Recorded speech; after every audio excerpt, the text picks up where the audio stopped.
Eventually. The Restream.io is frozen right now on my face. And it is like... It's me going like... Not quite like that, but similar. Similar vibe.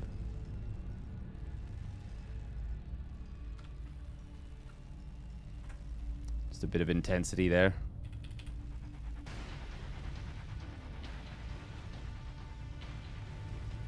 Alright, we are just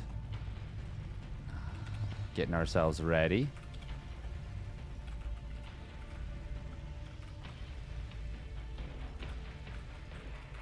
YouTube stream getting fired up.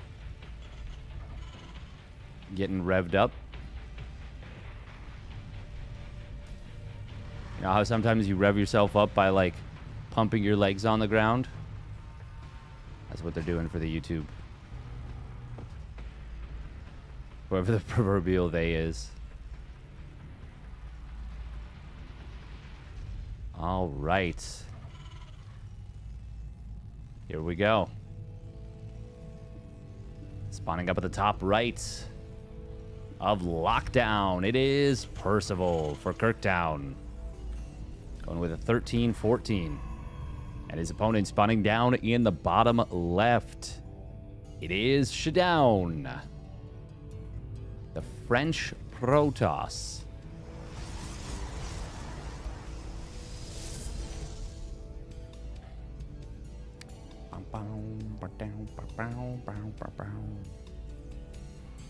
Oh man, trying to get your neurons to fire in the morning is just such a task. I mean, I know the answer is no because the mule is so valuable, but there's a part of me that looks at this and says, should you just be building the CC before the orbital?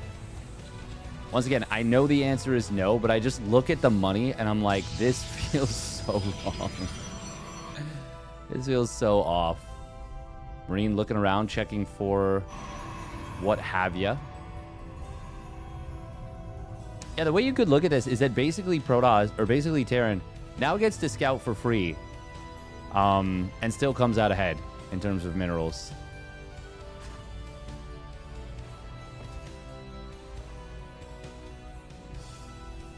They have more money, including a scout, than they did when they weren't scouting. Oh, and there we see the 300 minerals CC. Again, he's already saved 200 minerals. I mean, my man is min-maxing. You know what I'm saying? Mineral maxing. And Shadown's going for an early sentry. He's going to try and scout this. He is going to scout it. And we'll see if he tries to go for some kind of punish. I'm still not 100% sure if there is much of a punish against this. Third CC is nearly done already. He's going to scout this as the CC is like sub 10 seconds away from completing. And in fact, if he doesn't micro around this bunker, he's going to see this with less than 5 seconds left. Yeah. Oh my god.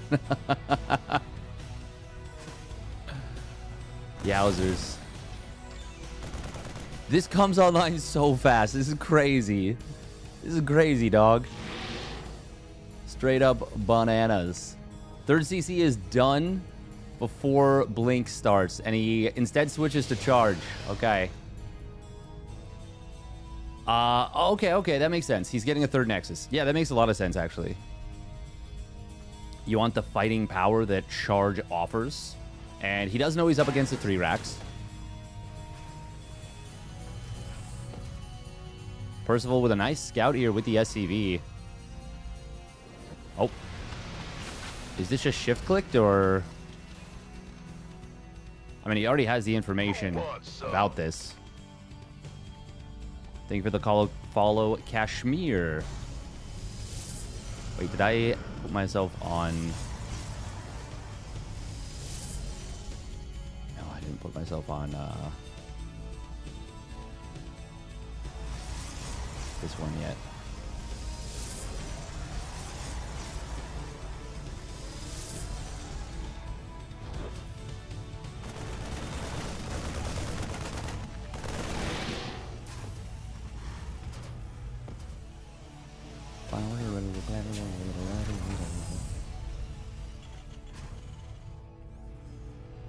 Honestly, so far in the games I've seen, the 300 mineral CC has not felt like turbo busted for against Protoss. Not yet. Like, I've seen some, like, Hero Marine did a 3 command center before barracks build versus herO, but he got stomped a little bit. Like multiple times, repeatedly kicked in the head by herO in that game. And yeah, I don't know. It definitely didn't feel... Oh, wow. We've got Shutdown going up to 10 gates. Okay. Colossus timing on the horizon. Yeah, no, he got absolutely, like, destroyed in that game. Oh. Shutdown. Oh, not going to be able to find a kill there. He just gave up, like, a lot of kind of options on the map. Shutdown going to be swapping his gates into warp gates, no doubt, very soon.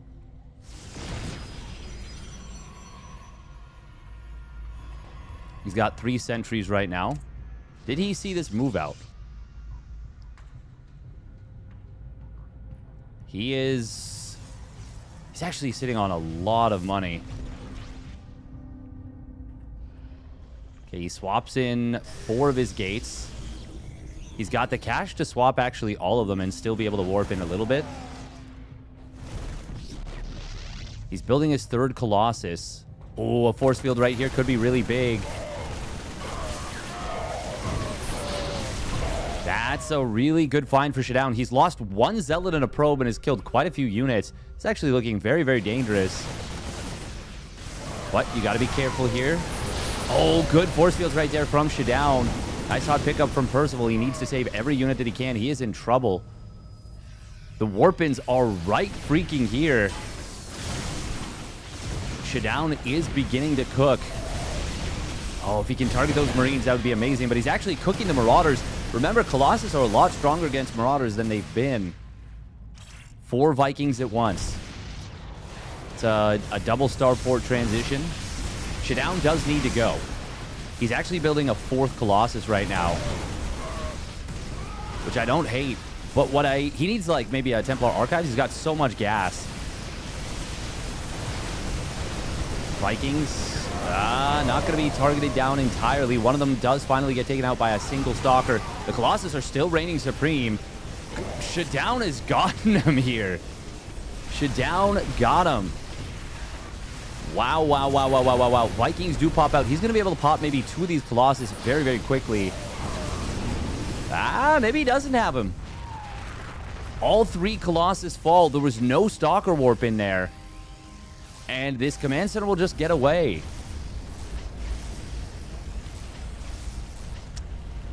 How the turntables. Just 4 Vikings taking out all 3 Colossus. 30 SCVs went down.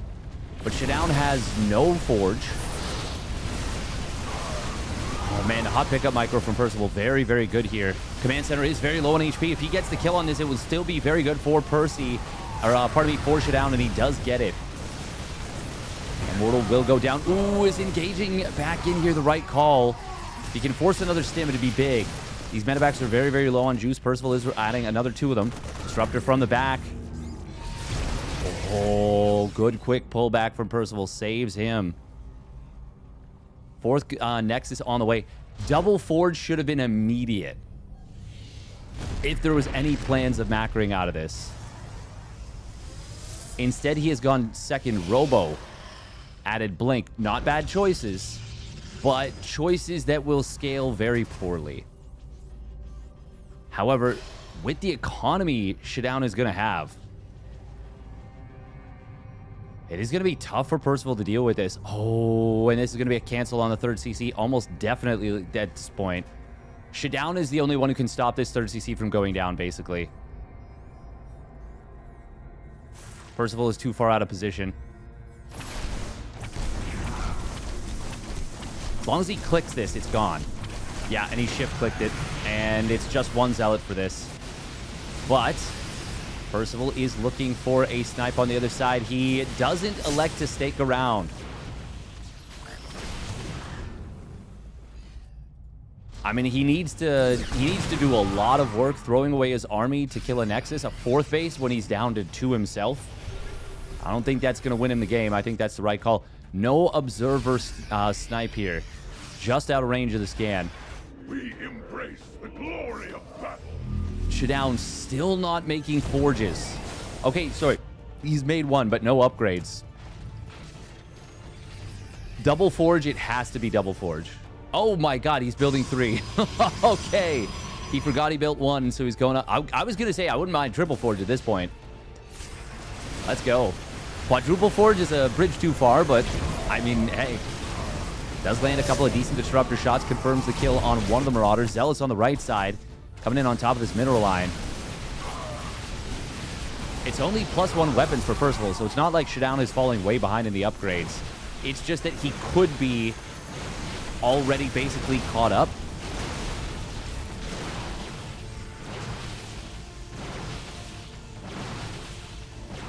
Percival, though, is battling. He's back up to a 3rd CC, and a 4th is on the way. Oh, this is a pretty good engagement for Percival thanks to those Liberators. Kills 2 Disruptors. Does lose a little bit of bio. Percival splitting up here. Oh, he doesn't have any anti-air, so he can't kill this Observer. Oh, Vikings a little bit too late there. Disruptors, meanwhile, they do land a decent little shot. The Liberators are really serving to stiffen the defense here. For Percy. SCBoy fires up the 1-1. Not getting the shields upgrade just yet. 2-1 on the way for Percy, as well as that +1 ship weapons. Luxuries he didn't feel he could afford during the great economic drought of several minutes ago. Thank you, Psycons, for the 7 bits. 7 bits for the 7-stream streak. Oh, double disruptor shot does get a kill right there. Meanwhile, an aggressive blink forward with the charge lots paired. SCBoy. He's able to find some picks here. And now coming in from the back line with the disruptors. The Liberators able to reposition there. Got 2 Liberators, a lot of Marauders, but he does fail to break through. SCBoy, though, 6th base on the way. He's trying to knock down these rocks to create a bigger opening in the middle. How many Liberators are there now? Already up to 7. Attack coming back in on the top side. Disruptor was avoided.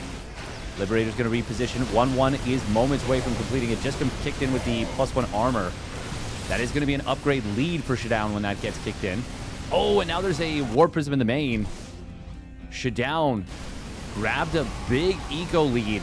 Wasn't able to close it out, but it's looking like he might be able to now. Maybe? He is forced away there. In the main base, Liberators are actually going to do incredibly good work at helping to take care of business here. Ooh, but a big Stalker Warpin is the next setup. Kind of a clunky blink forward a little bit. But it's not going to matter because at the front, the pressure is still ramping up. Percival was actually ahead in supply, in army supply, but he's going to have a hell of a time cleaning that up. And I don't think that's an unreasonable tap out at all. Well done by SCBoy.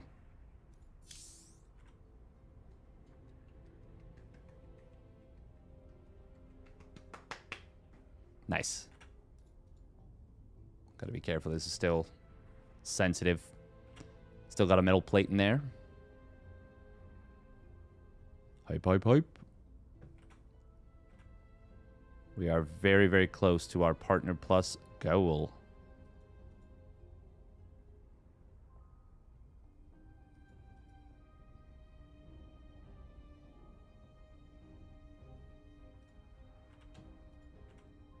Has Mia signed my cast? She is not yet signed my cast. But she has many a time, like, laid on it in bed. It's so stinking cute. God, she's so cute. She's the cutest cat. It's insane how adorable she is. Absolutely bonkers.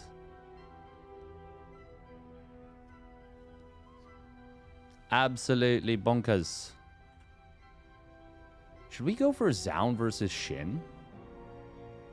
Oh, that would be a fun match. Signed my skin on occasion. No, she doesn't scratch me like at all. She's so like just well behaved. Just a lovely, lovely, lovely companion. Super duper lucky. I was not at all a cat person till I met Mia and Sebastian and Mia. And now I'm like, you know what? Maybe we are. Maybe we are after all. All right, Rainfall going to be map number 2. Showdown. I thought Mia was Stead Fiance. No, Mia is Stead Fiance's cat, who I have I've become step cat papa. Papa.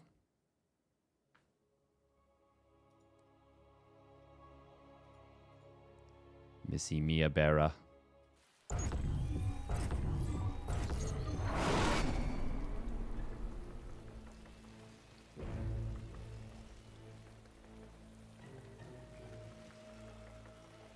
Man, I've been having so much fun. Step cat paw. Nice. I've been having so much fun playing XCOM. It's been freaking dope.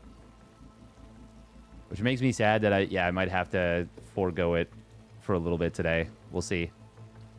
All right, here we go. Spawning down on the bottom right. It is Percival for Kirktown. And his opponent spawning up the top left. It is Showdown with the stunning Game 1 upset. This is, I mean, I know Percival hates TVP, but, like, he's gotten really freaking good at it. Now, he did get blindsided quite significantly by that Colossus timing. Colossus timing is very difficult to deal with when you open 3 racks because you just don't have as much air. You delay your factory, you delay your starport. It's a fundamental aspect of this matchup that's been a true, just a reality for a long time. That it's quite difficult. Quite difficult. Now is Percival going to open up Marine first once again?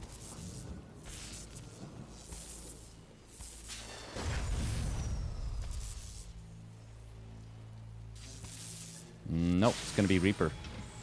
All right. Got to be super careful with this probity probe. A little bit of repair action going on.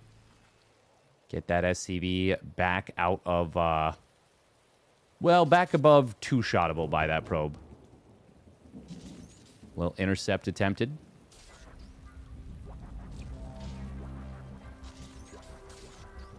Oh, how did that live? No way. I'm tilted watching that.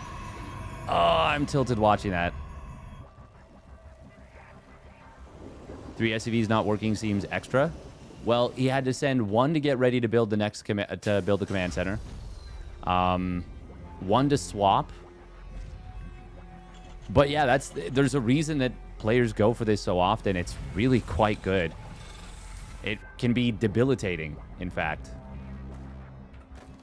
Oh, this Adept is so late. Oh my god, it's late. He could lose like 4 probes here.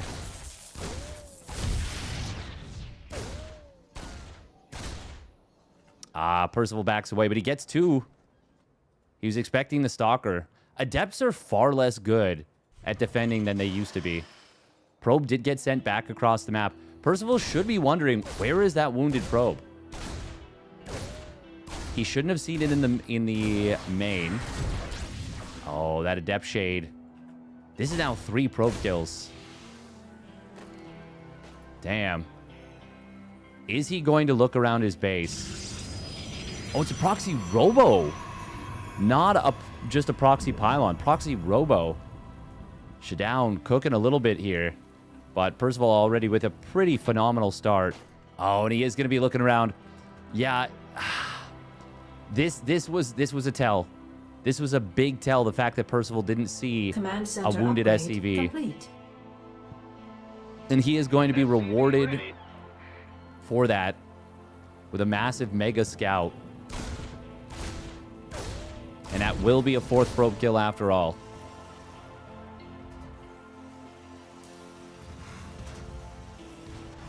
Man, that Adept felt so late out of SCBoy.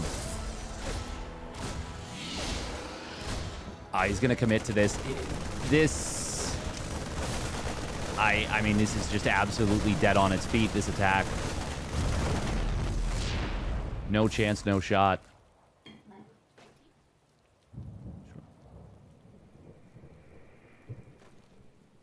Oh, thank you. Yeah, there was no hope, really, for this attack to have done much of anything. We're going to see a hidden base here. Are we? No, he's proxying a Dark Shrine. Okay. All right. I was going to say, I feel like this might even block the Nexus. It does. It definitely does. Is there enough at home to defend? There's a Stalker, a Sentry, and an Adept. No Warp Gate swap. He needs that shield battery pronto. Widowmine burrows. Already this shield battery is basically out of juice. Oh, he gets the splash. To be able to kill the Sentry. Probes nicely mineral walked here, but 8 probes go down. Sheesh. 8 probes, a Sentry, and an Adept for just 7 Marines. Now, that does kind of take the wind out of the follow-through. And the Raven moving forward is actually quite awkward here for Percival. Oh. Because, yeah, the one thing that can kind of lose in this game is actually DTs. Percival will be able to finish off that probe that snuck into the gas for a moment. Reaper got 5 kills before finally going down. Prism on the right side. Oh, I was thinking it was over here. Oh, that's cute. He's going to warp in a couple DTs at this pylon.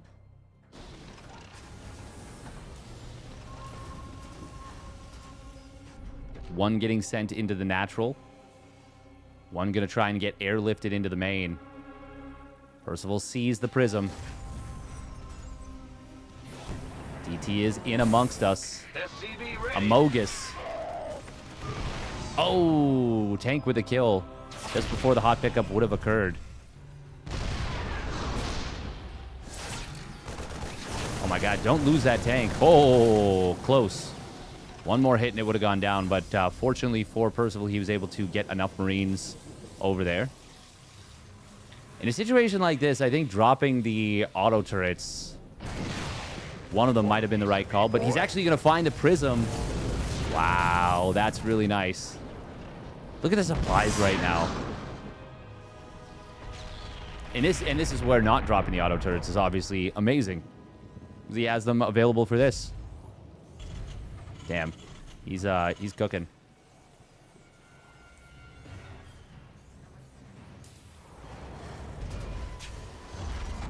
Oh my god, SCBoy is pulling out all the SOS caliber tricks. Look at this hidden Nexus in the bottom left. I mean, he's just too far behind. Stim combat shields +1. He could have 2 hidden nexus on the map if he didn't have an army to compete with what his opponent's got coming at his face right now, which is the case. He's dead anyways. And GBGB is called. Obviously a little bit of a misclick there, meant to be GG, I'm sure. Unless he's saying good body, good body. Or good boy, good boy. Maybe a fan of parting? Maybe. Could be. Good boy.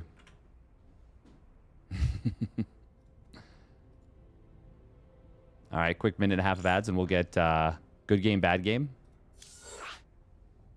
If it was GGBG, that would be perfect. But it was GBGB. It's just such a confusing thing.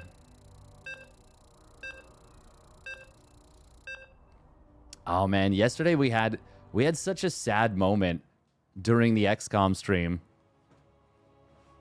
We streamed XCOM for a while yesterday. We were played for almost 7 hours. Obviously not quite all of it was playtime, and you know, a lot of decisions being made and all that. But we were at it for a hot minute. But one of the named Twitch chatters was slain in a tragic, I fucked up real bad related injury. Are you excited for Star Wars Zero Company? That is actually part of what got me interested in playing XCOM again. As I was like, oh, I haven't played a tactics game in a while, and XCOM is really, really good. All right, here we go. Spawning down on the bottom left, it is Percival in the red for Kirktown, and his opponent spawning up the top right. It's Shadown in the blue. Is it just me, or did he chrono boost better this game at the start than he did in the previous one? Maybe he sent an earlier probe in the previous game, if that's what I'm thinking of. You figured it was? Yeah. Yeah, that's coming out, I want to say like August 25th or something. I'm interested. I'm definitely interested.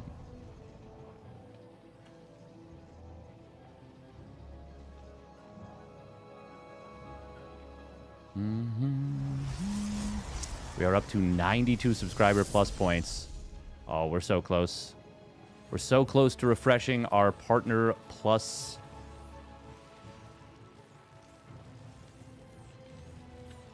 thing.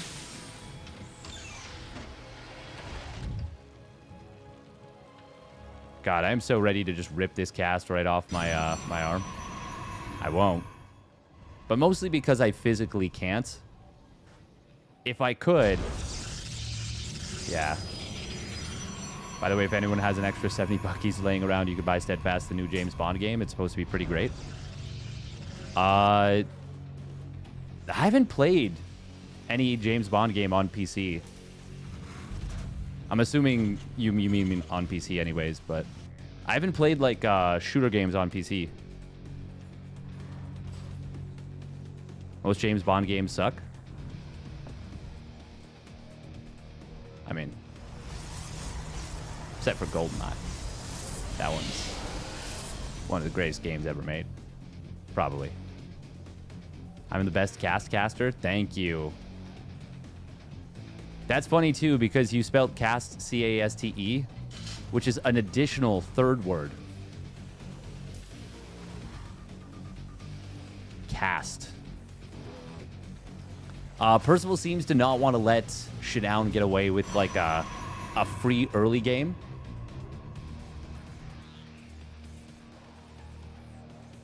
You're European, so you just didn't know? Well, the caste system is like... it's like a built-in societal structure where...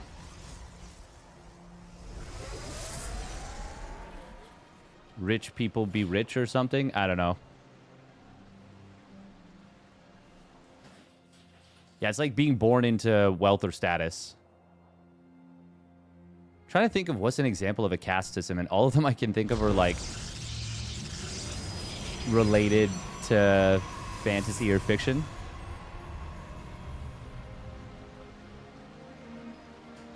Cast for structural materials spelled like this. No, it's actually CAST. No E. India has a caste system. That's what I was thinking. I was like, do they still have a caste system? I didn't want to say it in case I was wrong, but I think they still do. At the very least, they have. Okay, we do see a scout coming in here. Gonna see that it's a medevac. Well, I mean, he sees it's a cyclone. He sees that there's no add-on yet on the starport. Will be swapped on for one now. After DTs were played in game 2, you got to be mindful of those DTs. Got to be worried about them.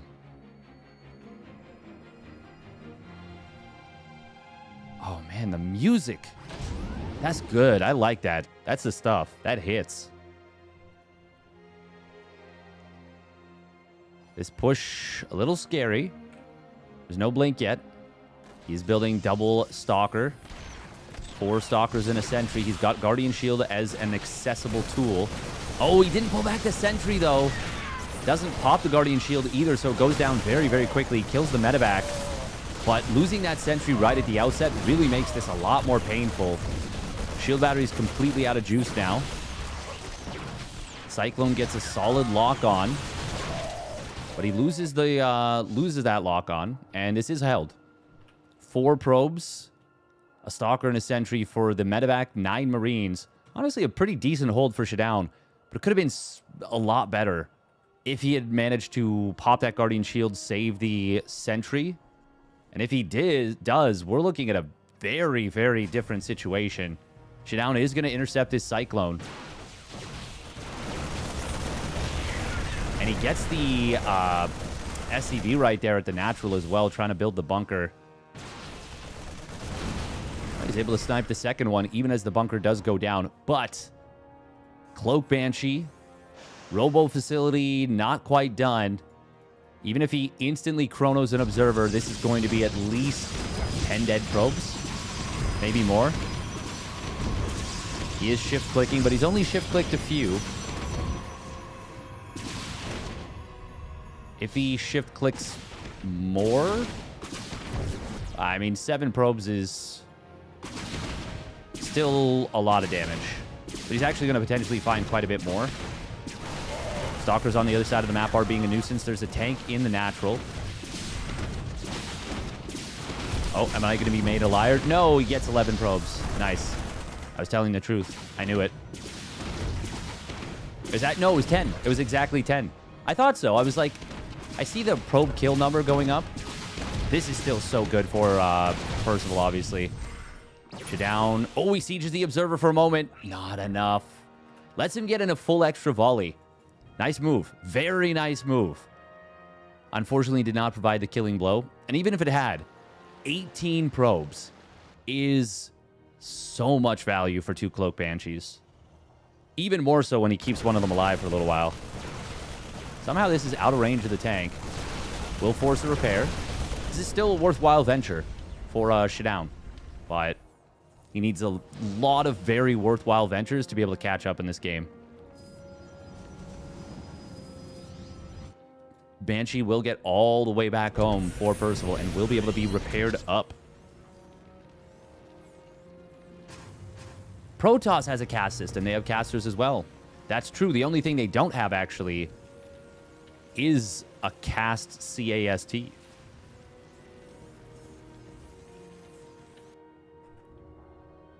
Ironically, they 3D print things. Like Colossus. Like, I think that's how they make their units. Oh, this shrubbery saving that Marauder. Nice. Well, not nice if you're SCBoy. Charge is done. Immortal is here. But the army is already... I mean, it's already killing this third base. SCBoy is going to try and avoid fighting, but... Giving up a 4th? Maybe. Giving up a 3rd in this situation? Not tenable. I don't blame him. But now Percival just gets to potentially run home. Not even run, walk home. Missile turrets on the other side. Percival's crossing his T's, dotting his I's.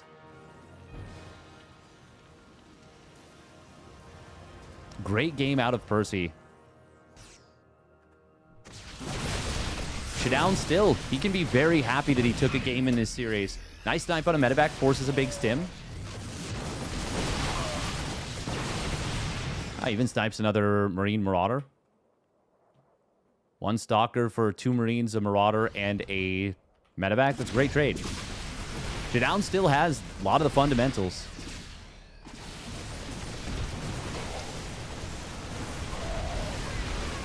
But Percival has become, in my opinion, a genuine world-class player. Oh, we're going to see the Robo Facility depowered 48 at 54 on the Colossus. GBGB.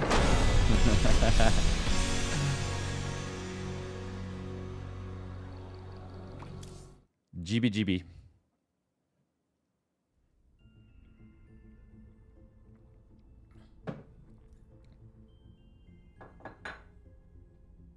Well done. But not free by any means. Showdown put up a hell of a fight.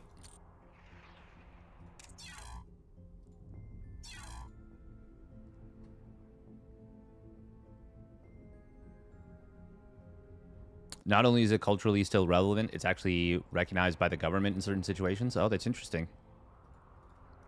That is very interesting. I did not know that. I mean, it makes sense when if it's super fundamental. Game bad, good boy. That's like almost a wholesome thing. Like, oh, like game bad. I don't like the 300 mineral CC, but good boy. Good boy. Classic already into the round of 8. Wow. We're only 45 minutes into the tournament. Oh.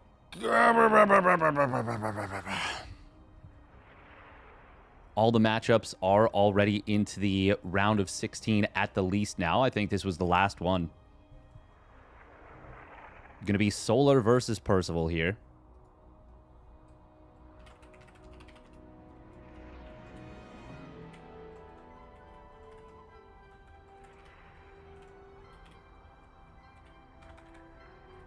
Little bit of ZVT action.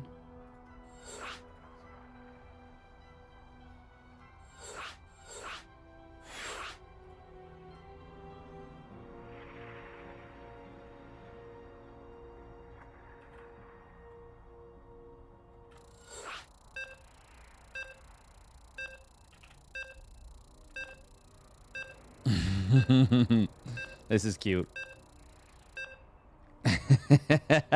Pretty young with the hi, I'm KR Caster.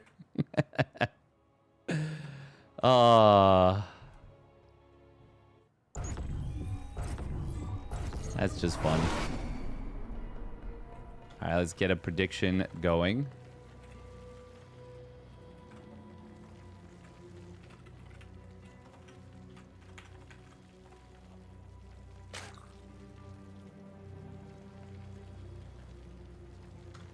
All right, here we go. Spawning up at the top right, it is Solar. In the blue. And his opponent spawning down on the bottom left, it is Percival. In the red. Cha-cha-cha.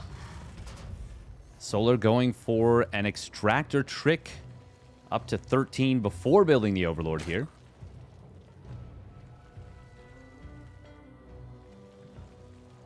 That is interesting. I feel like, I mean, I don't know. You get that extra drone so early.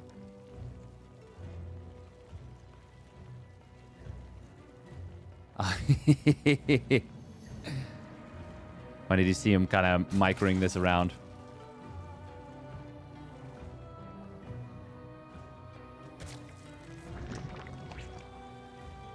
Ooh, CC first. I do wonder if in ZBT it might be a little bit difficult for Zerg players to kind of punish or make up for fast CCs. That's the thing. Like, I think Protoss has the tools to punish, you know, really fast third CCs, whether it be total memeing from Hero Marine with a 3cc before barracks, or a fast third CC 3 racks like we saw from Percival. But I'm not so certain that Zerg can punish in the same way. I'm a little worried about this matchup potentially. We'll see. We'll see.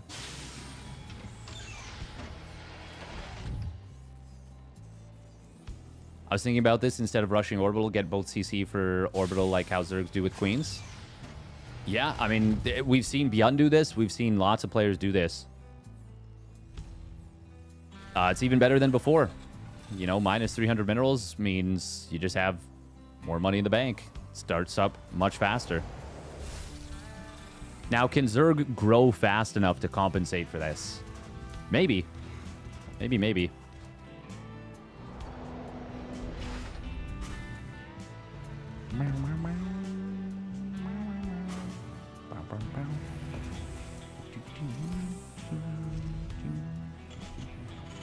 This is going to be 3cc, CC first 2-1-1, by the way. This is hardcore Beyond coded.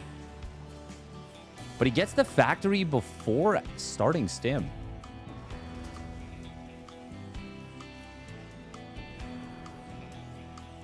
I mean, stim is faster than it once was. Wait.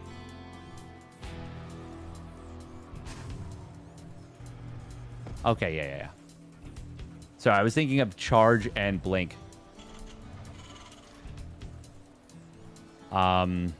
Stim used to be a fair bit longer. Now it's 100. I was like, isn't that the time it takes to build combat shields? No, combat shields is 79 seconds. Stim used to be a lot slower. Welcome, AIE Scream. IE Scream. Nice. That's clever. That's clever. Had to say it out loud. It is going to be Carapace first out of Solar before Link Speed, which is actually quite nice if he can get away with it. And it's going to be close, but he'll have this finishing up relatively soon. Oh, he was going to build a depot, and then he's like, wait a minute. I can build a CC. Why wouldn't I? I wonder if this brings 2-1-1 back in as a much more valuable play. Yes, 121. Exactly. It used to be 121. Which is what Blink is.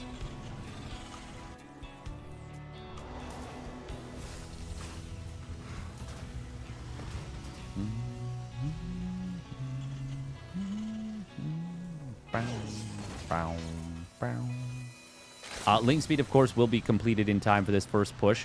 Carapace is... It's going to be about 10 seconds away when this arrives. Solar. We'll see that there's no army back home.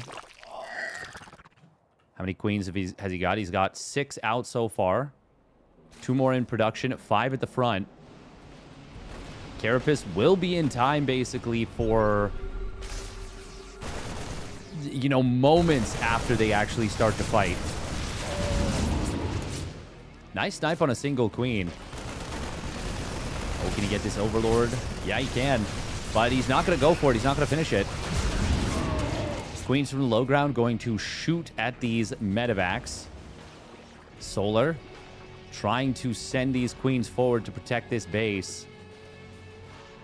Okay, we've got the single medevac marine mine follow-up.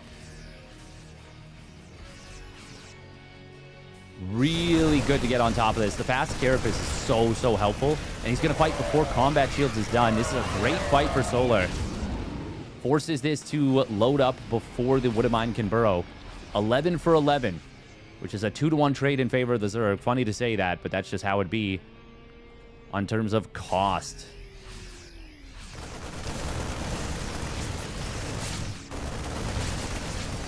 Command center, or pardon me, hatchery at the 4th base is going to finish, and that's going to bring the creep quite a bit further forward. Going to allow these queens to have a much easier time defending this. Go to mines. Oh, wow. Holy moly. Let the bodies hit the floor. That was a lot of damage. A lot of kills. How many kills? 12 kills. The refined gentleman's supply depot. Speaking of supply depots, Percival supply blocked.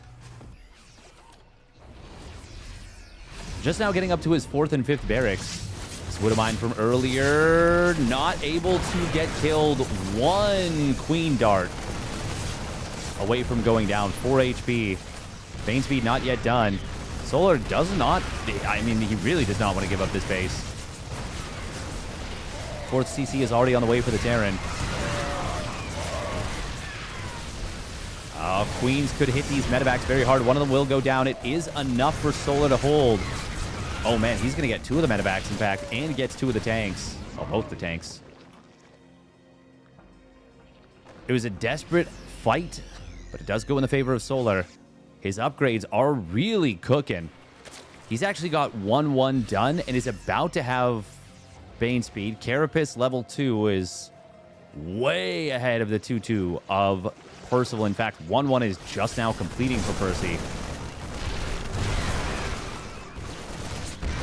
Oh, target fire on the Banes is nice. Doesn't get all of them, though. They finally get cleaned up, though. Percival, good control, keeping the medevacs in the back now. Take it back now, y'all. One hop this town. One hop this town. One hop this time, not town. What am I talking about? Good job from Solar spreading the creep on the right side. That's going to give him an advance warning about this second attack. Grooved Spines done. Let's see if Hydra Speed gets fired up quickly behind this. Solar, oh, he could have actually killed this. But he wants to wait for the Hydras to join up. Widow Mines do have Drilling Claws. They'll get a kill here on that Hydra before getting revealed by the Overseer. This is looking very good for Solar right now. The upgrades are absolutely cooking. Yes, that Hydra speed. His Hive is halfway done. Held his 4th. Holds his 5th. Solid creep spread. And even repairing a little bit of it that was slowed down on the right side. Solar is a speed demon. Mechanics for days. 91 drones behind this, too.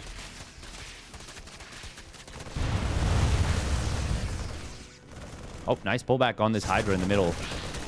It's being tracked, but not going to get tracked down. Percival, meanwhile, orbital for the 4th. He has finished up his next round of barracks, and he's building the tech lab for them as well. Ghost Academy on the way. +2 missile on the way here for Solar. He starts his first Viper with the Hive Tech done. This is looking very good for Solar. Very, very good for Solar. He definitely can deny this 4th base, but he doesn't yet know that it is an orbital, not a planetary. If he did, he may elect to go for that.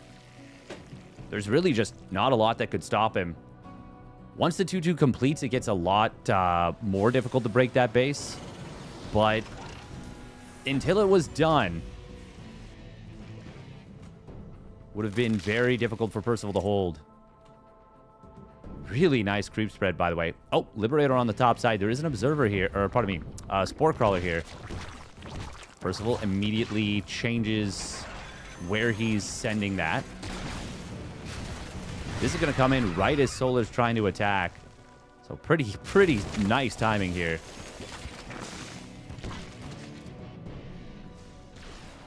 Oh, +1 armor's done. I was like, why does it have 85 HP?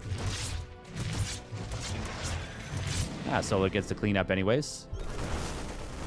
Green drop on the right side will run into a couple of active tumors. Going to be able to slow down this creep spreading towards the bottom. This is still very, very nice creep coverage.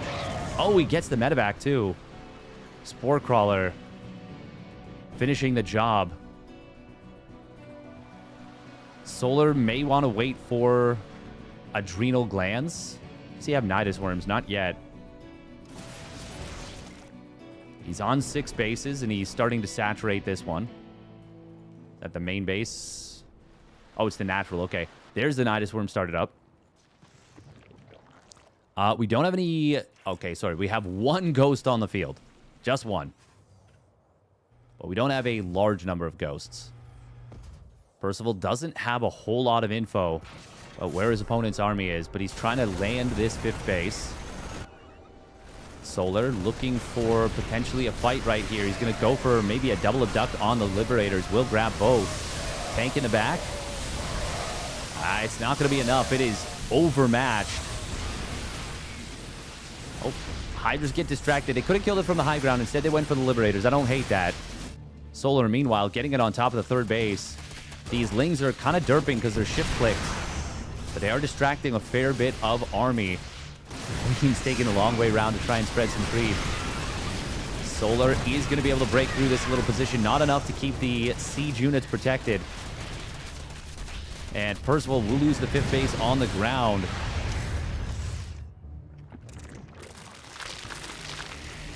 Solar is absolutely on fire in this game. And with that kill,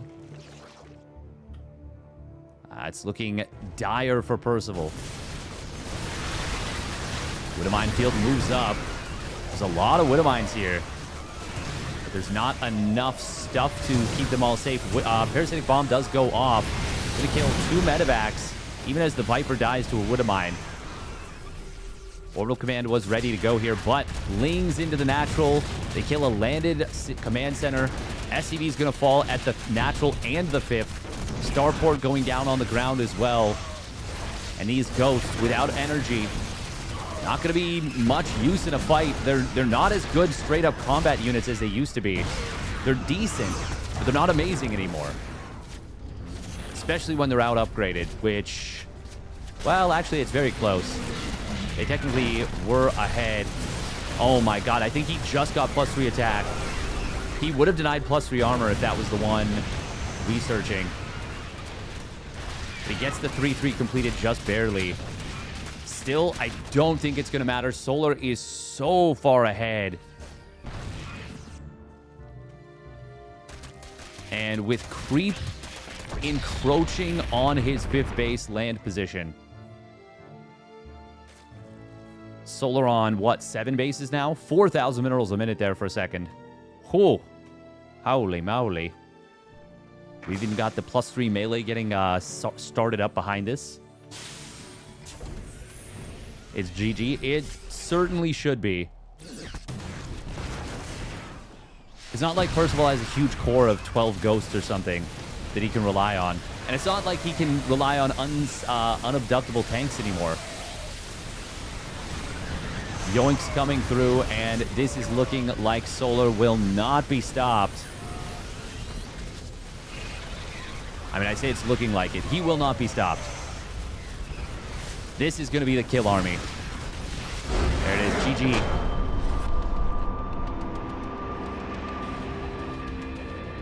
Solar getting, I would say, a little bit too far ahead off of the very solid early game.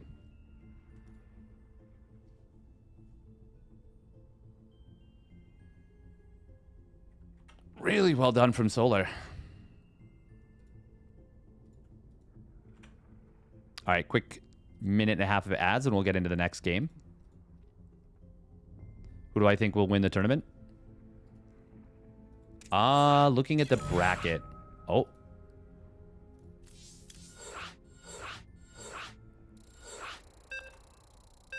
Oh. Had a panic moment there for a second. I was like, oh my god, did they start without me? No, we're good. You know what? I'm feeling... I'm feeling rogue today. I'm calling a rogue hero finals.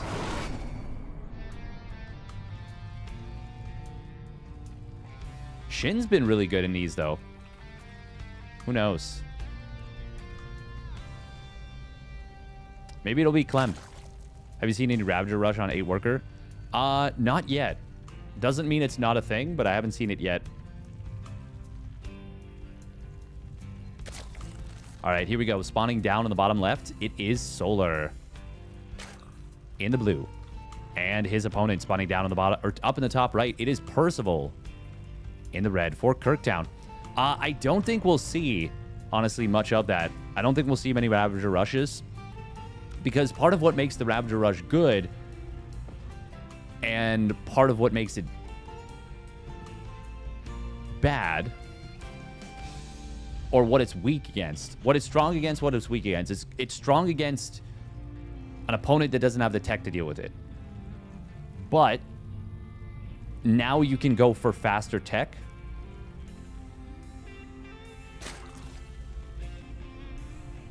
Like, much faster tech.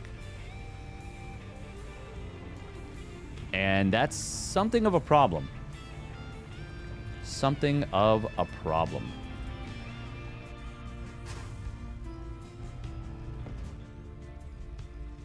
So by the time a Ravager attack gets across the map,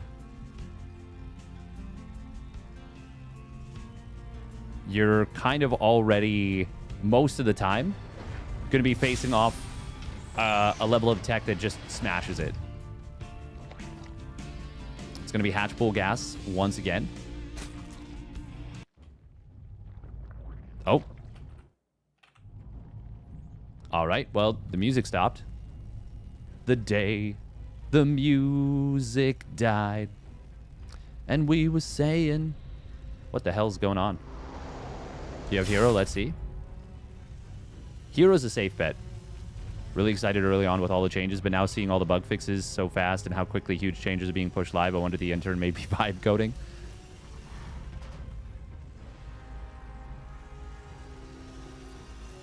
Looks like the music is fine. It just kind of stopped for a sec.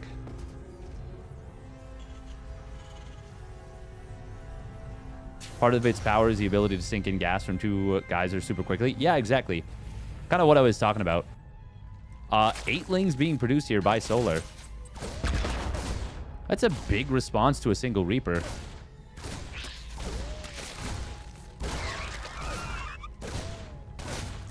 Thank you with a follow. Food Guy, 72.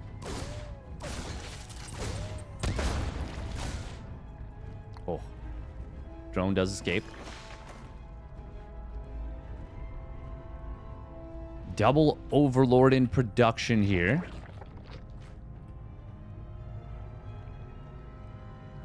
One of them's a little early.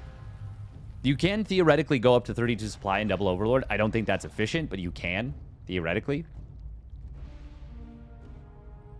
Looking to learn Terran build order. Percival's not a bad place to look. Clem probably an even better place to look.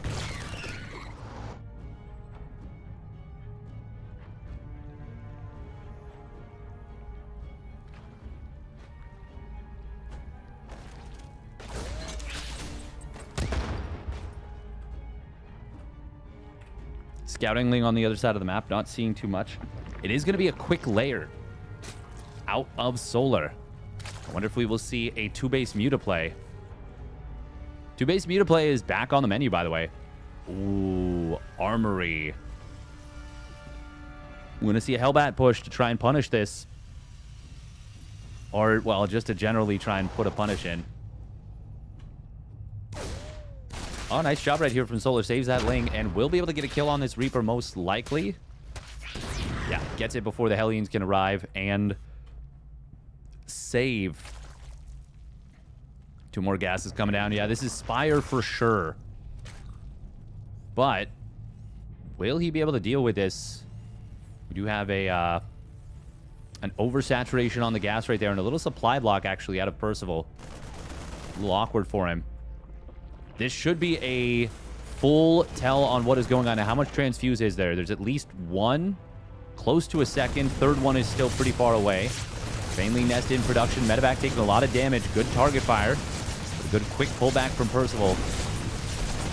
Medevac does go down. That is a big pickoff. Ling's looking to kind of distract in the back. Really good Queen micro so far. That one Queen not able to get her transfuse off. This is a lot of Hellbats. Percival, I think he's absolutely punishing this. Spinecrawler is very close to completing, but not in time. Percival punishing the 2-base Muta. Wow, wow, wee wah. Well done.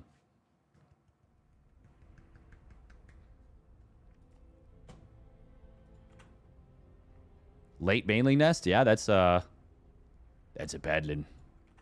Paddling the school canoe. Oh, you best believe that's paddling.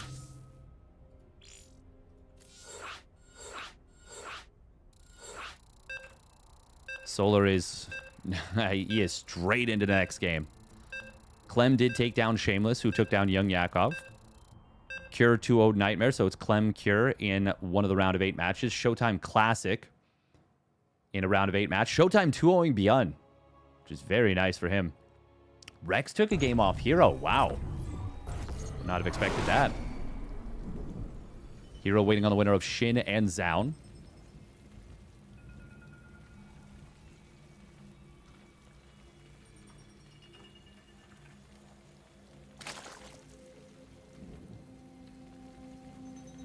All right, here we go. Spawning down in the bottom right, it is Solar. In the blue.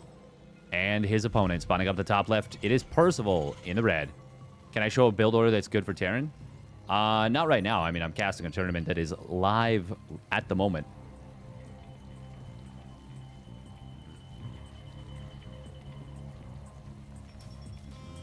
Depends what you're asking for, too. Just saying a build order that's good for Terran.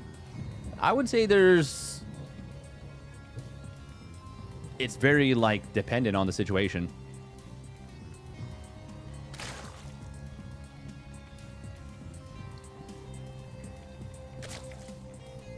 There's not necessarily one catch-all build order. Looks like Solar is going to go 15 hatch this game, as opposed to the 16 hatch. If you're in Platinum, just playing whatever.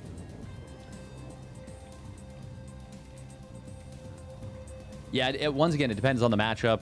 Depends on, like, what your objective is. Like, you like random builds? Well, then that last one in the previous game would be a good one. Oh, don't do what Percival just did. He just clicked all of his SCVs to one mineral patch there for a moment, and that is a... That's a big problem. Ugh. Blech. You struggling TVZ?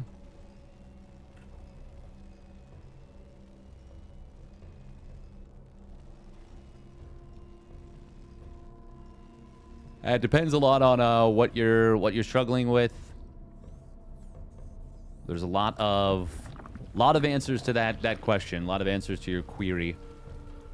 Your query. But I would say a 2-base Hellbat push is a decent way to punish 2-base Muta. Very good way, in fact. Especially if they go for a late Baneling Nest. Wasn't even that late, honestly, but late enough. What about Hydralisk? I mean, siege tanks. Tight timings. More than anything, once you find a build order, try and, like, get it as clean and as crisp as you can. 6 Lings, once again, out of Solar. Fast 3rd CC coming in. Oh, is Percival going to go for this free tumor? He's going to try, and he will get the kill right there. Very nice grenade. Solar getting punished pretty hard. That's actually really brutal, losing that.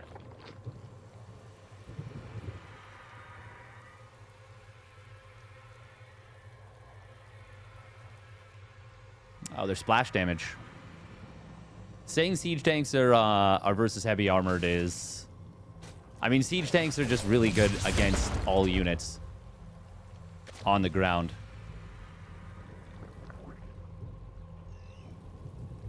But the most important part is having them well positioned.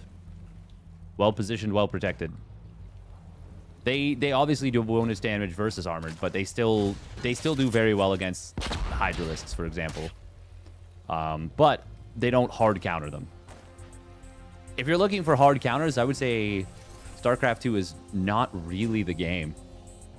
It's more like Age of Empires, I think. Like spears, hard countering cavalry. Yada yada. Doesn't mean there aren't counters, because there certainly are, but they're soft counters. Reaper barely killed off there, and it's actually a decent scout seeing the number of Marines here. He already sees it at the natural with the Overlord, but it's kind of nice to see the next... The bigger information is that he gets to see 3 Marines pop out behind it. I think he already probably should have an idea of what's going on based on the timing. And that is that it's a 3cc 211. Oh, wait, hang on. No, it's a 3cc 3 racks. Oh, wow. No, I'm way off. Dedoy. And that's stim combat shields. Okay. Percival's been playing this a lot recently. That's funny. This actually looks like a 3cc 2-on-1 based on the number of Marines that have been rallying down. But it's too many Marines at this point by just a little bit. Solar's going to obviously have to be very careful here. Oh, he wasn't paying attention. Didn't see the move out, so he loses all 5 lings. Not the end of the world, but, I mean, he's got 0 units on the field that aren't queens. This is actually quite a potent build order here. If they go mutas or ultralisks. Well, against mutas, Widowmines are very good. Against ultras, marauders and ghosts. But once again, these are very basic premises. It really comes down to timings.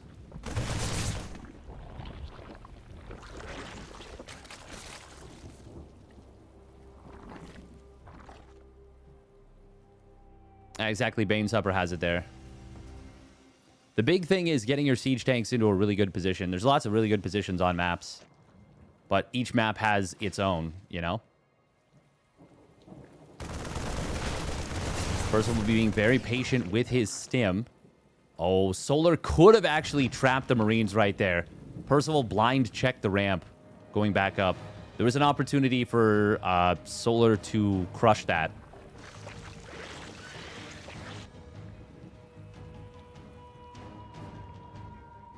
Solar does have the faster carapace, but he's got a later melee. So he's going to have a 1 upgrade advantage for a little while. And if he starts his carapace right away, which he does, good job, Solar, he will have a 1-2 advantage once that kicks in. But he is also going to have a rather large timing where his opponent has an upgrade advantage back in return. And his units are just a little bit more tanky. Solar will pick the fight now. Target fire on Bane. Very good right there from Percival. Wow, he really maximized the value of that. I honestly think that's just a huge waste of the Banes. The Marines were always going to get cleaned up. Now he doesn't have Banes for this attack. Siege tank on the high ground. This is kind of what I'm talking about here. But as the army gets engulfed, this is going to get a lot better. Nice target fire on one of the medevacs there by the Queens. That will be a full cleanup. Solar going to be able to take down these debris that were bleeding out on their own because they were Zerg rocks. But he then stabilized with his own creep. Percival coming back in with the same army from before. Solar can get back over here and respread this creep. Oh, is that target fire on a drone? It was. That's kind of funny. Solar, oh, please, get it back up to the high ground. Please, please, please, please, please. It's so much easier when you gain the vision. A lot of this is Solar's a very fast player. So he doesn't always necessarily focus on the perfection of accuracy.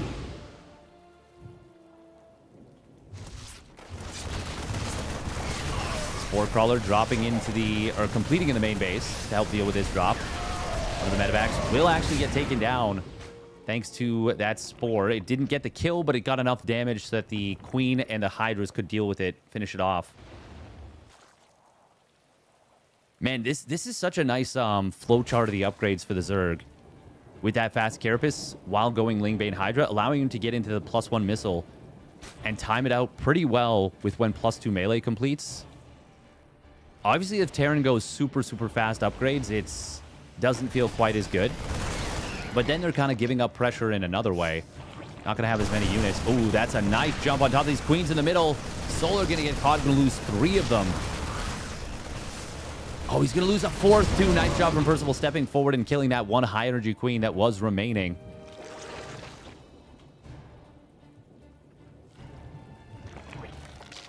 Still a lot of creep on the map. Solar is going to replace at least one of these queens. I mean, he's on 5 queens already. Still a solid number, and he's made it through the early game, so it's not so bad. Metamorphosis complete. Percival looking for a denial on the left side. He does have a 4th base behind this. He's been macroing up very nicely. It is once again a 4 orbital setup for the Terran. 2-2 now kicking in for Percy, but he doesn't really have a timing with which to end the game, just to maybe get some nice trades. Would a mine? Oh, really good split there from Solar. He tried to get a mine drag. It didn't go off, but he still was able to get some work done. Forces a lift on the 5th base. Honestly, the tough answer about TBZ is that you've got to be fast. On both sides of the matchup, you've got to be really damn fast. Really good micro. Look at that. Even just getting caught not paying attention for half a second, Baneling's hit. And that's not even like he was not paying attention in like a belligerent way, or what's the word? A big Woodamine shot there, but it's only Lings. Gets 9 of them. Like his attention was pulled to the side. It's not like he was being negligent. That's the word. Solar can go into his next set of upgrades if he's so inclined. He's maxed out. He's got the hive done. Oh, there we go. 2-3 upgrades. And then behind this, he'll be able to start the +3 melee, +3 missile if he's so inclined. Percival maxing out, starting Ghost, not yet getting his 3-3. He's been sitting on that for a while, the ability to build it. But he's wanted to spend his money on other things. Not enough units on the left side here at the original 3rd base location. Good quick pull, though, on the SCVs. Saves the majority of them. And that's mostly superficial damage, I would say. Oh, re-engage coming in from Solar. No, just poking at the front. There's a lurker somewhere. He made 1 lurker. A lunker. Doesn't yet have the lunker upgrades. No range, no adaptive talons. He's got all 3 Hydra upgrades done. The base on the bottom left that was denied before has now completed. And is beginning to mine in earnest. Oh, there we go. There's the range. And he queues up adaptive talents behind it. Sometimes it's worth it in a situation like this. Just make your job easier. Make your life easier. It's 100 minerals, 100 gas. It's not going to break your bank. Jump on the lurkers is not successful. He kills 2 of them, but he loses what seems to be a lot of bio for it. Oh, this 5th base is going to hold for the moment. Solar probably could have dove the Banes on it and killed it, but he didn't want to, it seems.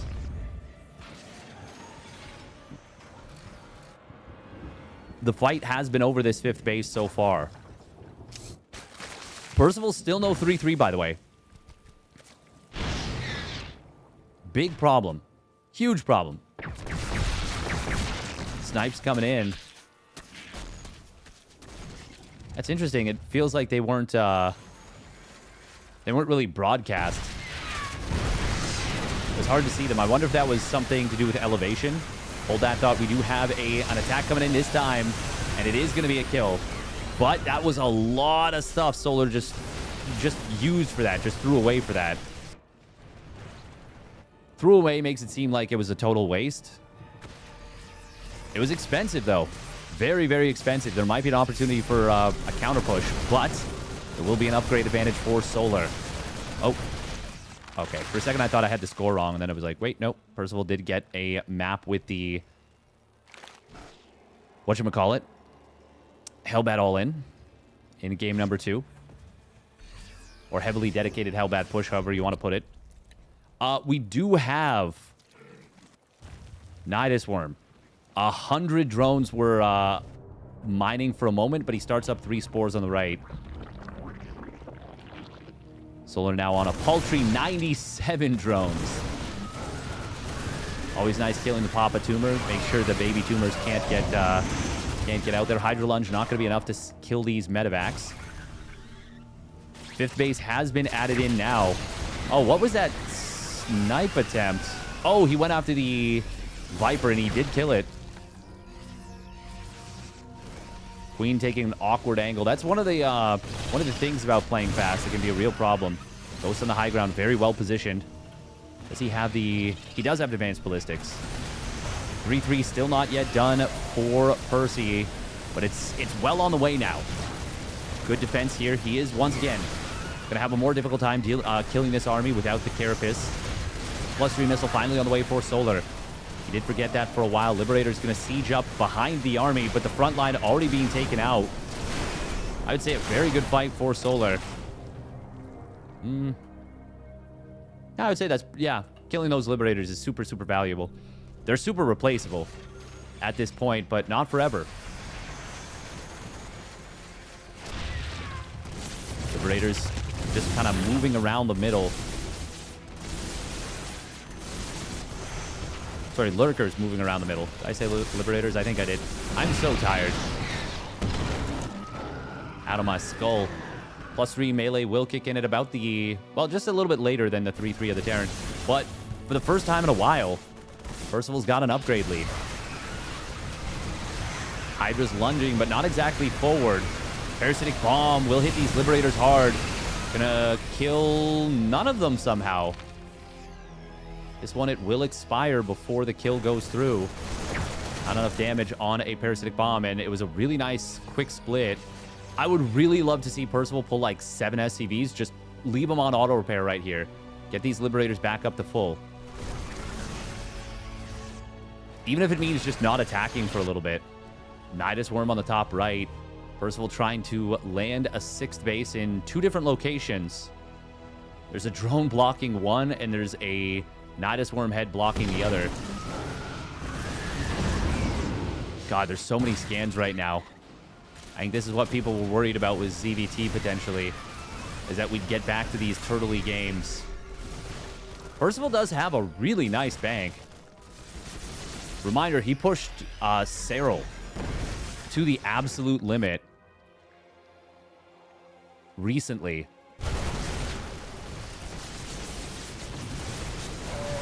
Oh, we are going to see Solar forced back a little bit on his left side. One of the Lurkers was out of range of the scan. He does show up with his Lingbane Hydra army. Maybe going to try and push through here. Yeah, he wants to. He wants to smoke. He will kill a decent number of SCVs. Gets a command center as well. Can abduct a lot of these siege units. Can get all 3 of them. Oh, well, doesn't abduct the tank. He is breaking through hardcore here. Damn, he just wiped out this entire defensive position. Gonna get another command center as well. And the Liberators. Oh my goodness. This game is completely coming apart here for Percival. The attack looked decent, but not game-winning. But all of a sudden, it feels like the game is over. The Ghosts, so late to the party. So late to the party. I think they were dealing with, like, Lings on the right side, just pretty much. The accidental Swarm Host was killed.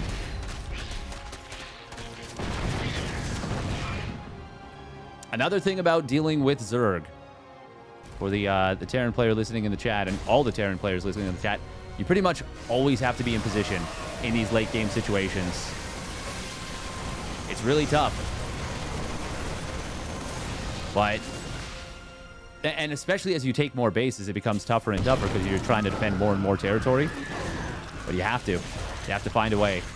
There's a lot of ways to give you options for that, and I mean, scanning the main army, seeing how much is in one position or another,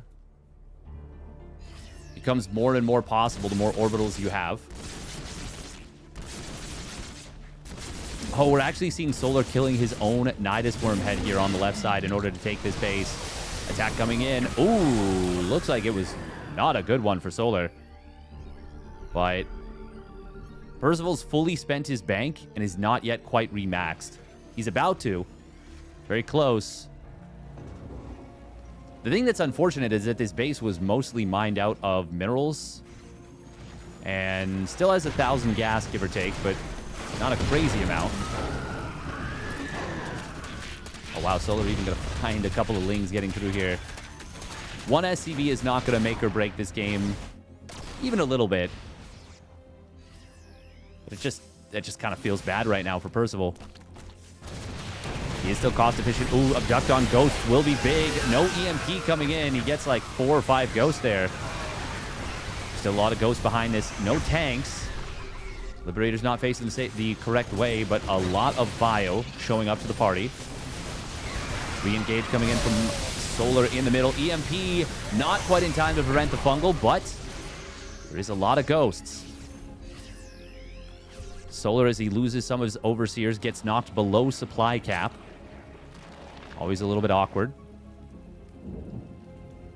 What is his gas situation? He's not actually mining a crazy amount. Yeah, I was going to say he needs more gases at this point.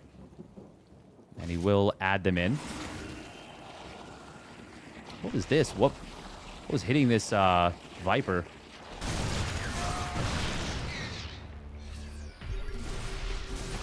Percival did manage to spend his large bank and is back up to a 6-base setup. But he is going to start to run very short on gas very soon. Oh, nice EMP. No Blinding Cloud, no Abduct. There's no energy for Fungal or Parasitic Bomb. Big Mind Drag into the Ghost, but that felt very expensive for Solar. Cleans up a tank at the backside. The thing is, Solar can still afford it. Yeah, he definitely can still afford it. Percival, though, that was a pretty good fight for him. And these Ghosts, Percival's done an immensely good job, a very impressive job of keeping them alive. Solar needs, like, I would say, like, 3 Infestors. He's added... Oh, no, okay, never mind. He's going to go for a Greater Spire. Or just Corruptors? How many... I mean, there are 10 Liberators, actually. Yeah, that does make sense. He's down in the air upgrades, even once his... Oh, no, once his Carapace kicks in, it's technically going to be even. 2-1 versus 2-1. Oh, a lot of drones on the rally going down. This is actually quite nice for Percival. Solar on the top side, not going to be able to take... Oh, no, he is able to take out this base, and he actually gets a huge Baneling hit on all these SCVs, returning the favor in kind. Is there burrow? No, there is no burrow. Meanwhile, attack on the left side. The Ghosts have been drawn away. And these Liberators are now easy pickings for the Corruptors.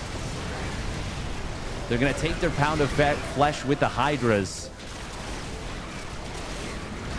Oh, this could not have gone better for Solar in a strategic sense. Pulling your opponent to the right side and leaving key units exposed to kill them on the left. Still very expensive, and the bank of Solar far lower than it was before. Even this base starting to get very dry on the right side. In fact, it's about to go down to just 5 mineral patches. There it is. No burrow, but a hold position Ling here. Solar building nothing but Lings and Banes.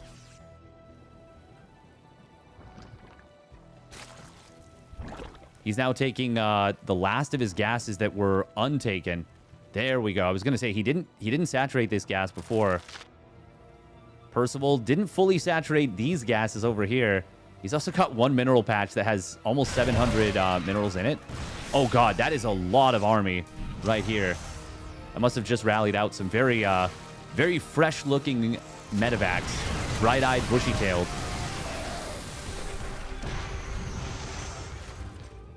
This game could still go in the favor of Percival. This is really close. Really, really close right now. The bank is completely gone for Solar. And he is not mining anything more than his opponent. Wouldn't mind will get taken out. Corruptors. They're kind of getting shelled away by this missile turret. Finally, it gets taken out from Fungal from the back. That's going to find a bunch of the Ghosts. And tanks rotating over. They get caught mostly unsieged. That is what Solar needed, but it still might not be enough. There's still a lot of Ghosts on the field. Remember that Snipe is a lot more expensive than it used to be in terms of energy. 75 instead of 50. But there's still a lot of snipes available. Solar, he's got 5 infestors now. All of them have fungal. He's actually now in a situation where it's minerals that he's starving for.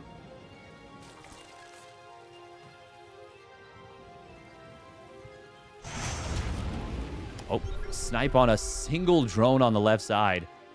Speaking of drones, Solar could saturate his bases just a little bit better. 6 more drones over here. Actually built more drones on this top left. Kind of a waste there.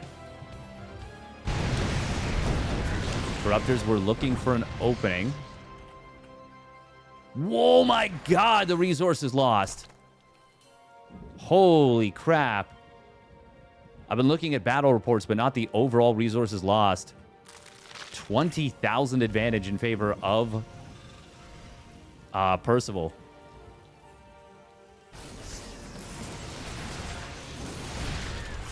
$16 gas left on this one geyser. Oh, fungal. If even one lands, that could be lights out. We've got the Microbial Shroud coming through, the auto attack from the Infestor, keeping that one from getting into the fight. So the ghosts are kiting back. Nice snipe on the Banes. He's literally manually targeting them, but there's just too much Zerg. The last-ditch attack. Actually, hold that thought. A couple more units pop out for Percival. This might be a bridge too far right now for Solar. The fungals, though, the chain fungals, he will get a lot of the ghosts. God, they're so low on HP. But the army supplies are now favoring Percival. He's going to double mule this mineral patch, as he should. He's now able to, look at this, he's able to put the command center further up to ideally mine from this single mineral patch because he's mined out all other 7. You'll never see this again. You might. Very unlikely, though. Oh my God. I thought Percival was cooked right there. But no, Solar went too far. 1 medevac is going to do so much work here. 2 even more. The ghosts, my man. The ghosts are cooking.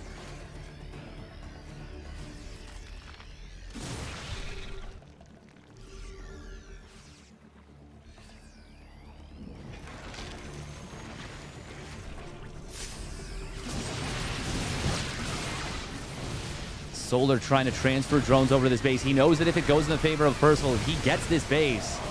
There is nothing left for Solar in this game. And he is running out of units. The entire army is cleaned up. Nice balance, GG. Holy moly. Solar not happy with that one, no doubt. The game was going very well for him until it very suddenly wasn't. And it all fell apart. Damn. Rogue finished off Cyan. So he is now going to be going up against Percival. Well done by Percival. That was a really impressive hold. I thought he was pretty cooked.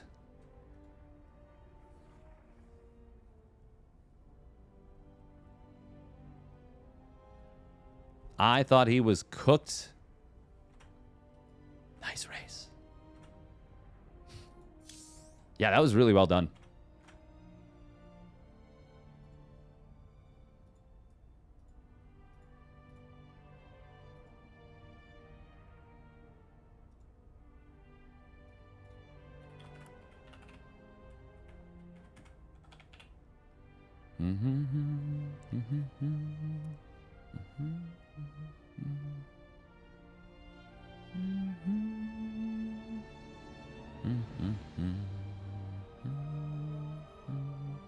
I'm pretty sure Adjutant, he's mostly memeing.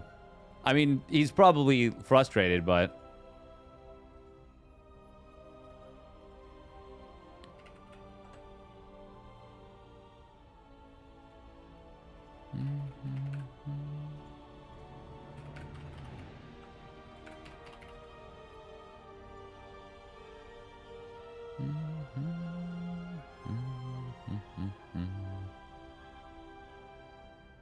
He got 3-0'd by Percival on the Imba patch.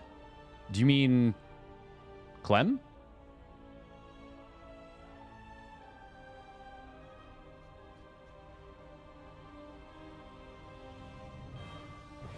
I don't know that Percival... Has Percival ever 3-0'd Solar, actually? Aligulac is telling me no. He's 3-1'd him a couple times. But he's never 3-0'd him.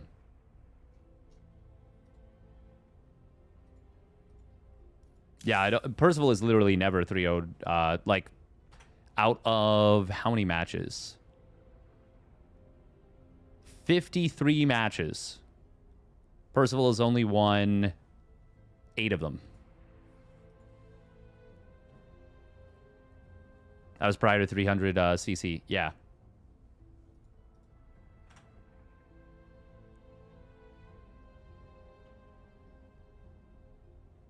I gotta sneeze. I mean, we're all salty. The game is salt-inducing.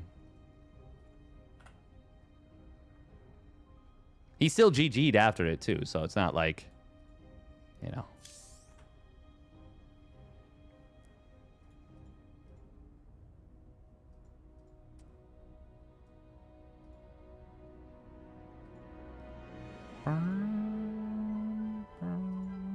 It's honestly pretty tame. Pretty tame. Showtime is having himself a day today. Took down Beyond 2-0, now 2-0 in Classic. Okay. Okay, D-Mauer, I see you. Chat projecting. Heh. I mean, he did type, you know, nice balance, but do I agree with the nice balance? Honestly, I think that map was really good for specifically how Percival was playing. I mean, Solar's a billion times better than I am, right? So the thing is, we play similar styles, but it is very, very easy to, with that style of play, go way too hard and not know when to pull back and not know when to tech up or do what, like, to transition into the correct tech. And that's a map that's really good for Terran once they get their 5 bases up, I feel. Know when to hold them, know when to fold them. Something like that. All right, 3 minutes of ads real quick. If you do want to avoid those ads, you can subscribe. And we are still 8 Partner Plus points short before the end of the month. We do have 9 days, which is nice. But, yeah. Tier 1s, Tier 2s, Tier 3s are huge. Hydra Lurker Infestor, probably not good enough to win late game ZVT. I think it can be with Microbial Shroud, actually. But it's very dependent. Microbial Shroud is actually such a huge boon to that army comp. And especially being able to cast it from so far away. I actually think Microbial Shroud... It might be low-key busted.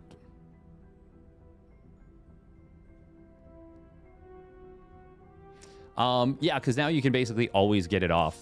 Like, 12 range Microbial Shroud cast is, like, crazy. It's actually so fucking good. Kenny Rogers. It's true. Yeah, that's him. The Gambler.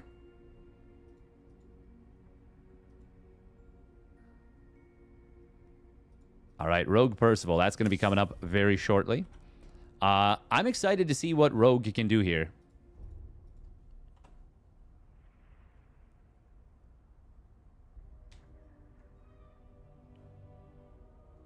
You got to know when to hold them.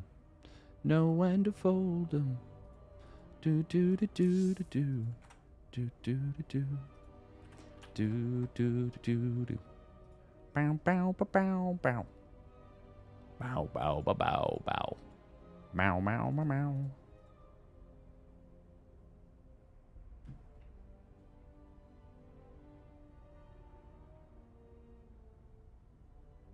Are we waiting for...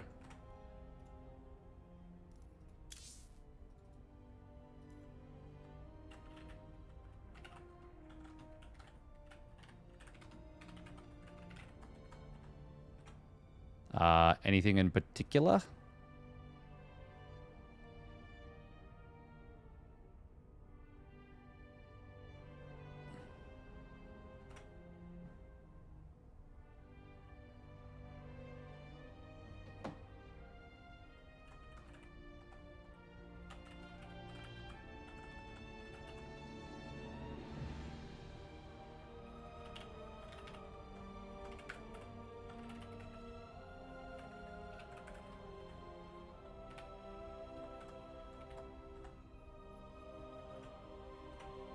Oh, wait, where's the...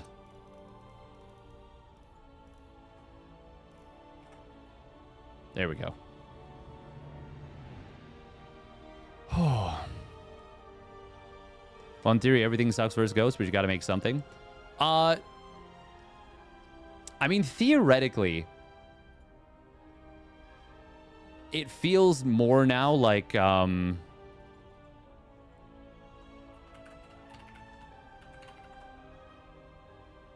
it feels more now like there is kind of a... There's kind of more clear weaknesses to the Ghost. Now you have to, one... Well, one, they're much more vulnerable to running out of energy. Two, one, they're more vulnerable to running out of energy. Two, they're more vulnerable to, you know, banelings getting caught.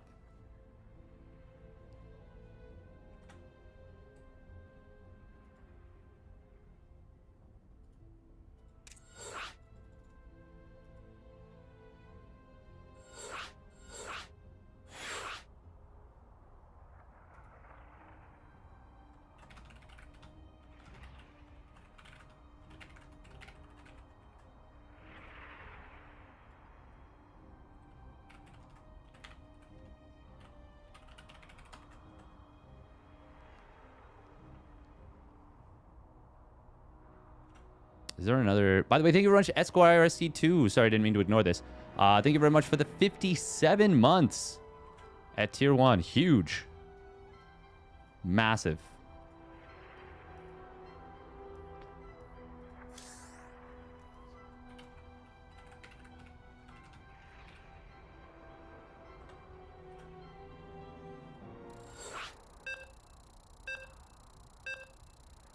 It's interesting because the... lowering of energy and the supply buff kind of compensate each other. A little bit, yeah. I mean, hey, I would much prefer this version of the Ghost to the one that was 50 supply, or 50 energy on snipe. 125. Oh, we've got the lobby ejection bug. Nice.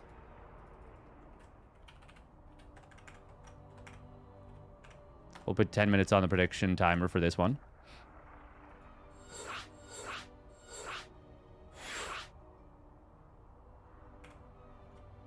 Hopefully the lobby bug does not persist. It's going to be washout for this game.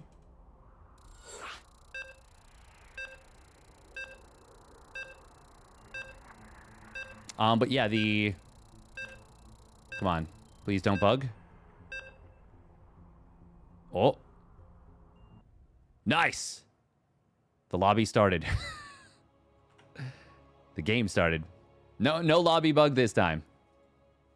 Good stuff. Good survival. But yeah, do I agree with the nice balance? I mean, I honestly don't think... I don't think it's as bad as... I mean, I don't know. It sucks because with my broken wrist, I have not been able to play a single game of SC2. Like, I've played, I don't know, like less than 10 2v2 games just to kind of see if I could get a feel for things, but I can't do even a... I can't play the way I normally would. It's more so to be like, okay, how does it feel with some of the openers? Realistically, I should just be practicing build orders if I'm going to do anything. Anyway, spawning up at the top right, it is Rogue in the blue. And his opponent spawning down in the bottom left, it is Percival in the red. Now, I am starting to think that extractor tricking might not be as good. The 16 hatch, I think you get it down faster without extractor tricking. That would have been a 113. And I'm pretty sure solar was like a 115 before. Even if you get that down to a 114, I think just the faster Overlord is better.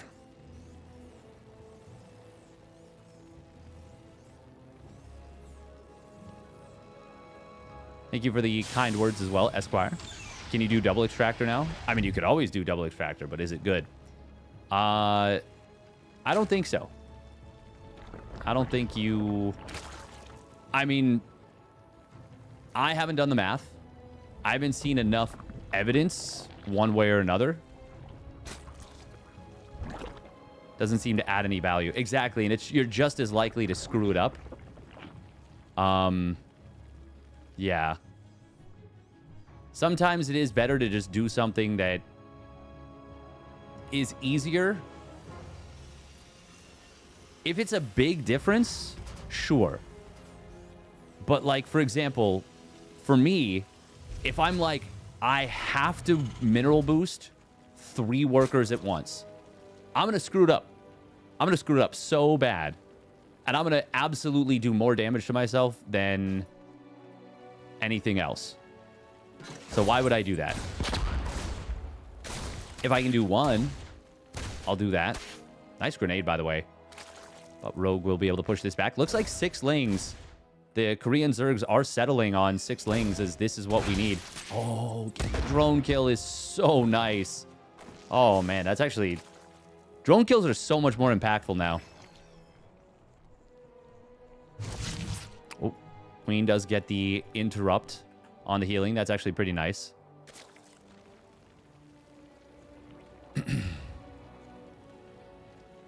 One thing that does add a fair bit of value is making sure that, well, you have the correct stacking. Oh, there we go. Rogue does exactly that. Gets his 3rd base down.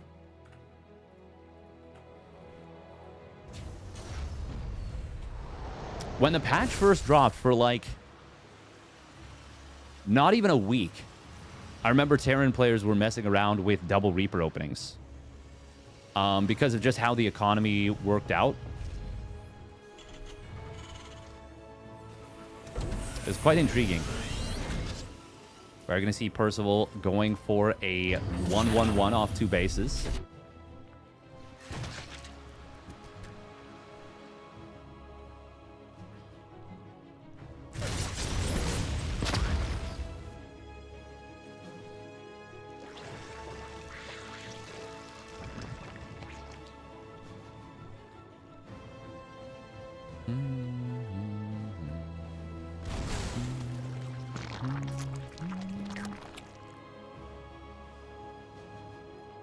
Oh, wow. Building 2 additional barracks now as well. After the Overlord leaves. That's really interesting. So this is going to be at least a relatively dedicated 2-base attack. No 3rd CC being constructed yet. He can still go for 1, but he's going to be getting a lot of Marines first. It's single Cloakless Banshee into Raven. Okay, single Engineering Bay makes this... This makes it look like it's going to go into a 2-base all-in. Oh, nice job right there. Zerg players going ham with this fast Carapace play. That seems to be what the new hotness is. The 100 gas Carapace I was saying initially, instead of like lowering the cost of the CC, you re-increase the Zerg upgrade cost. But now I'm like, oh man, this is so nice. Fast Carapace. Yes, please. Good queen positioning on the left side.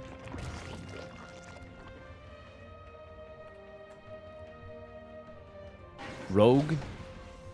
Layer behind this, 3 additional gases. He's already on double gas.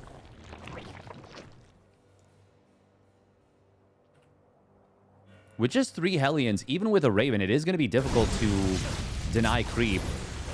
Just because keeping that Raven safe from the Queens is not an easy task. Especially once these creep pathways link up, but that's exactly what Rogue is, or pardon me, Percival is trying to avoid.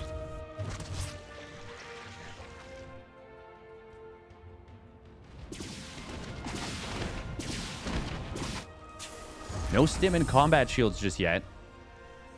Or sorry, no +1 in combat shields. But it looks like Percival wants to set up for the attack with some tanks. This particular spot... Is it here or is it here? There's somewhere that you can drop a tank, and it's an insanely good position. It doesn't look like you can actually fit one. Oh, wow. Nice round on a Hellion there. Great grab. Hang on. Is there just an opportunity to flood this right now? With Carapace completing, there might be, but there is going to be a lot of auto turrets available. Or anti-armor missile. There was a really small timing to hit with Carapace. There's a counterattack on the other side of the map. He does get in here before Shields is done. Auto turrets will get dropped. They get their full duration. Other side of the map, he got 4 SCVs, which is not bad. Percival is putting the pressure on. Oh, that one queen staying alive with a big transfuse. It is super low on HP, and there's no other queens that can transfuse it. It does go down. That means these Marines can really start to cook. Percival, oh my goodness. Damn, look at him go. Taking down this Patch's base. Now, he doesn't have +1 armor on the way. No armory. No, he does have an armory. Ooh. Okay, I think you just go straight into +2 attack. +2 attack and then add the +1 armor. He's got the money for +2 attack. Like, get it. Get it. Oh, Banshee sacrificed itself in the main. Raven going to be able to provide a lot of detection here. Clearing up so much of this creep. Percival, I really think going home might be the prudent move. There it is. He starts up to 2-1 now. Oh, don't lose the Raven. It goes down instantly. And these medevacs very, very low on energy and HP. They both go down, and the Hydras, after getting rid of the high ground vision, murder this attack. And just like that, Percival's advantage is gone. Completely gone.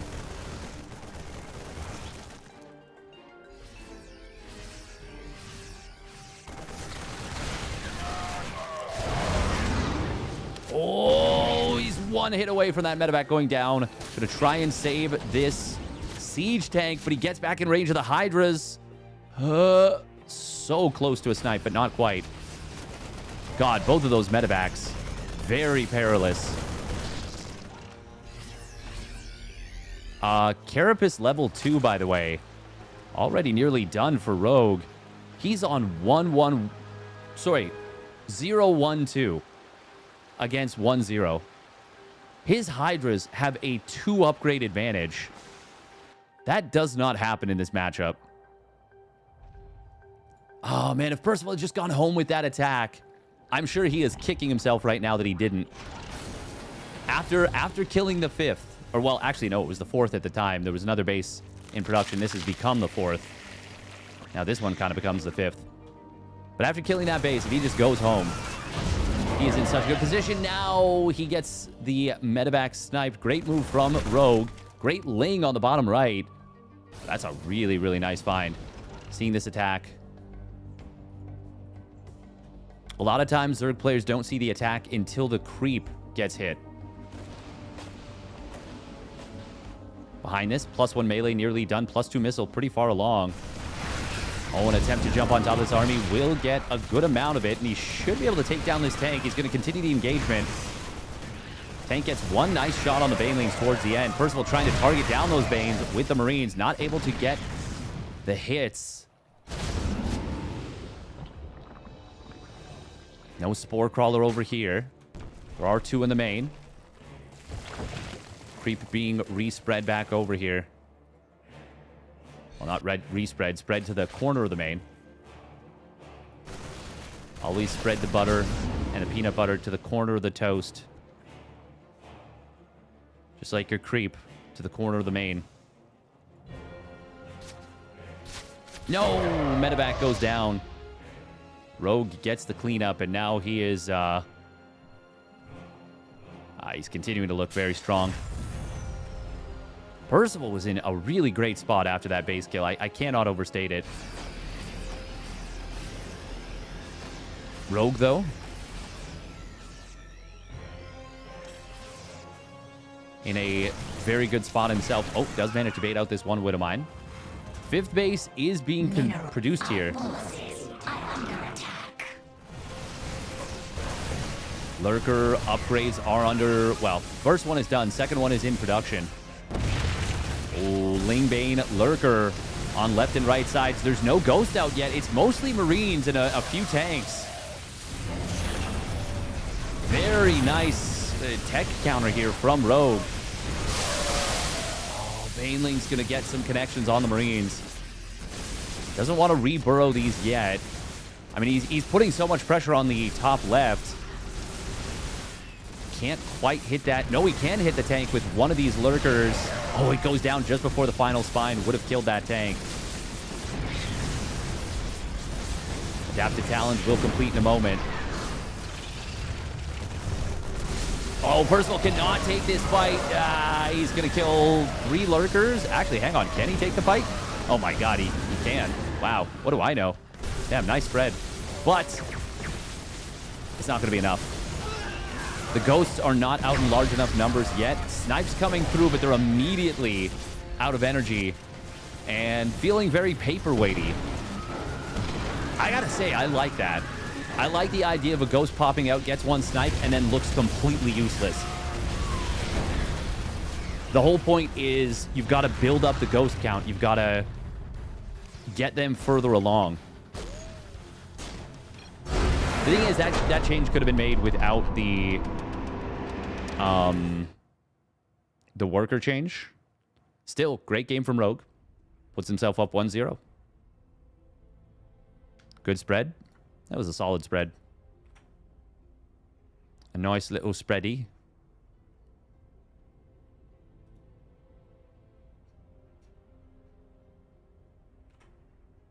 Eddie Spaghetti.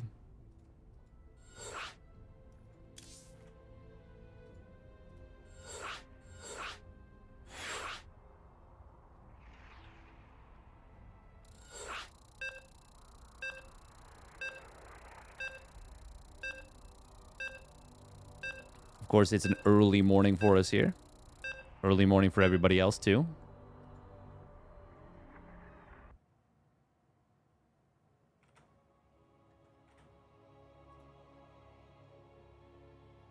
What's the current review on 300 Minerals? Unplayable? I don't think unplayable.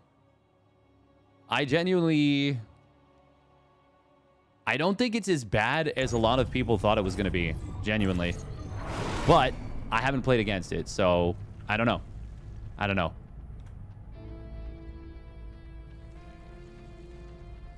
What happened to my arm? I broke my wrist playing softball. But I get the cast off tomorrow. So, broke my wrist doesn't sound that bad. But it was actually damage to the cartilage. So I had to have a surgery to get it repaired. And to get the bone repaired.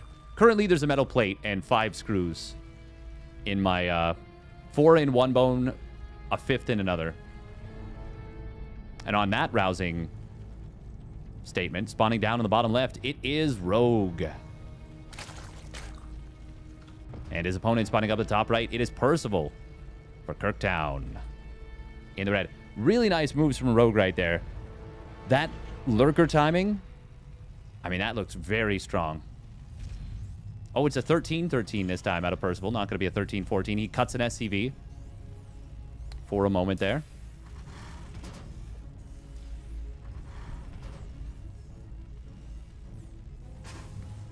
In 3v3, it felt broken. I was building CCs instead of depots and mule dropping instead of building SCVs. Army was huge. I think in situations where you're allowed to get away with a lot of stuff, it's going to feel really broken. But there's going to be a lot of situations where you can punish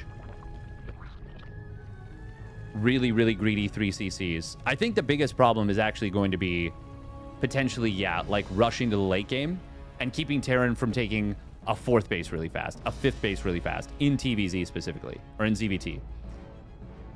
Like, maybe Clem is going to make ZVT look insanely broken.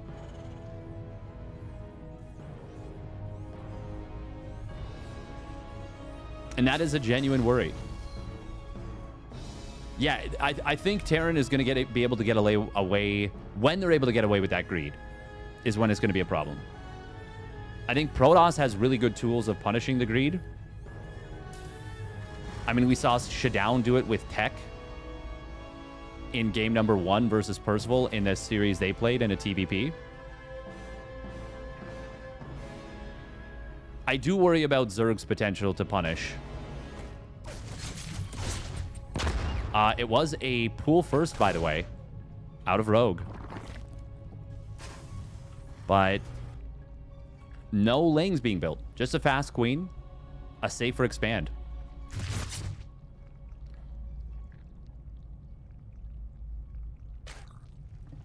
And I mean, being able to not build any lings at all,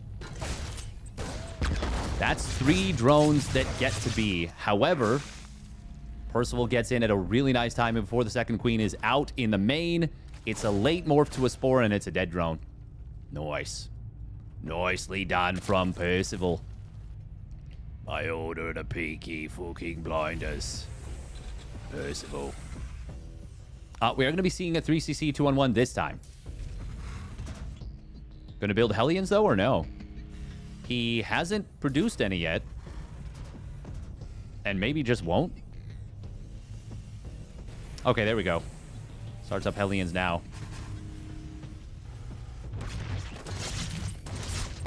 Yeah.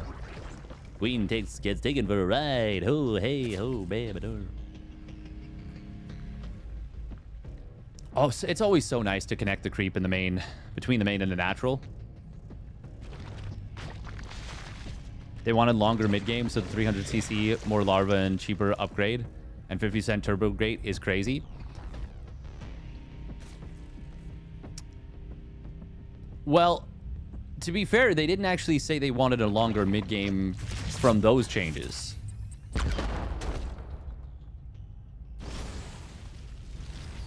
But yeah, I get what you're saying. It's a funny counterintuitive thing. What I wanted from the 8-worker start was what we actually do have, which is early game builds being more like meaningful, the choices.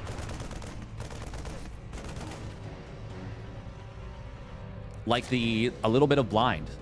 A little bit of blind.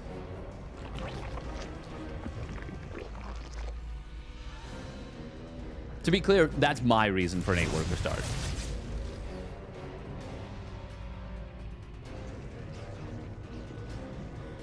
Building CCs instead of depots is really inefficient.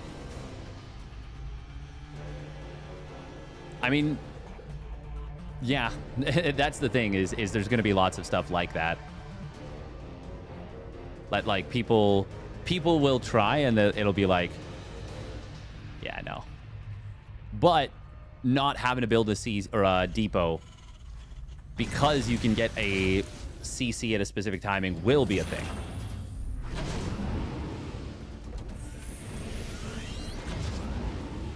First, we're going to move out with 14 Marines here. Landing his 3rd CC very quick. These are the kind of builds that I'm more concerned about. Like, is there going to be a great way for Zerg to deal with them? And to be honest, maybe the fast Carapace is a great way to deal with them. Rogue actually, he's got more gas than he needs right now. Even with Bane speed, even with the layer. Oh, Transfuse does keep this Overlord alive. He doesn't have Carapace yet, so that's a little bit unfortunate for him. Percival sniping a drone on the third base position. Very nice. Queen's on the left. They don't have the Carapace yet. It will kick in momentarily. They've got tons of Transfuse still. They're going to be all right. But Percival slowing down the creep significantly. There's the 1-2 upgrades starting from Rogue. Percival, even with relatively fast engineering base. What did I just hear die? One Ling? Yeah, I think so. Even with relatively fast engineering base, not the fastest. Oh, wow. 5 barracks in production at once. This is going to be an 8 racks behind this. Does this build have teeth? I mean, always, yes. But on this patch, Percival supply blocked is pretty brutal. We'll see if he does a depot call down, a depot top hat. I know any depot top hatters in the chat.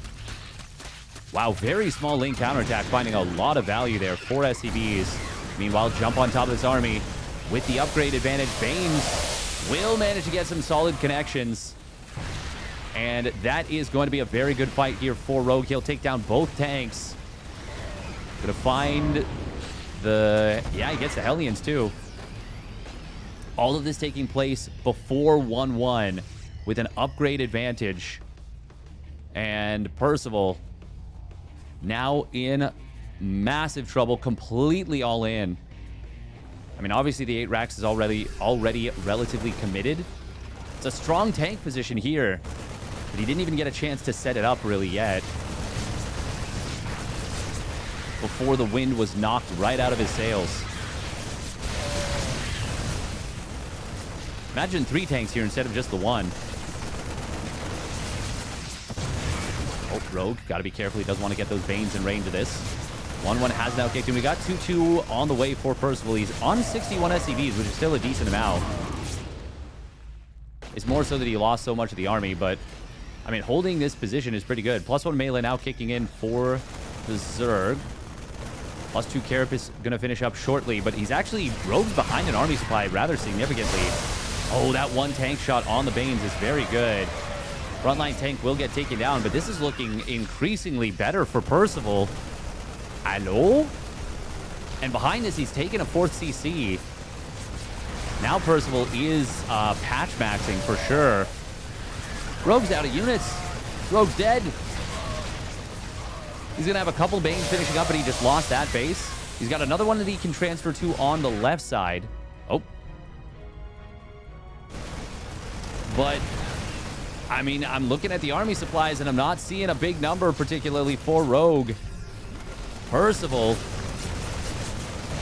making it happen here. He's down in upgrades at the moment. The Carapace is a nice one for the Zerg. Percival does need to chill a little bit. Ooh. Hot pickup last second right there.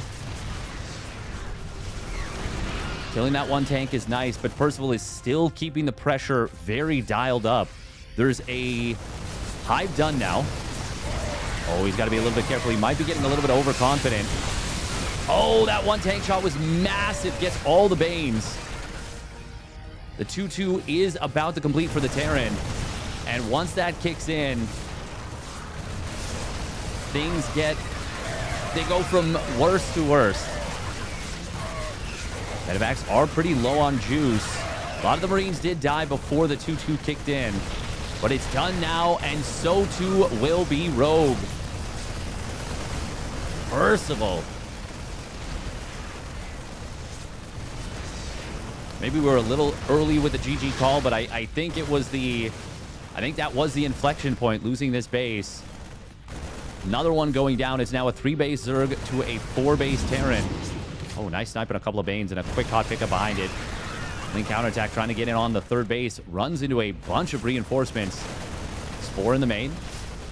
Percival... Actually, no. He's going to be able to do just fine here in the main. Counterattack on the other side is, I think, found a tank, maybe? But I think that's about it. And in the main base, this drop is undeterred. The Ultras are in production, but they don't have chitinous plating. And without that, they don't have much hope.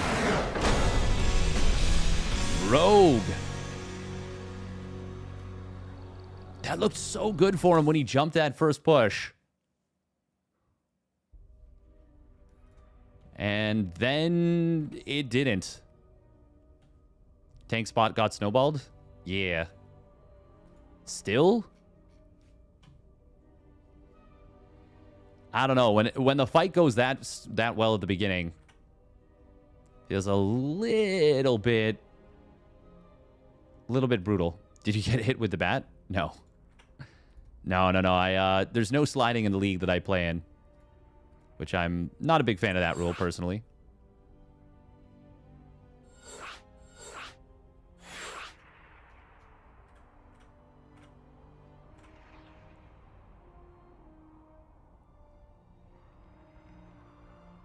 He did come from one direction is the only thing I'll say. Yeah. I mean, if that felt pretty brutal for Rogue there. Granted, he could have given up the base a lot earlier, counterattacked, and been in a really good spot. Like he droned pretty hard behind that. Oh, lobby bug, awesome.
I will say, build order wise, yeah. 3cc, 2-on-1 versus a pool first that still lost a drone. That definitely doesn't set you up super nicely. But also losing 2 tanks very early on.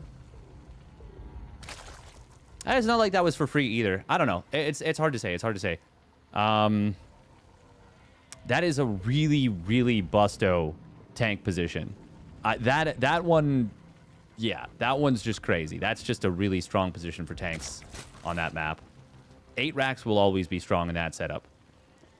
All right, here we go. Spawning down on the bottom left, it is Rogue in the blue.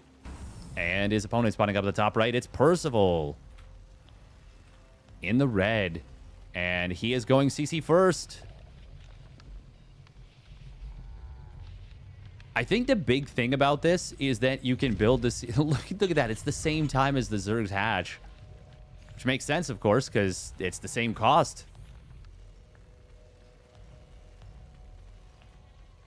God damn, that's so crazy.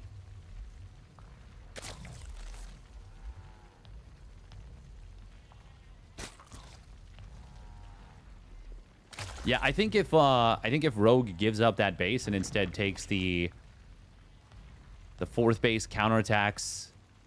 The 4th base for Percival was also made on location. It was covered by the rally of the 8 racks. But even like 6 lings on that spot are going to be a big nuisance. Not saying it's easy, not saying it's free. But I think giving up that base and then big counterattack, that's a lot easier of a way to deal with that on that particular map.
This time, obviously, since it was a CC first, Rogue didn't need to build any links.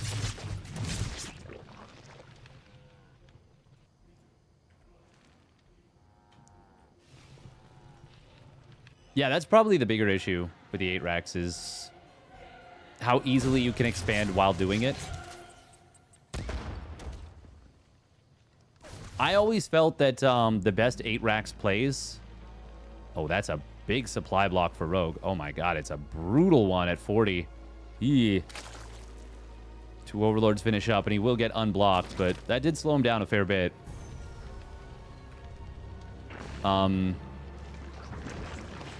Yeah, the best 8 racks plays were done very slow, very methodically, and oftentimes while taking a 4th base. Now, there was also the 8 racks that were like the Oliveira 8 racks, which was really the Ryung 8 racks, but it was a bunch of tech labs, Marauders, as well as tanks. So Marines, Marauders, tanks, medevacs. Really, really potent way to play.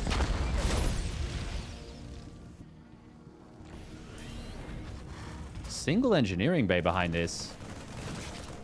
Oh, this is going to be... Wow, this is going to be a similar play to game number 1 in this series.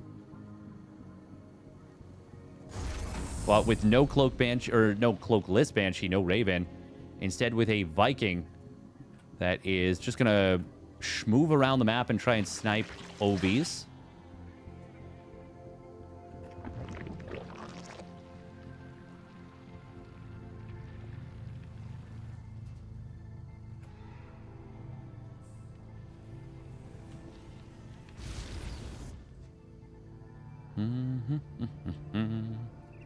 Carapace coming up once again from Rogue. He's opened up the same way, I think, in all 3 games.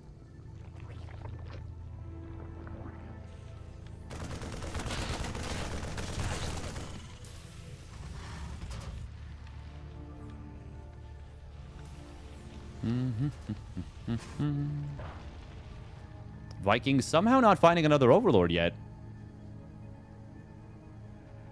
I mean, I guess Rogue pulled his OVs back into the main. Yeah, one took a lot of damage, but he saved it here.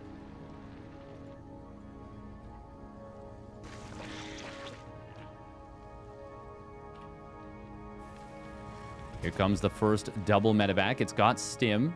Oh, he's actually pushing out with tank behind this. There's another potentially very good map for tanks. Did Rogue drop the rocks already on top of this position?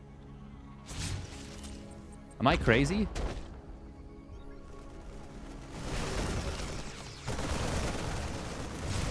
Queens don't have +1 carapace. Landed Viking being added in here. Rogue's going to try and fight for the base. I don't think he can. I think he needs to give this up. He took a lot of damage on his Queens, though, and loses one of them. Has to use 3 transfuses just to not lose more.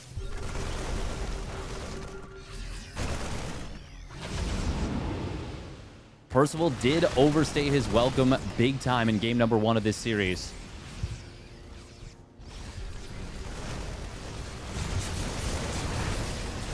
Ooh, siege tank in the back. Oh my god, this is looking so good for Percival. He's just going to run right over Rogue. That tank provided so much tanking. One good Bane shot is not going to be enough. He needs more than that. Drones are going to pull. It's the start of something for sure, but is it enough? 10 drones already falling. Percival is dedicating to this hard. No SCBs behind this. Ah, this is a 5 racks. This is an all-in. He actually does get enough with that one Bane. Oh my god. I thought for sure that Rogue was dead. But now all of a sudden he's survived. He's on 4 bases again. He's going to start to drone up. There's a 3rd CC being built on location just now. It starts up. Oh, man. That one Bane, it actually did do it. Without that, this game is over. One singular Bane got like 5 Marine kills. +2 Carapace is nearly done, by the way, for Rogue. I say nearly. It's a little bit of ways, but it's very far along. Rogue added 3 more drones during all this. This is a really, really strong position. We're going to see an attempt to break this. Liberators, they don't cover the entire bottom path. Only one of them does. Trying to cover all of his base is not going to end up working out super, super well. But as I say that, he repositions that Liberator. 2-base pushes into this area, or through this area, are really, really difficult to deal with. Nice double transfuse. Oh, the base is holding for the moment. Tanks have gone down. 3rd CC behind this is nearly done. Oh, these medevacs very low on HP. One of them does go down. The second one, though, will survive with the hot pick up inside. Rogue actually could have kept pushing right there. With the +2 Carapace pick, finishing up, I think he absolutely could have kept pushing. +1 melee immediately started up behind this. I actually don't think he had it queued. I think he just started it. Rogue, if he's not going to push, he needs to drone up. Very, very badly. He needs to drone up, needs to add another Evo. He's actually got way too much gas right now. 5 gases, and I think he's... Oh, okay, there we go. He did stop mining one of them for a while. Oh, there it is. There's the second Evo. Yeah, he more so just needs to keep scaling with his opponent's upgrades. Changeling gets spotted. Wow, that is a... Oh my god, that was so cool! I feel like I haven't seen that animation before for the Changeling. Like, the depth of the Changeling, that was really cool. Man, Rogue was so close to dying there. One Baneling hit, making all the difference. Oh, nice target fire on some Banes there. Lifts up and gets out. Rogue is surviving, though, and is now swinging back in this game in a big way. He did get massively supply blocked. 8 Overlords at once. We do have a drop into the main base. It will get deflected. Good defense there. Push on the right side.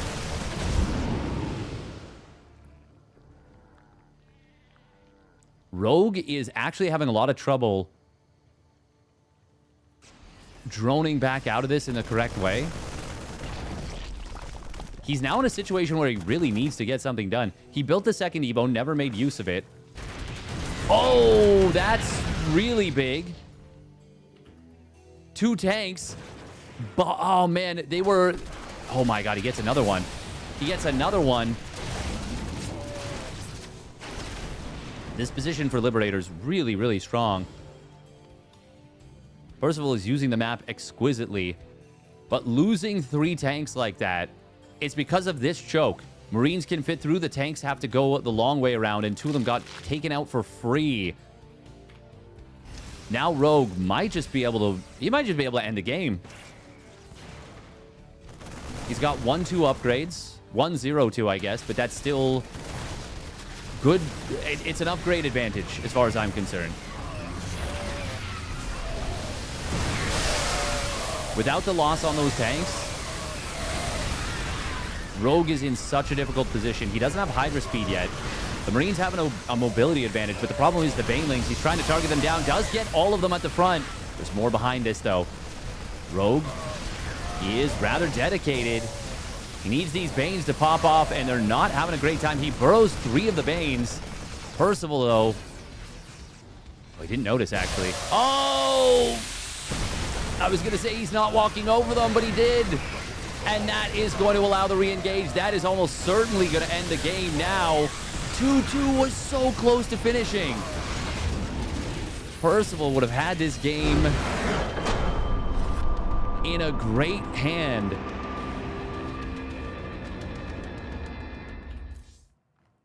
Oh my god. Losing the tanks, losing the units to the burrowed Banes.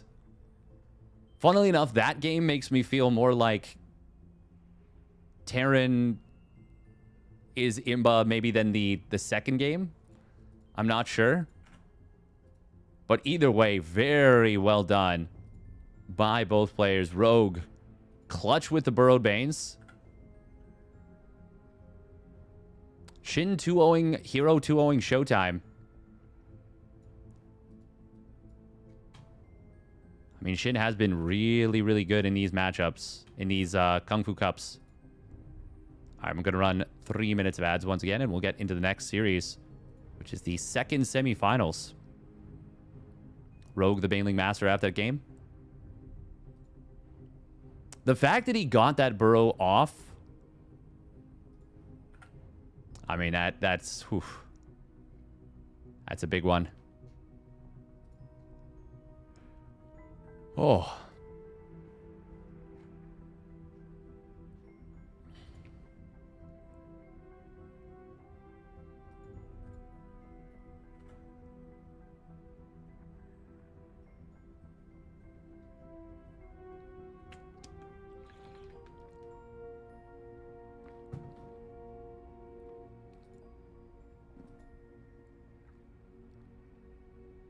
Next up is going to be Rogue versus Cure.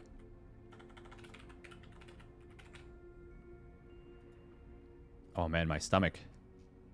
Oh, I need to eat more. I am hungry.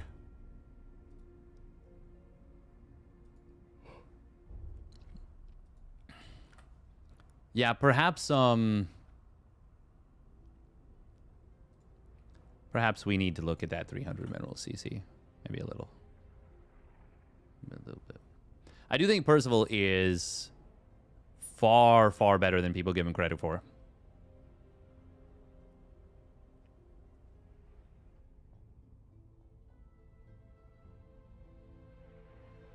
We'll never forget Percival took a game from Rogue and GSL. Tasta says the prophecy is true. A Terran younger than Mara would come along to dominate GSL.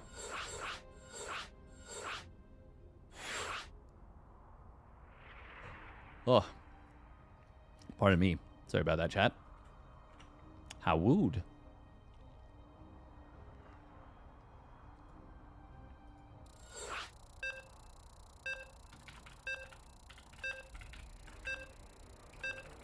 Percival is good, but he didn't really accomplish anything.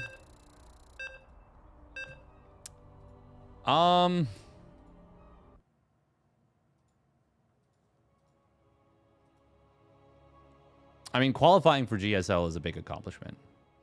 It's a huge accomplishment. But he hasn't yet had a huge moment. No, for sure. I would say one of his biggest moments is actually taking SCBoy, making SCBoy sweat as much as he did in their recent meeting. All right, here we go. Spawning down on the bottom left, it is Rogue. In the blue. And his opponent spawning up at the top right for Team Liquid, it's Cure. In the red.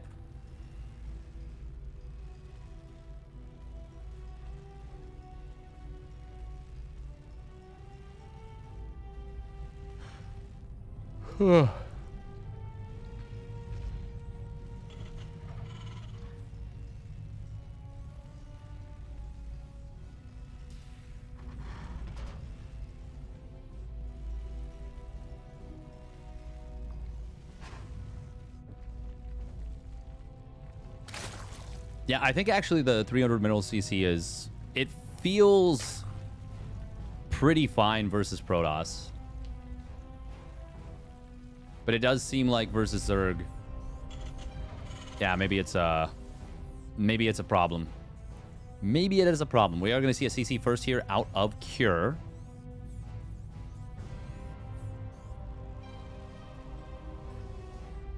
$14 TC is very much doable. Going to be too OP in late game. I mean, the thing is, I think people are forgetting that, like, Mass Orbital has kind of always been OP in late game versus Zerg. Maybe this makes them finally put... I don't know, a global cooldown on scan. Like, it doesn't have to be something like maybe it's charges, you know? Maybe there's 3 charges of scan that can't be cast. I don't know what the number would be, because you have to allow for multiple scans at once. Like, otherwise DTs become broken.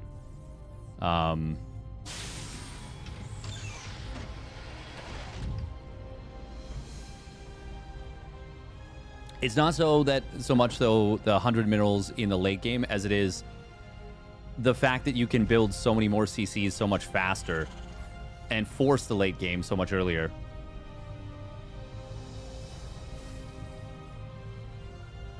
The mule is also quite imba in the late game. That is, both are a problem. Mass orbital is just a problem in late game TVZ.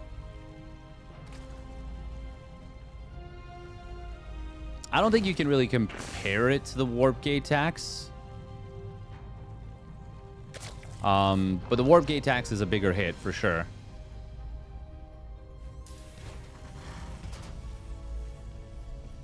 Right now I'm like not sure how to feel, because I feel like maybe ZVP. I don't know. I haven't seen enough ZVPs, but looking at the bracket, Shin 2-0ing herO 2-0ing Showtime is definitely. It's definitely a little bit notable. Shin is a super pesky player. By the way, we are going to see Reactored Marines and Naked Factory Hellions. This is going to be the 3 Hellion Medevac Marine play. To the guy that was asking for builds for Terran, I'm sure you're not here anymore, but if you are, who followed earlier today, this is a good one. This is a very good one to practice and to kind of learn the nuances of.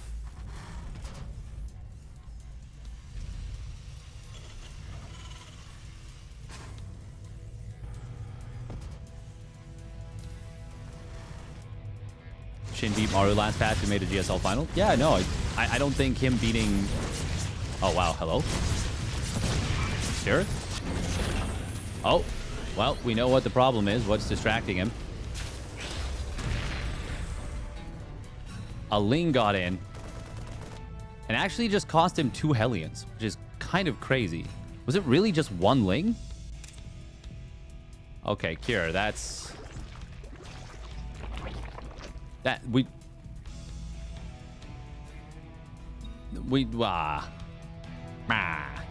that shouldn't be happening.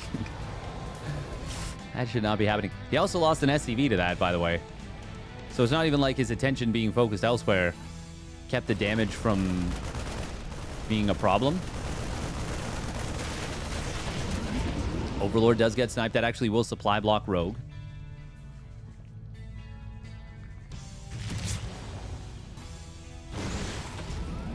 Oh, nice hot pickup, saving that 1 Hellion. That's good, at least. Rogue did get pretty brutally supply blocked, actually, there with the loss of that 1 OB.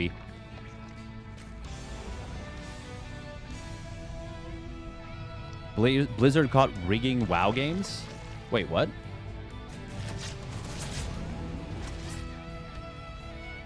I need a source. I need a source and I need context. Otherwise, that's just hearsay.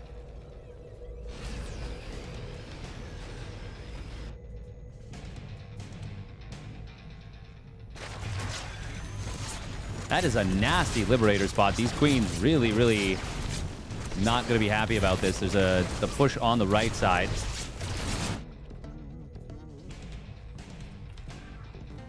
I knew I was right to watch this. 2 drones do get taken out, but he loses the Liberator. Honestly, I think... Well, no, he got a Queen, too. Yeah, he got a Queen. No, I still think that's okay for Rogue. Rogue's economy, though, is not scaling. Not well. He's built a lot of units, and maybe maybe this is actually the worst thing for Zergs to deal with, is your opponent forcing you not to drone, but because of the cheaper CC, Terran is able to keep Zerg from... they're able to expand more easily and continue to scale up. God, that is a strong tank spot. This is the same tank spot Percival used to beat Rogue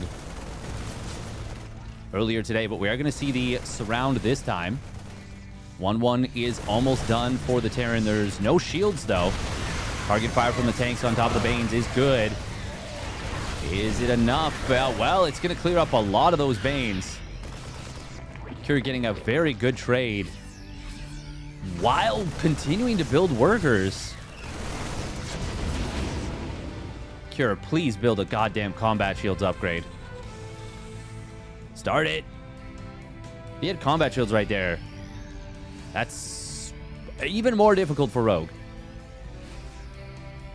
Oh, Cure for getting +2 armor as well.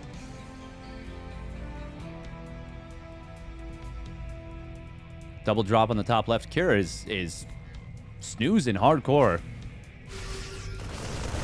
There's a +2 armor. Drilling Claws as well. Target fire gets 1 Bane. Another one blows up on a singular Marine. Does kill it, but Bane's more expensive than Marines. Nice multi-prong with the cleanup here. Combat shields, please. Please, combat shields. Start.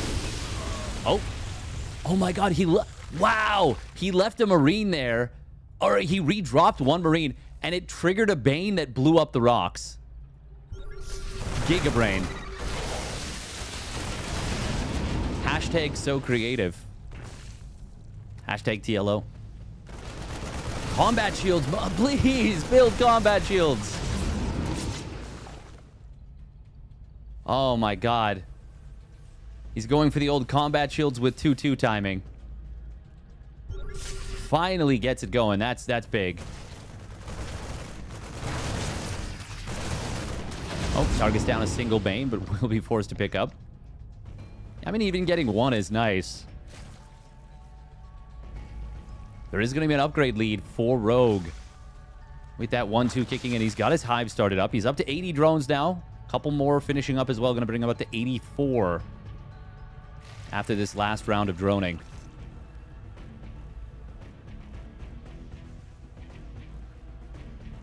Rogue spread creep up here, perhaps? Yes, no?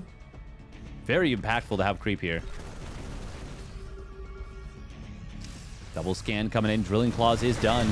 Oh, that really looked like it was going to go off. We're about to have a massive power spike for the Terran as 2-2 and combat shields kick in.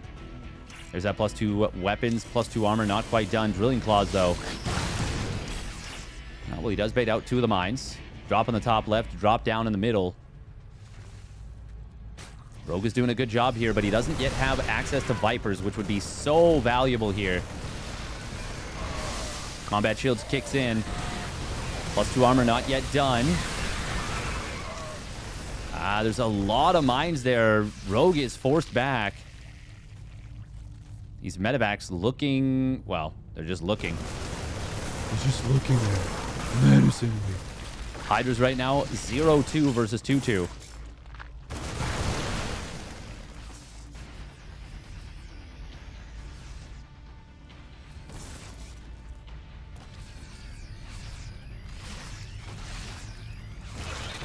Changelings do give some advanced information.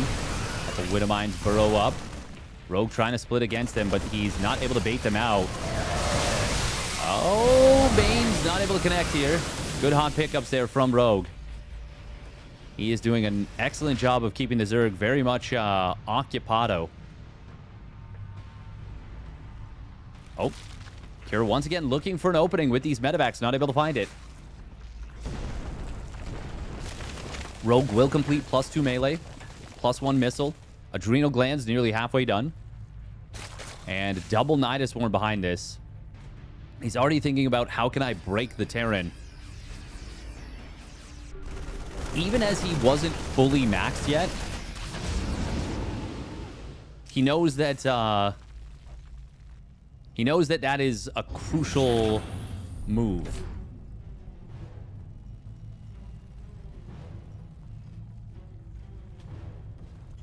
But Ghost Academy is after the second starport and the fusion core. just now being added in, as well as a few additional command centers. Cure was very focused on keeping the pressure up before getting into the big late game infrastructure. Big push on the top left, but there are units in position here for Rogue. Widow Mines, mostly getting taken care of without any huge shots. All of them getting decent shots, none of them massive. Still, slight cost-efficient trade for Cure. Oh, wow, he's going to try and rush in on top of these lurkers. That was optimistic. Rogue remembering Hydra Lunge. It's going to complete momentarily. +3 Carapace, +2 Missile. And now starting up the Hive tech for the lurkers. Oh, we got Cure adding on kind of strangely, actually, I would say. Actually, no, I guess it makes a little bit of sense. Does it, though? Only 3 of the medevacs actually having an energy issue. 5th base on the bottom right has been turned into a planetary. And Cure is trying to kind of playing a forward flex defense, where you're poking forward. Oh, Abduct's coming in, grabbing these medevacs. Warcrawler picking up 2 kills. Push on the top left. Kind of a drop more than anything. Triple supply. Triple medevacs. No, that's actually just a ton of medevacs. Sheesh. Where are Rogue's overseers?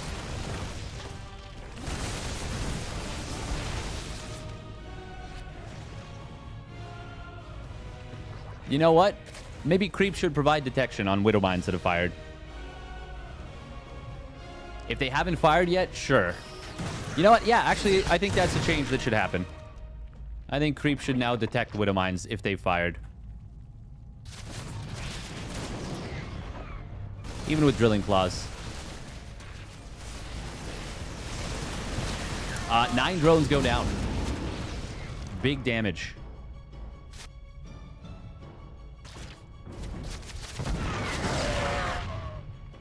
Ooh, double Abduct. Wow, that's a lot of value right there for Rogue. Lot of value. This thing was like headbanging right there. Look at it.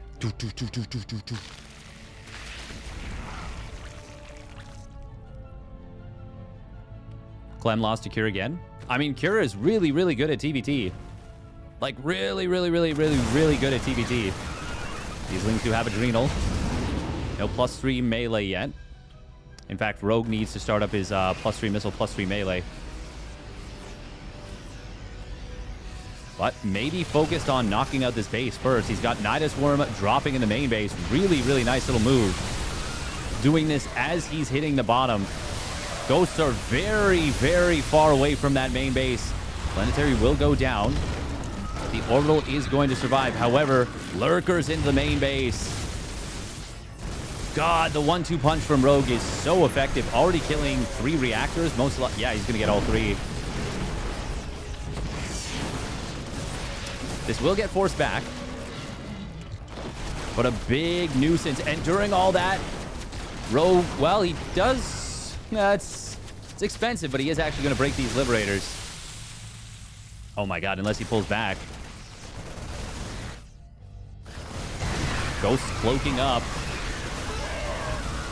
I don't know about this fight here for Cure. He's feeling like maybe he has to push, but it's not going to go super, super well for him. Good fight for Rogue initially. More reinforcements show up for Cure, though, and will push this back. There's no Banes left over. In fact, there's no Banes being morphed. This is actually looking all of a sudden very scary for Rogue. Hello? The first part of that looks good, and then all of a sudden... it falls apart. Welp. No Banes. No bueno. Damn. Cure. Wawa weewa.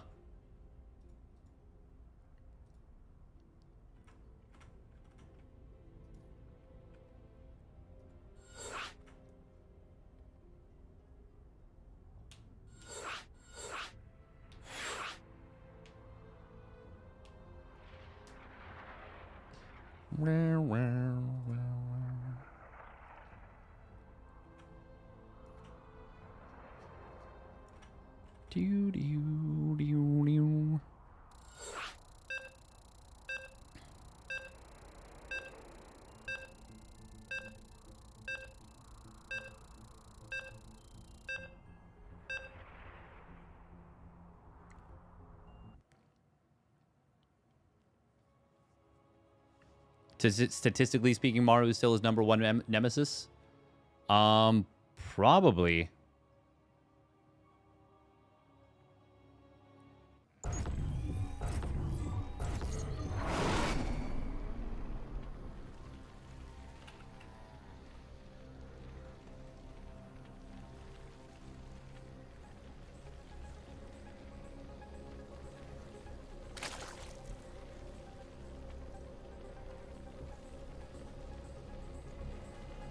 So I just gotta check something.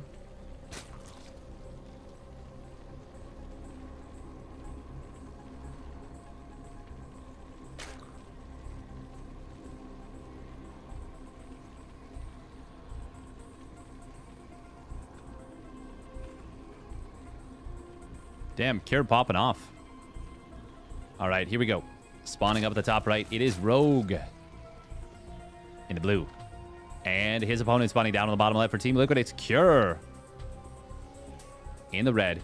Yeah, that position at the top of the ramp was really, really problematic there for Rogue. I feel like maybe Lockdown just is not a great Zerg map. Just not a great Zerg map. But also the 300 mineral CC changes. It's pretty crazy. No doubt about that.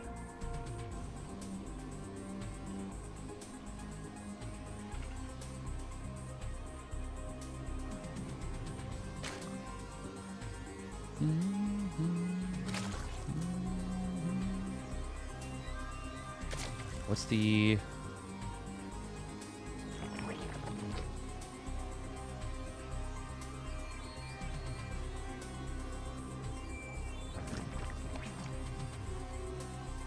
Sorry, I'm tabbed out for a sec, I know. Ooh, 2 racks, low ground. What is the meaning of this?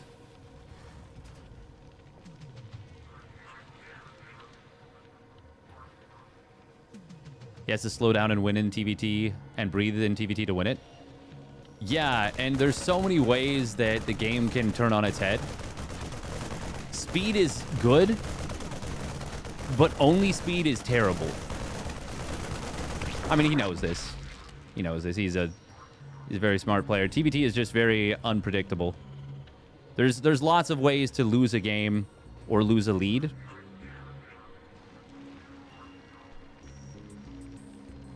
He's a smart kid. You could call up Oliveira for TVT tip. Just become a normal man. Hey. Is this going to be the 4 racks follow-up? It's got the 3rd one here. Style is the closest to Clem. Yeah, I think so too, honestly. Okay, this is going to be a funny little push. No lings were made, but he will get away with it.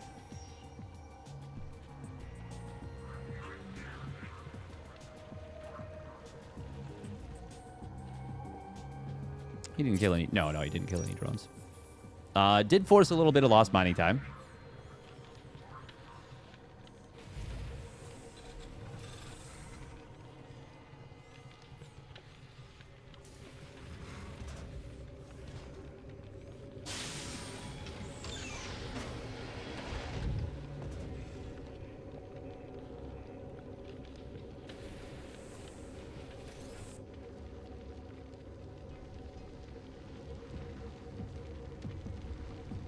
Clem did play TVT.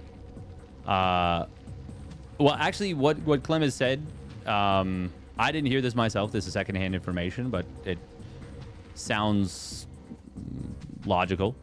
And obviously, correct me if I'm wrong. But he was tired of having to basically practice PBT by, like, you know, seeking out Terran specifically. Like, laddering is just so much more difficult. We're going to see one queen getting taken out. There's no stim or combat shields yet on these Marines, but they're actually doing great work. Rogue really underestimated the potential of this. He's having a really difficult time dealing with this. Lanes are going to pop out. Eventually, this gets cleaned up. Absolutely. But not before he takes a huge amount of damage. Genuinely massive amount. Cure is adapting to the new patch. Right proper. I think versus Protoss Terran versus Terran Protoss is definitely still viable for sure. I think the 300 middle CC is one of the craziest changes we've ever had. And it's obviously really, really, really good for Terran. And probably is massively imbalanced. But I think TVP at the very least.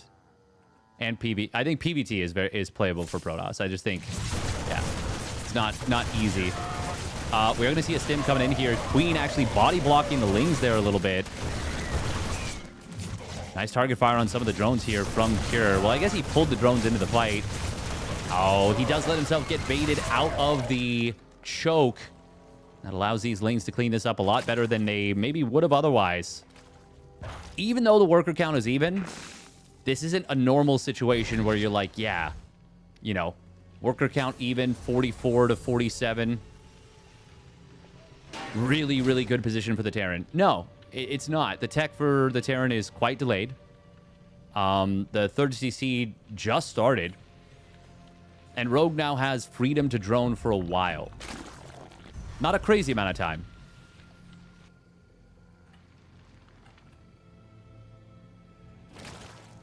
I think he is under droning a little bit though. I mean, the first two medevacs are going to hit the field, and Cure is moving out. He's moving out in tandem with them, not going super far, just kind of using the brush. Maybe this is still a really good position for Cure. I mean, he's so good at the continuation attacks. He does actually put the first tank right into the medevac, and we'll send it across the map.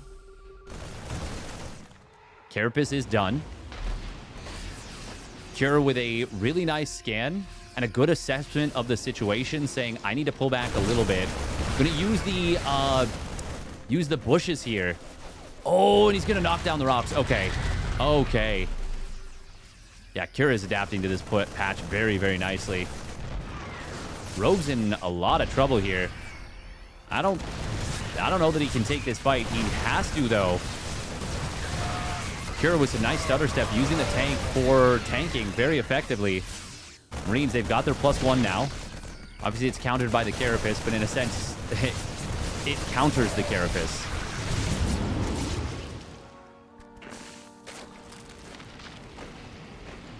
A lot of blood on the map. My God. Thank God this isn't the Chinese censorship and it's all white. Wow. He only lost 7 units there for 2 queens and 49 lings. That was an insanely good fight for Cure. I really thought that cleanup would have left Rogue in a better position, but I guess the transition is just so nice. Target fire on some of the Banes. If he gets all of them, the game is over, but if not, they might still have a chance. There we go. Banes do go down. But it was enough time for more Banes to finish up. Rogue is still in such a bad position, though. He needs to, with this 1-2 timing, find a crushing victory of a fight. Reminder that Cure has kind of just kept Rogue off balance all game. Killing drones and queens at multiple instances.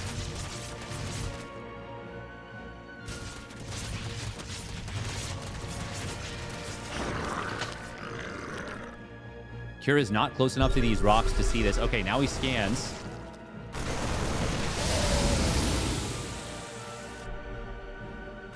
Rogue is significantly ahead in the upgrades. More so the timing than anything. Oh, Banes on the top left get a big connection.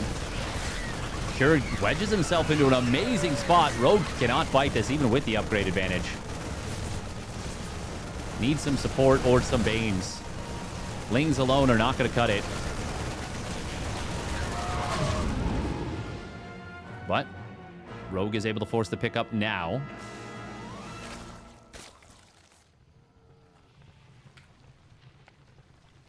Rogue is still in a rough spot in this game, but it's not over yet.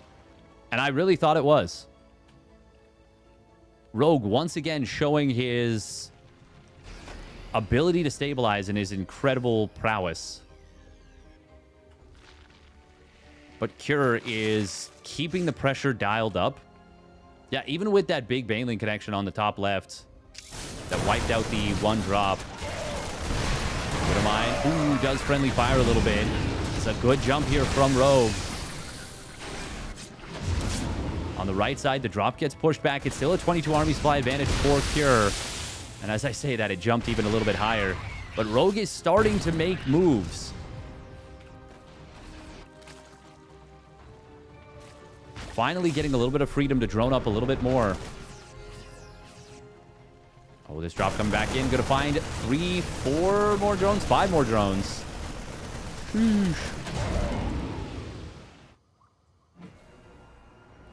This top left.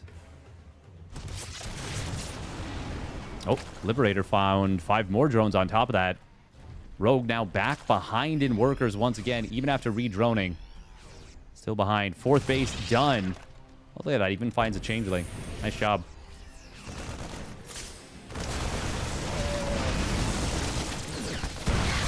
Widowmine does get mostly avoided by Rogue. Cure had to sidestep the friendly fire there, actually, a little bit. 2-2. Cure, it's kind of rare to see him faltering on the upgrades, even a little.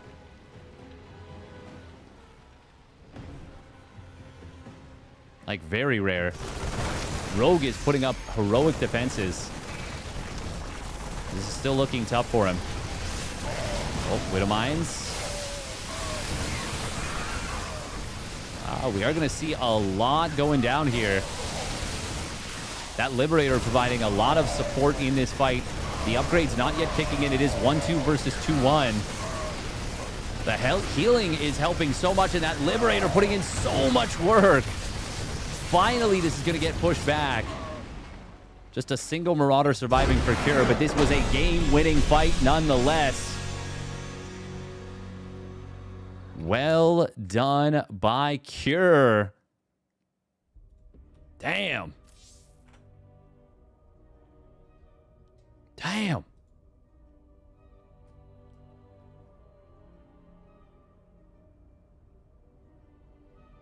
Time to take a dab, play some Darkest Dungeon 2 and watch some SC2. Hell yeah. Hell yeah, Mr. Melancholia. GG. All right, next up is going to be Cure versus Shin. A finals that I think a lot of people didn't have on their bingo card. I didn't. I'll admit that.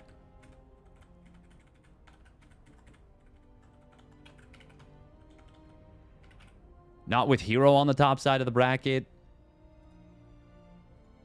Who was on the top side of the bracket? With herO, Classic, Beyond on the top side of the bracket. I don't think Shin making it into the finals is crazy, but it's definitely not a given.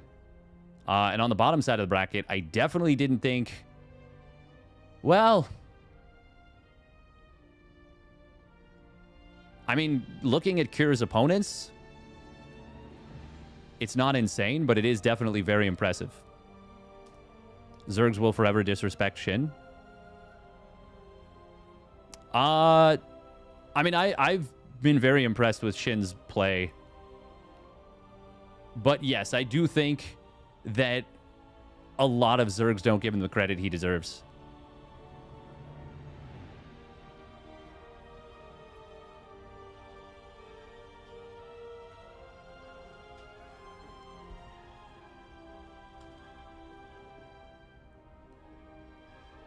Oh,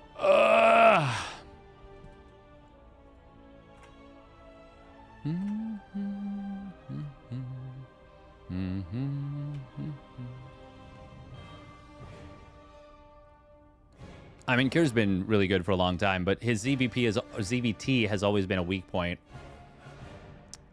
So yeah, I mean, there's no doubt.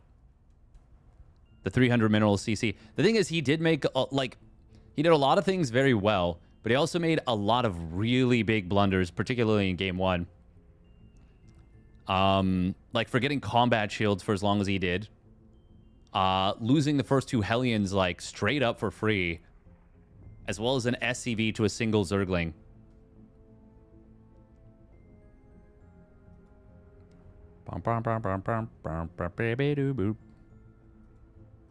Clem playing TBT again? He is. He is.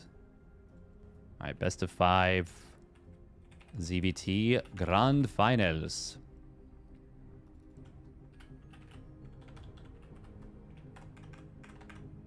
Also, yeah, Kindle Cloud Reader, you're allowed to, you know, type in chat. You can say what you want, but like, I'm also allowed to respond to it. That's how this works.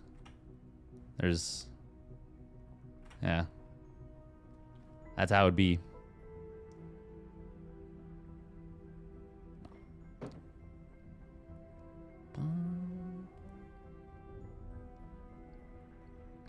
I'm just responding.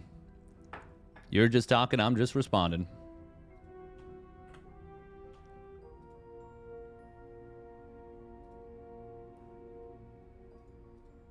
Ba-ba-dum, bum, bum, bum, bum, bum, bum, bum, bum, bum.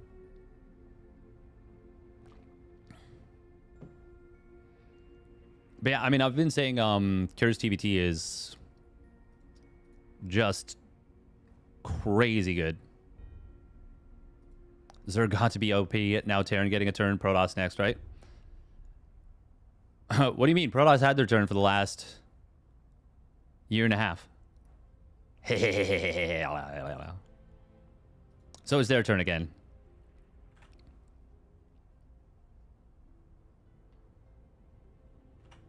After another 2 weeks. They'll get another year at the top. And then Zerg will get 2 more weeks. Then Terran gets 2 more weeks. Then another year for Protoss. And, well, we'll just keep going back and forth like that. Sorry, not an SC2 player. Did 200 mineral CC make it to this tourney? It is a 300 mineral CC, but 200 mineral CC would be... At that point, literally, Terran should not lose at the pro level ever again if it was a 200 mineral CC. Because at that point, you actually are building it instead of the supply depot.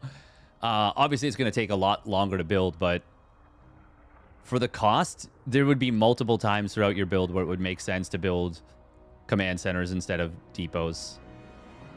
God, 200 mineral CCs, like, wow. What are people's updated opinions on the patch? Haven't been around for about a week. What happened to my arm? Broke my wrist, but I am recovering. It's been 6 weeks since I had surgery, and the cast comes off tomorrow. I am very excited. I look forward to smashing this thing with a baseball bat if they let me take it home. I would burn it, but I think that would be terrible for the atmosphere and also lungs. So I'm just going to smash it. I know that's like a shitty way of thanking something that's, you know, protected me. But I'm also just like, oh my God, I'm so ready for, you know, I'm just done. I'm so ready for this thing to be off. Another year for Protoss, never a truer word spoken. Hey. Memes. I'm just excited to be able to use my arm more. I can use it pretty well right now, but like, it's obviously... yeah, it's obviously very restrictive. All right, here we go. Spawning down on the bottom left. It is Cure in the blue, and he's going low ground depot again. Are we going to see the same build we saw in game 2 versus Rogue? Maybe we will. Spawning up the top right is Onside Gaming Shin in the red. I will say, Shin was like one of very few Zergs that's actually been playing proactively with the new patch, recognizing that, yeah, you can do some things on 2 bases that you couldn't do before. You're excited to see if you can beat Steadfast if he's somewhat hampered? I mean, if you battle mech, you know, you can always potentially beat me.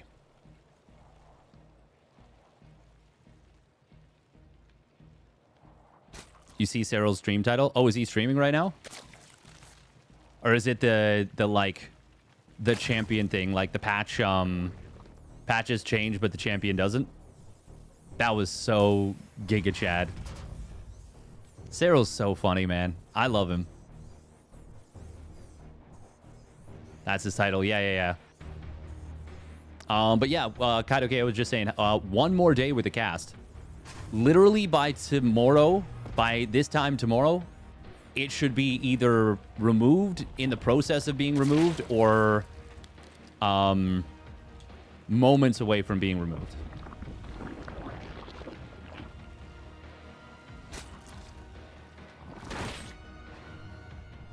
Okay, it's actually not going to be the same build. It's going to be 2-Rax Reaper this time. Tilting you and winning are very different goals. I mean, tilting someone is a path towards winning. The thing is, when I play a clean game against BattleMech, I feel totally fine against it. It's just, it's so easy for me to make the missteps. Big missteps. Was this a relatively... I think he might have cut some SCVs for this, because this is getting in really early. I'm going to have to go back and look at this. Somebody remind me, perhaps at the end of the series, or maybe at the end of the game. I just want to see if he cut SCVs. He's building a lot of Lings against this. 12 Lings. But it's only 3 Reapers out of Cure. And he's going to be able to deny a 3rd base for a while. Forces out a lot of Lings.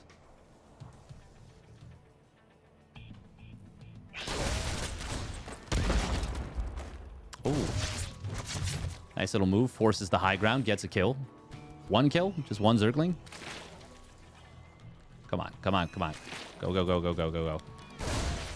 Oh, okay. Well, it deleted the battle report, but that was First Blood. First Blood. For some reason, that's a weird bug.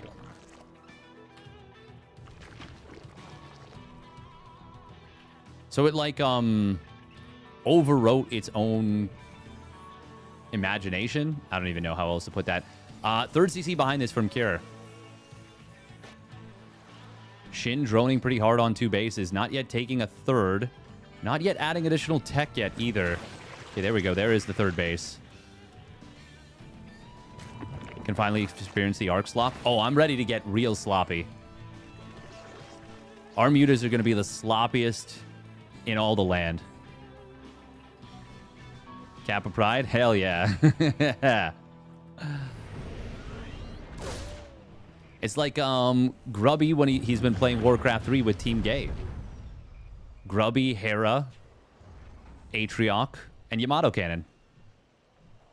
GH, AY. Team Gay. They've been kicking ass. Actually, you could say they've been taking ass and kicking names. You don't need the doctor to take the cast off. You can do it yourself if you own a table saw. It's not just a table saw. You need a table saw and also a strong will. A very strong will. A lot of bravery or a lot of stupidity, which... It's funny how those two things can be so similar. Did Shin get a scout on the add-on? Yes, he did. Yeah, the fake cloak. It was a cute little move from Cure.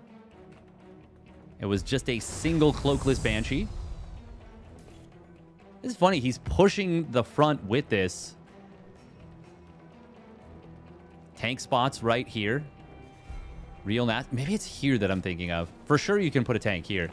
But there's some really strong tank spots here, so it is quite important to get the creep as far forward as you can. Shin didn't bite, by the way. He built 2 spores.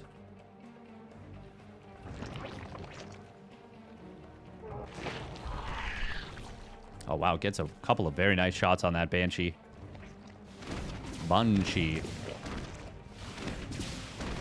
Oh, I was thinking about this. It deletes 3 mineral patches. This is so good. Oh, I'm so happy a player is finally doing this. This is such a smart little use of this. These 3 mineral patches are about to be gone. And he can't do anything to stop it. Bye-bye. Ling counterattack. Nope, just a scout on the landing of the 3rd CC. Oh, did he just kill the Banshee, though? He sure did. Meanwhile, attack on the bottom right. Ah, there's enough to destroy this. Carapace is done. +1 melee is nearly done as well. OV will get taken out. We do have a very well-timed armory there from Kieran. It looks like he is going... Oh, no, that's just his first set of 3 racks. That's not an 8 racks. That's his 3rd, 4th, and 5th racks. This feels pretty good for Shin right now. 2-2 starts up immediately. He is very far ahead in the upgrades relative to what we usually see.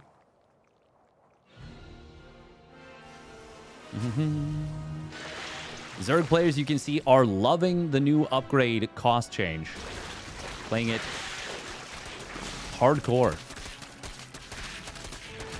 Does make sense to knock down to destroy these rocks, because you do not want Marines getting behind this and not being approachable from either side. Scans in the middle, gonna find a lot of creep. Oh, he really wants that last tumor. He will get it. I did not even notice there was one there, but Cure, good job to make sure that it does not get, it does not escape him. We've got the spam creep tumor into the shift inject. Always nice to stack injects up on a base that wouldn't otherwise have a queen injecting at it. It's a great way to make sure that your larva continues. Oh, Bane speed is not quite done. You're just going to take advantage by sniping a couple of units. More scans in the middle, clearing up more and more creep. There's a lot of chores to do on washout. For Zerg in particular.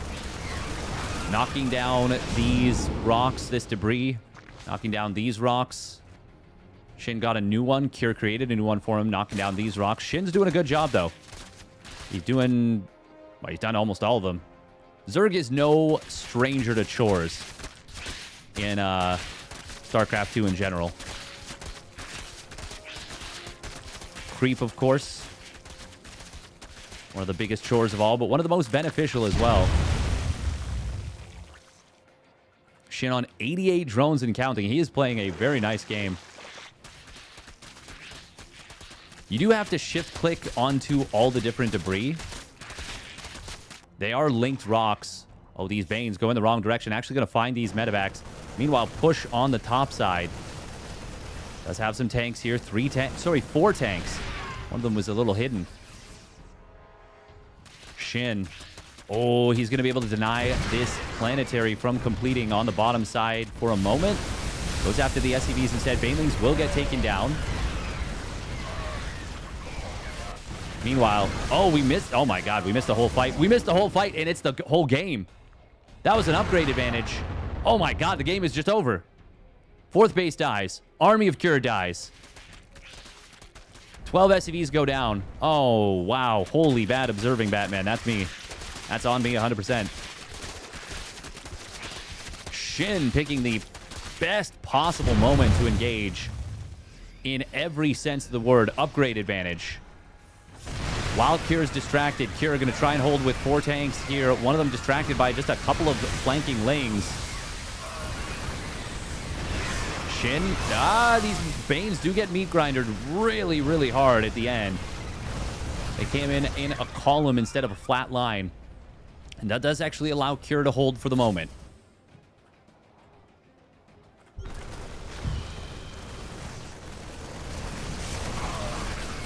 Shin, though, going to take the fight with Ling Hydra.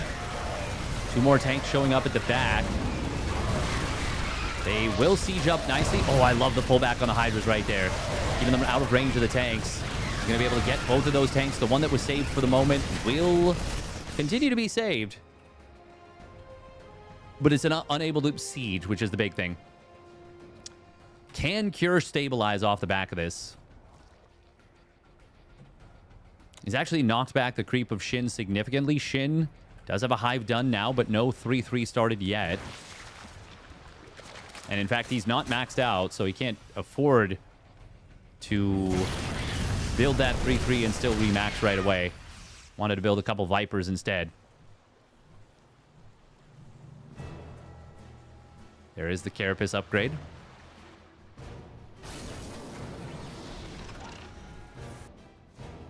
It's so much cheaper than it used to be.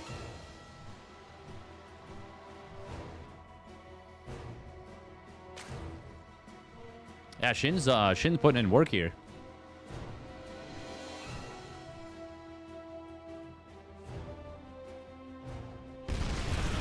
Cure, what can he do at this point? Well, I mean, he can batten down the hatches. Do everything he can to hold this fourth base. Wait for his 3-3 timing. And try and take cost-efficient fights while sneaking up towards Ghosts. And that is a very... There's a lot of potential there. Microbial Shroud is available. So is Fungal. It's one or the other, though. Doesn't have enough energy for even 2 Fungals at this point. But will soon. Definitely doesn't have enough energy for a Fungal and a Microbial. Need 175 for that. Abducts on the tanks, though. Or Blinding Clouds. Pick your poison. It is going to be a lot of Blinding Clouds and Abduct. Tanks at the front line getting taken out. The Banelings. Oh, there's the Microbial Shroud now. I think I would have preferred the Fungal, honestly. But you get to put that Microbial from very far back. Infestor gets taken out. It didn't have energy for either spell at this point. 19 SCVs go down. The base, I believe, was also killed. Yeah, it was. Planetary. But there was an orbital ready to land. Cure technically survives once again. But that one felt like a... You're not going to survive proper. Shin keeping the Vipers alive. Already recharging and already back up to... 2 more Abducts, 2 more Blinding Clouds. Continuing to do the big suck.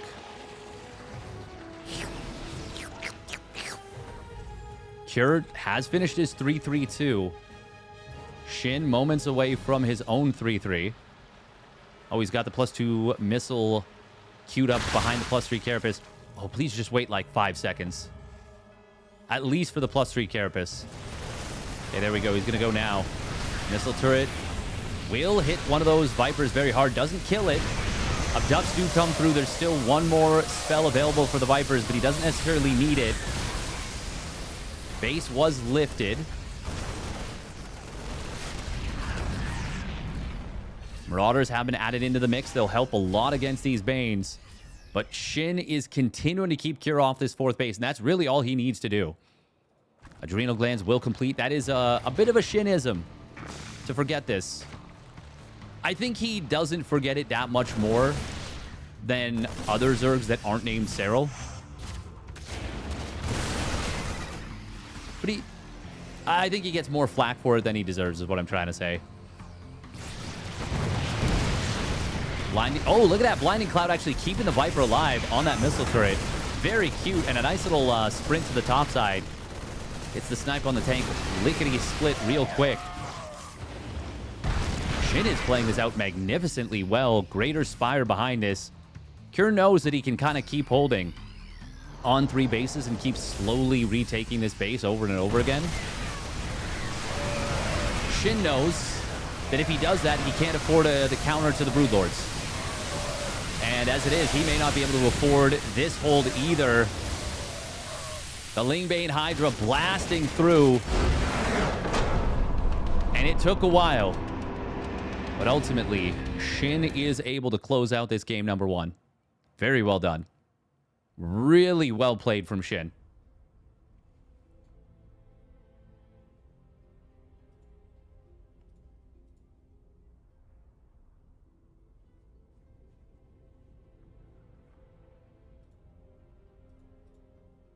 Very, very well done. Lockdown going to be the map for game number 2 here.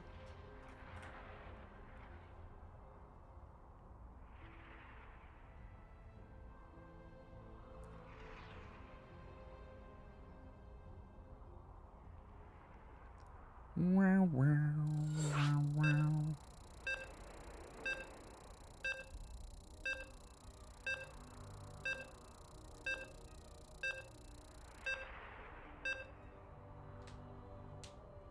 Oh. A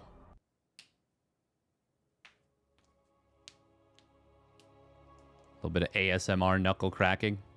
I'm sure there's some people that are just like, I'm out of here and I'm never coming back.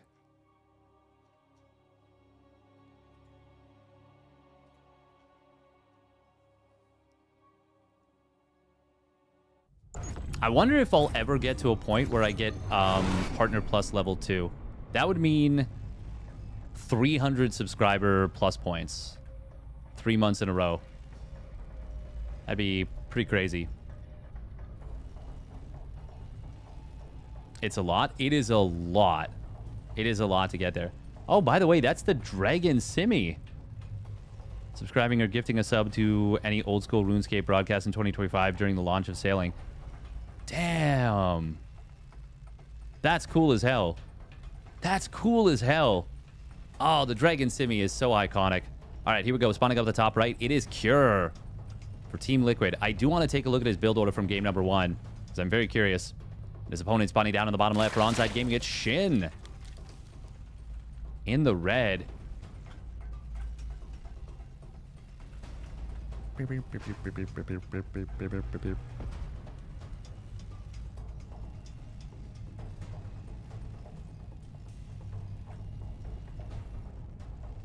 Every Terran rooting for Shin right now? Oh, absolutely. Absolutely you are. Command center first before the hatch. Granted, Shin could have gotten the hatch basically at the same time. But still, wild to see. Just genuinely wild to see. I'm going to just scoot on over. What do we want to follow? I just got to run to the washroom real quick. All right, Roddy, take the wheel. Nyum.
All right, what's going on? Ooh, layer first. Well, not layer first, layer fast. Meanwhile, it is... Was this a CC first 3 racks? Yes, it was. Shin getting the scout. Only sees 2 of the barracks. Sees the factory, though. That's actually really, really, really telling. Lead us to the glorious 200cc promised land. You know what? Let's just keep making everything cheaper. Yeah, why not? Queens, 50 minerals. Marines, 25 minerals. Probes, 10 minerals. As long as interceptors cost 400 minerals apiece, I'll accept that.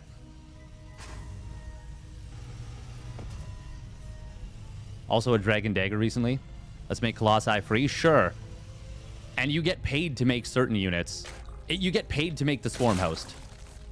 If you make a Reaper past the 12-minute mark, and it survives to the 15-minute mark in your main army, you get 1,000 minerals. We'll start giving incentives. We can finally implement the bunker bank. Compound interest, baby.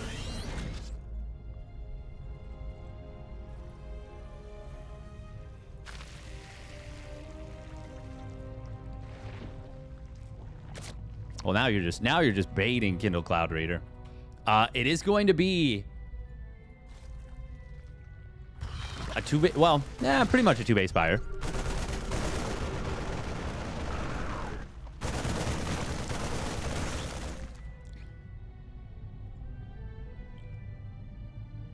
Shin did get a little bit supply block there. Bane speed is not quite done. OVs are in production. Shin. Oh, look at that. He pushes him into the Banes. Oh, Cure is running for his bloody life right now. He tries to bend back. Does snipe all the Banes. Very nice move. He's going to lose every single Marine. What a sick engagement there from Shin.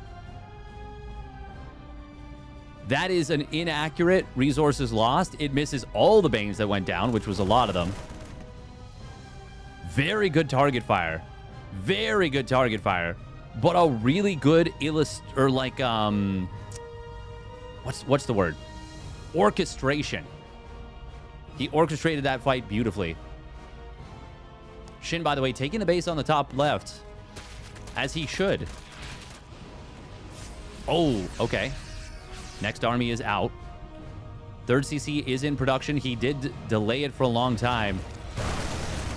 Gotta be mindful about the mutas getting targeted. Oh, one muta does get targeted down. Second one will fall as well. But it's going to be both medevacs and all the Marines for this. If Kira had saved that second medevac, it's not so bad for him on the trade. But he doesn't. Really good job from from Shin to keep the drones. Oops. Oopsie. To keep the mutas out of the fight for as long as he could. It is worth it in that situation to sack 2 mutas for the medevacs because you obviously want to make sure that they can't escape. And that's what that did. 76 drones now to 56 SCVs. No 4th base yet for Shin, so he can't make full use of those. But he's knocking down rocks. Once again, doing a lot of the Zerg chores that you got to do. 7 more mutas in production. Oh, look at that. Even snipes a Marine. Just a single Marine. Nice. Oh, this is so valuable going after these. Exactly enough Lings to full surround this. Mutas have got to be super, super careful. They've got their +1 weapons. Cure is staggered up, or has a staggered upgrade set up. So does Shin. They both do. It's kind of funny. Do the Widowmines have drilling claws on the way? No. Obviously, they don't have it yet. Yeah, he really needs to start that. That's... Oh! Nice snipe on a muta. Really needs to start that. That's very, very valuable. Shin forces a tank siege up at the back. +1 Carapace, as that completes, that actually kind of evens the upgrades for the moment. For just a moment. Shin. Oh, immediately into the +2. Very nice. He is super on point right now. He'll be able to find 2 depots, 2 SCVs. Gets 2 Widow Mines. Damn. Nice moves with the mutas. For just 1 muta. Maybe? No, that's from before. But I still think it's for just 1 muta. Yeah, 1 muta for 2 mines, 3 SCVs, 2 depots, a marine. Every damn day of the week we take that one. 1-1 now completing for Shin. It is really awkward taking these bases without an incredible amount of creep. It is demanding. Oh, that's kind of funny. He actually sacrifices the muta that was about to be hit by the mine anyways. Very lucky by Shin, honestly. Normally, I'd say 2 mutas for 2 mines, amazing for the Terran. But those mines represent so much value in this army with the position it's in. So taking them out for 2 mutas feels very worth. There will be a timing where the +2 weapons is done well before the +2 carapace of the Zerg. And that timing is right now, basically. But the +2 melee and the +2 armor of the Terran are going to be synced up. Oh, intercepting these mines and marines is very, very nice. Shin. He's going to come in from just one angle, but it's still going to be very good for him. Ooh, he wants to go after the medevacs. They're going to try and drop into the main. The marines can't drop out fast enough, though, to actually do anything. So they'll just get cleaned up, and he'll lose all 3 medevacs. Not even going to try and save them. Not even going to bother. This is looking so good for Shin. Cure, considering how this looked, at one point it was 110 supply to 77. And it didn't look like Cure was going to be able to secure a 4th base, or a 3rd base even, to land it. Cure is making a lot of big mistakes. That was a massive one.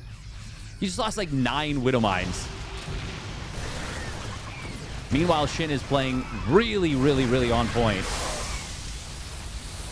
Also, no drilling clause for as long as he's had access to it. Pretty brutal. Shin is definitely playing a lot better than Cure right now. Obviously, you got to give Cure kudos for the Baneling snipes during that one big fight. Command center does fall. SCV is getting murdered in the natural. Shin is all over him here. Yeah, he killed like 10 mines with that. I actually think this series might be...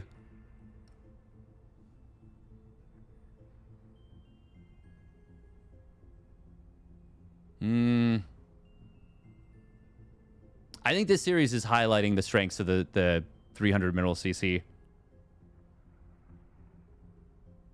For sure.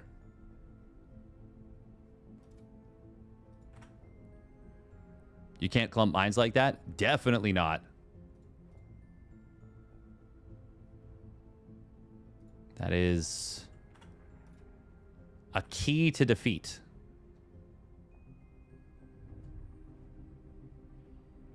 Cure seems to be all over the place in terms of level of play.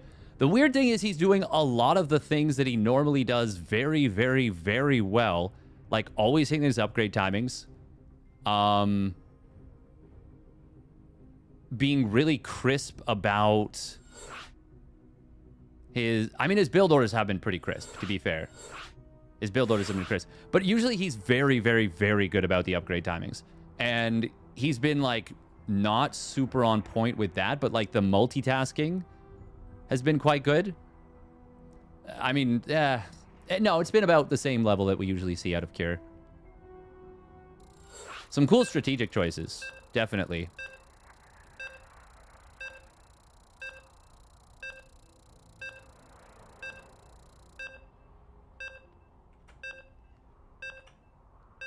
Oh, we're getting ejected from the lobby.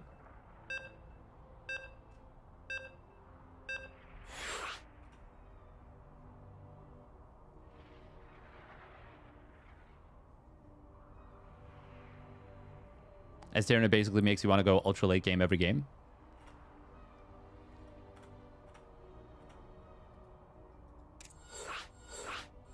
I actually think you have that backwards, Skin of Cloud Raider. I think it's fine in TBP.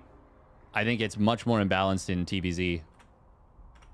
I think in TBP, it might be exactly what Terran needed to make the matchup feel more fair. I think in TBZ, it's a bigger problem. Beyond is beating herO way more. I think Beyond and herO should be evenly matched based on the level of play that they can both bring.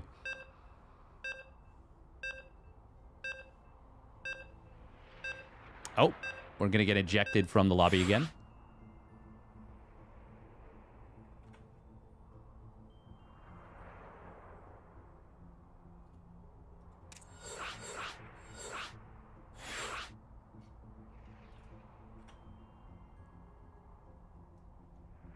TVZ mid delayed is a problem with this change.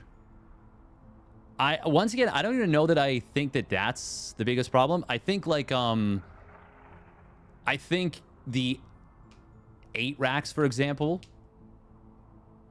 expand and like 2 base pushes into 3rd CC maybe are a problem. I mean, this is all preliminary. Honestly, it doesn't look as imba as I thought it was going to. I thought it was going to be insanely busted on like such an obvious clear level. But I'm not 100% sure what is going on with all the beeping. That is whatever bug got introduced with this newest patch with lobbies kind of being broken. New lobby bug. Yep. Yep.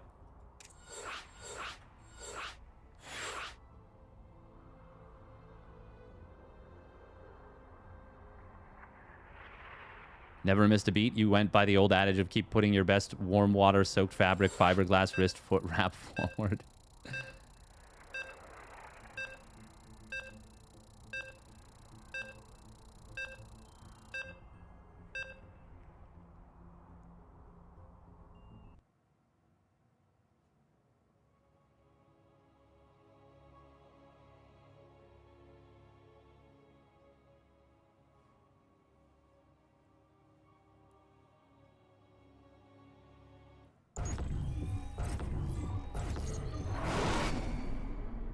Yeah, no, Zerg was definitely stronger than Terran going into it. Yeah, no, for sure. I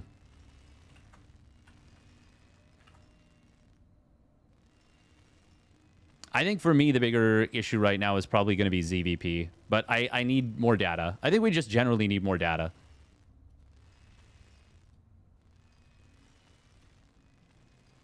All right, here we go. Spawning down in the bottom right for Team Liquid, it's Cure. In the blue. And his opponent spawning up the top left. It is Onside Gaming's Shin. In the red, playing some incredible tactical StarCraft. Very good stuff. Definitively outplaying Cure in this series.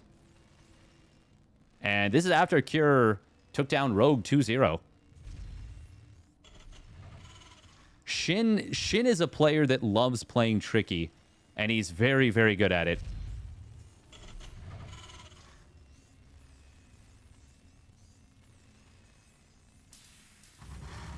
We saw it with the catch on the Marines in the middle of the map there. In game number 2. I mean, we've seen it throughout his entire career, I would say.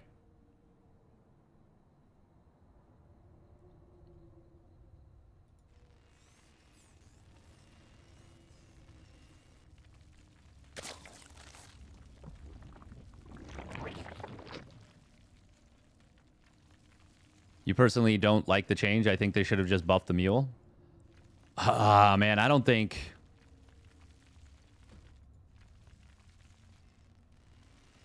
I don't think the mule is the answer. I think, if anything, nerfing the mule and buffing the CC would be preferable.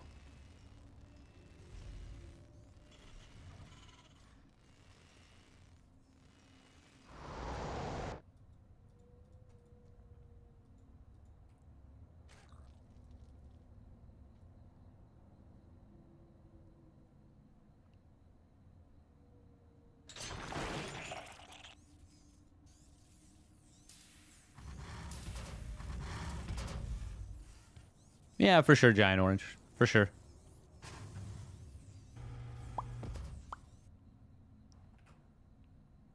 Weebly beep bop bop.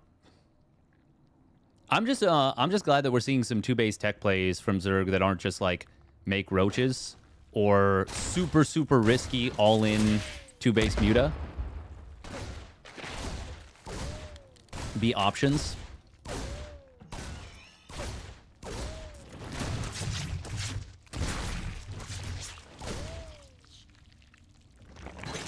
I really didn't think 2-base Muta was an option on the previous patch.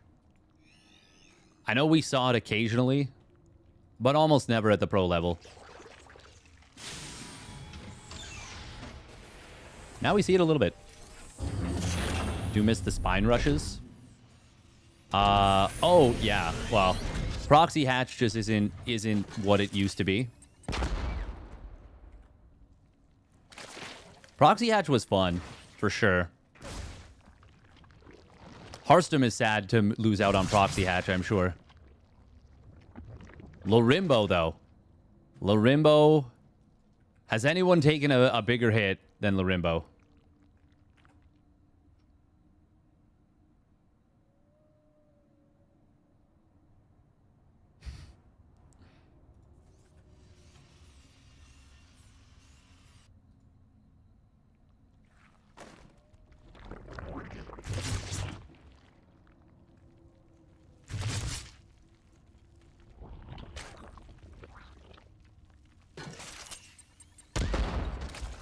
We are going to be seeing a 2-base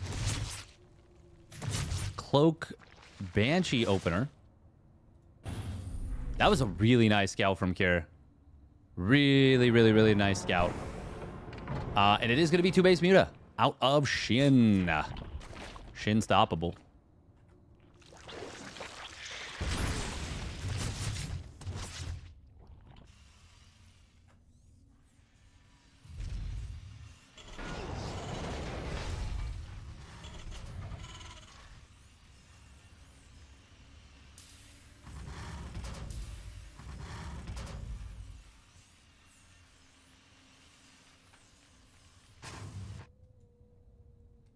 Bum, bum, bum, bum, bum, bum, bum, bum. It's going to be a 2-base push follow-up behind this. But I don't think that's going to go particularly well. Does Shin have any idea about the Cloak Banshees? Not yet. He sees the engineering bay. This is kind of funny, because this would make me think, yeah, it's a 2-base push, but I don't need to necessarily worry about Cloak Banshees. And he's got an Overseer, so... but no. Oh, no, there is a Spore. There is a Spore in the main. Oh, that's good. That's important. Without that, this would be troublesome. As it is, it's still going to be able to find a couple of the fringe drones. It's actually really nice damage on this Banshee, though, for Shin. One drone for, what was that, like 99 damage? That's good. Third CC gets started up. Shin, though, he's going to be able to go hunting for the Banshees. He starts up the Carapace. No Bane speed, but it's immediately started up after that.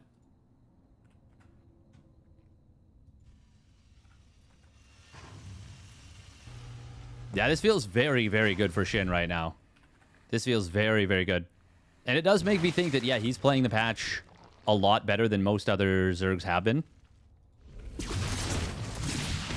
Oh, yeah, that's a really brutal mistake right there from Cure. Just losing the Banshee for, well, nothing. Muta's on the other side of the map. They find a single SCV. Banshee is cloaked and just kind of trying to hide itself. Mutas will clean up. Oh, does he get any of them? Nice movement here from Cure.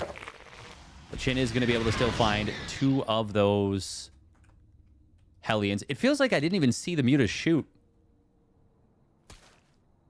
Oh, can he get the interception? Nice usage of the Ling here. Giving a little bit of information. Cure going to land the CC. Oh, combat shields would be the juiciest pickoff, but he's not going to be able to find it. Nice micro here on the Mutas. Does lose one of them. Cure with just a little bit too much firepower. Shin. I still don't hate the idea of that fight, but no, actually that was kind of optimistic. That was an optimistic fight for sure. Not the worst one we've ever seen.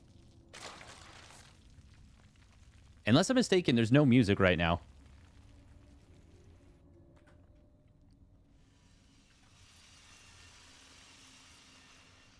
I think that might be one of the bugs that was introduced. Shin is spreading creep a fair bit better in this series than he usually does, which is cool.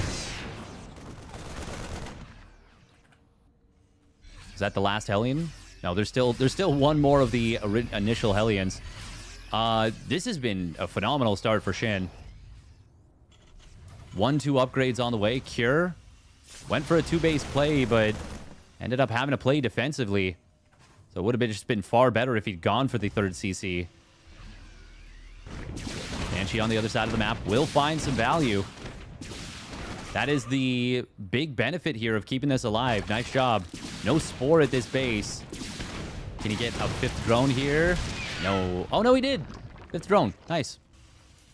That's about the best he was going to do with that. So good job from Cure. Shin, though. Very good with the Mutilating Bane. I mean, when he was able to get up to Mutilating Bane, that's one of the ways he was able to beat Clem multiple times. And Cure has tended to struggle a little bit more against Mutilating Bane. So this is still very good for Shin. Obviously, he's got a lead as well. Gold base going to get taken also. The biggest issue for Shin right now, it's funny, I was talking about creep spread. He's only got 3 paths. And only 5 queens. That, I was going to say that Widowmine's going to shoot. Bit of an oopsie there from Shin. The new Widowmines shoot a lot faster than before, which means you cannot mess up the micro at all. You have to be very, very crisp with when you go for it. Shin actually does have an opportunity to potentially try and push with 1-2 finishing. I say potentially, but he absolutely can. Especially with the Mutas actually finishing their 1-1. They're going to have equal upgrades to the Marines for a solid amount of time. Kira is trying to take this 4th base. Shin's got to be careful, but he actually is going to be able to get right on top of this Thor. Very big find. Found a Widowmine, and that led him to a Thor for just... did he even lose a Muta there? I'm not even sure. Next battle? No, did not lose a single Muta for that. Oh my god. 0 armor on the Thor. 0 upgrade, I should say, or attack. And 1-1 Mutas. Just really unfortunate for Kier there. And Shin is rewarded for his activity. We disable and re-enable the music. Does it fix it? Doesn't seem like it. Hive nearly done. +2 melee well on the way. Shin can go straight up into +3 Carapace. He hasn't made very many mistakes, if any major ones, in this series at all yet.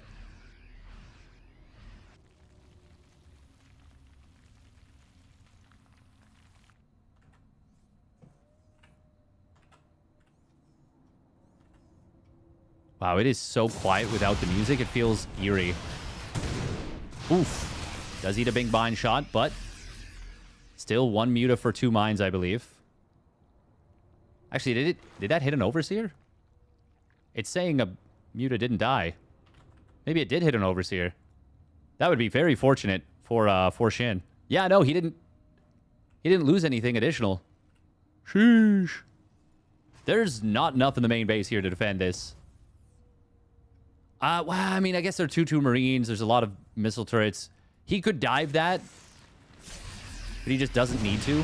Kira is trying to secure a 5th base during all this. Shin is going up towards Ultras. Chitinous plating started up. Adrenal glands well on the way. We got 5 command centers in production for a minute. Nope, it's straight back up to 5, even after another one just finished. Cure is going crazy with the production here. Widowmine does get baited out. This base is not really secured yet. Overseer baits out the mine. Mutas arrive, snipe the Thor. And that is going to be a kill on the base. Damn, Shin is playing so well right now. He's actually out-trading the Terran significantly, while also out-mining by a massive amount.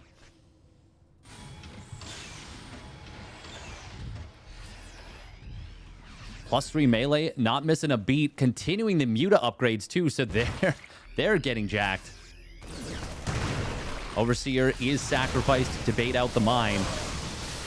Oh, we're going to see an attack on the left side. The Mutas just kind of left to their own devices. They do okay. They don't do great, though. That was probably the worst sequence for Shin so far in this game, and it definitely was. He's now behind in resources lost by 1,000 after being ahead by a little bit more than 1,000. But if he keeps his opponent off this 5th base, it is worth it. Marauders in the front. 3-3 not yet done. We've got an attempt to kill the command center, and he is going to be able to get it. The Lings and Banes re-engage. Another kill on that base before it can become a proper base. No Ultras started up just yet. They've got their upgrades, though. Cure knocking down the rocks to try and go after this gold. Shin immediately gives up the position. He's also mining from this right side base. I didn't even realize. Man, Shin is playing really damn well today. Cure will get both of these bases, and that's very nice. But Shin is filled with vim and vigor. Oh, nice snipe from Cure on one of those Mutas before he's forced back into the medevacs. Lings on the side. One Widowmine does go off, and there's a lot of defense here. 4 Widowmines burrowed, a tank in the back, and a little bit of bio. Gonna be enough to prevent this from moving in. +2 armor is completed on the vehicle weapons now. Vehicle setup. No late game engineering bay upgrades for these missile turrets, so they are going to get cooked pretty quick. I think he only killed 1 Muta for that.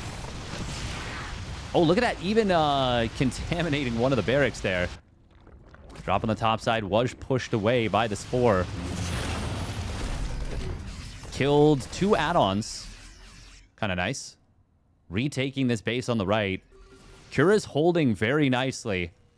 Oh, but he's actually trying to move out as this army is getting in. And these are just 3-3 cracklings. I say just. But didn't need any banelings. Kills off the planetary. No Widowmines. No units behind it. And not enough SCVs to repair. And he didn't repair right away either. Oh, Widowmines do get some decent hits here.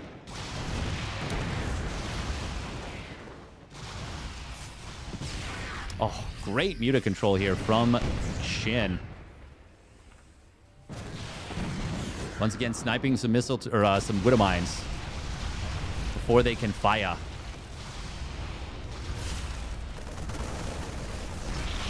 It is frustrating to play against Mutas when they are as well controlled as this. Especially when they have those incredibly good upgrades. Cure, though, finally going to get the late-game missile turret and building upgrades. God, he's just building CCs. Just get, like... Shin will kill a base, and then Cure will build 3 more command centers.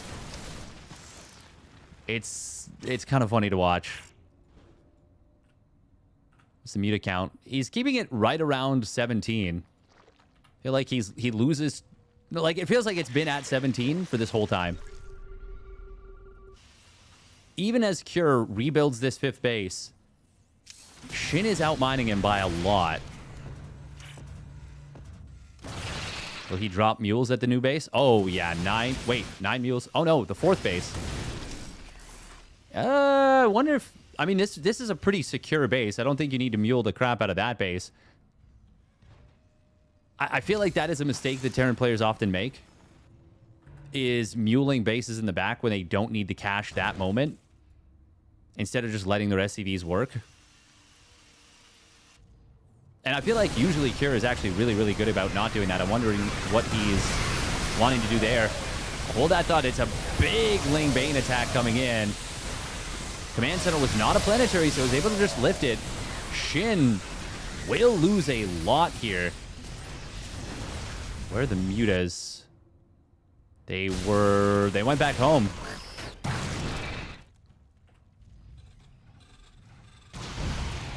That would have mine had 20 kills, by the way. Oh, snipe on... Oh my god, the lift up into the rickety medevac is frightening. Reminder that these Thors do absolute doggy doo-doo against mutas right now because they have no attack upgrades, and there's +2 carapace. The armor is applying, I think... It's 4 times, but he's got a double upgrade. So it's 8 more armor than if nobody had upgrades. Does kill a base, Cure that is. He is making progress in this game in a big way. Kills a base at the front, spots the ultras. Shin is in a position where he actually kind of needs to... Does he need... I mean, he kind of does. He kind of does need to continue to make stuff happen. Oh, Cure has been dragged completely out of position around this gold, and he will just lose it. Once again, Mute is very frustrating to play against. But Cure definitely getting baited away there. And this might actually lead into 2 base kills here for Shin. The Ultras. Oh, they are going to get the job done. There was not enough repair once again. Thor goes down as well. And as an Overseer shows up with the mutas, that will be a kill on all the mines. 15 more mutas in production. And he's almost got +3 flyer carapace. I say almost, but it's like a minute and a half away still. Very far along. And these are certified battle mutas. They have a battle tendency. Cure is trading better. The difference is continuing to rise, but by a nominal amount. Nowhere near the difference more that Shin is mined. And that's why we have a 6,000 mineral bank. Only 1,200 gas. But he did just spend like 1,500 of it on more and more mutas. Shin is now in a position where he can start, you know, fully forcing a base trade. That's what these additional mutas, that's what they provide.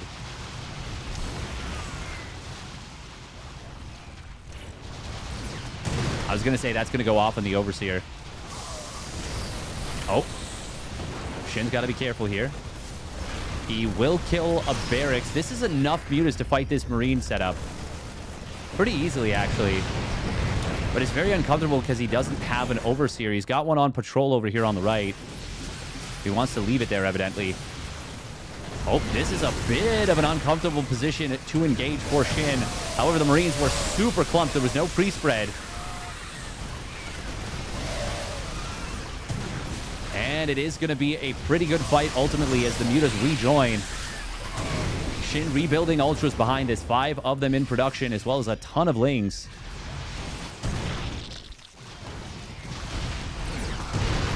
Oh, God. Okay, he's got to be careful with these mutas. They are eating big mine shots. Big, big, big mine shots.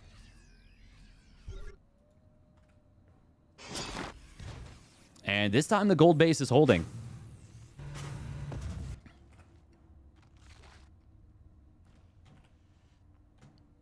Shin now on the full power 3-3 muta. Ultra's once again going to go for a bash on this gold, but they got to be careful. The Banes in particular, they're kind of like being shift-clicked around. This is an army supply. Terran, this is an all-in, let me go with 157 army supply. Guns down all the Banes. What? Mostly pure Marine. Only 10 Marauders in this army.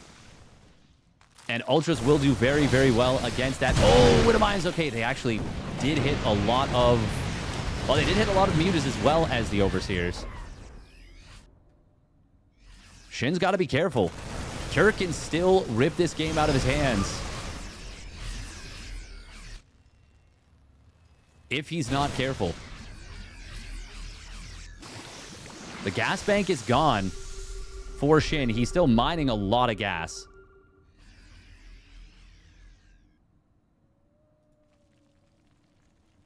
But he's also mined out of many of his gases.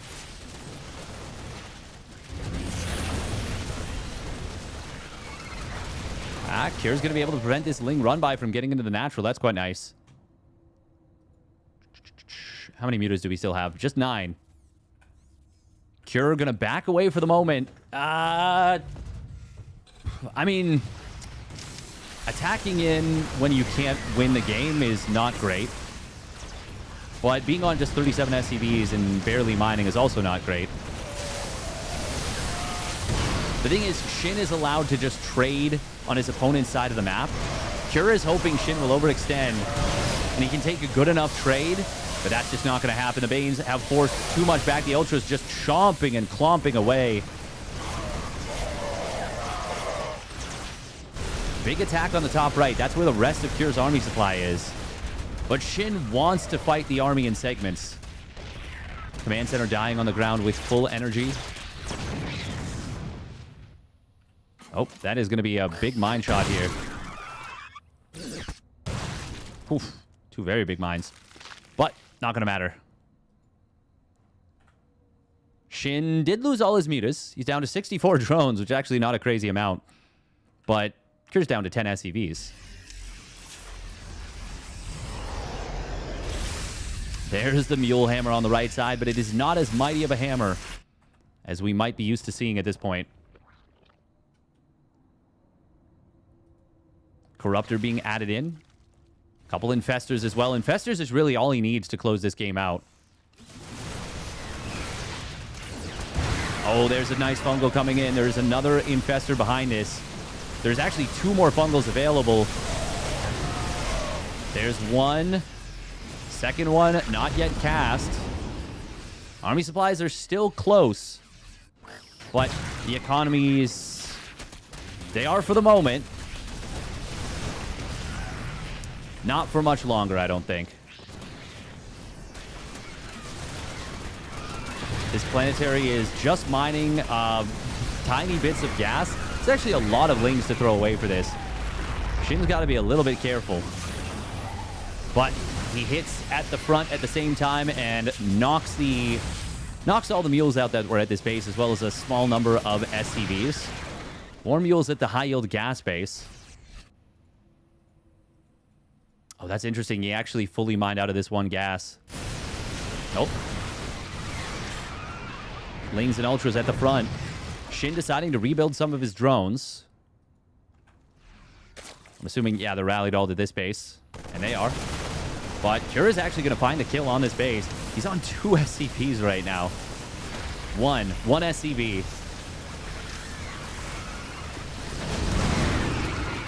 Oof. Decent mine shots there. Corruptors, just a couple of them. That is going to be enough to knock out one medevac, force the unload, and kill the rest of this bio.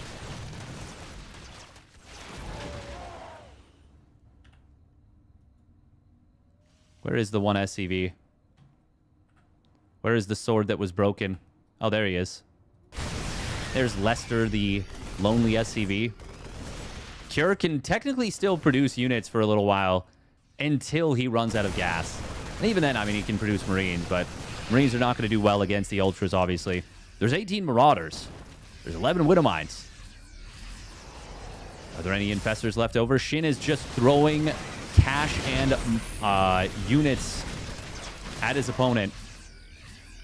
He is remaxed. Starting to add a ton of additional Banelings into this army.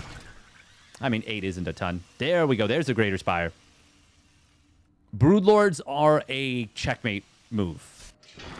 Oh, Widow Mines at this base gets 7 kills. 7 drone kills. That's not bad. Lings burrowing on the right side. Big Widow Mine shots on this Ling and Bane portion of the army, but there's still so many Ultras to contest with.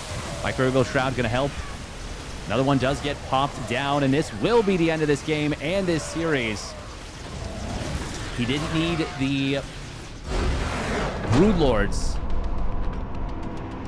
It was the Ultra attack that finally ends the game. It did fully deplete Shin's bank.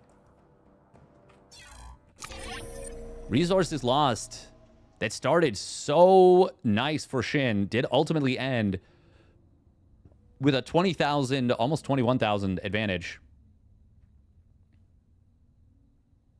How many Widowmine shots to kill an Ultralisk? It's a lot. I don't think it's 6, though. Should be 5.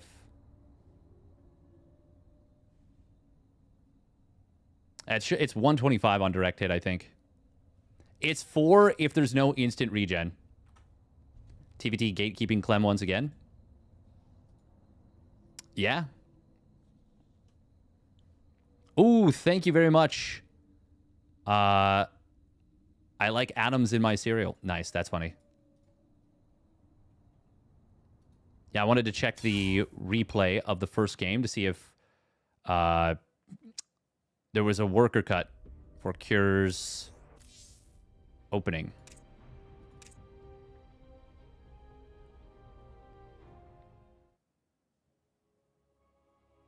I really liked how Shin played this series. I think it was very cool.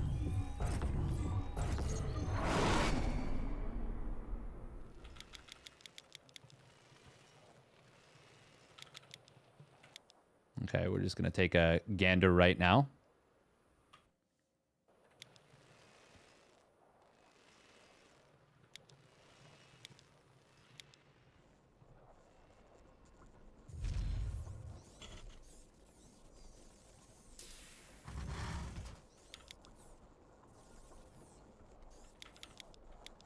No, it doesn't look like it. If there was, it was after this.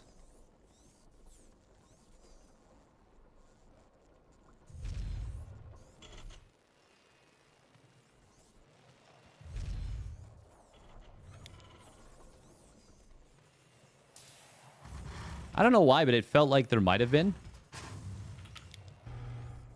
No, there was. There was. Okay. Okay. I was so sure. Just a small one. Very, very small one. But it did let him get out the second barracks. Okay. Oh, man. Sometimes my own intellect frightens me. Like a dog jumping at itself in the mirror. Very, very small SCV cut. It actually delays his orbital a fair bit, though. So I wonder if there's a way to optimize this 2-Rax Reaper. That's actually really, really interesting. Oh, that's actually so interesting to me. Very, very... Huh. Very, very funky. Funky. Because that could be like 3 seconds faster orbital. It's understandable that TOS is underperforming since it's the biggest adjustment for them, but I think they might end up being stronger than before eventually. Maybe. Shin showing other Zergs how to play the patch. I still think it's way too soon to make any earnest balance complaints when there's still so much to get adjusted to, especially TOS. I think so. I mean, yeah, I think so.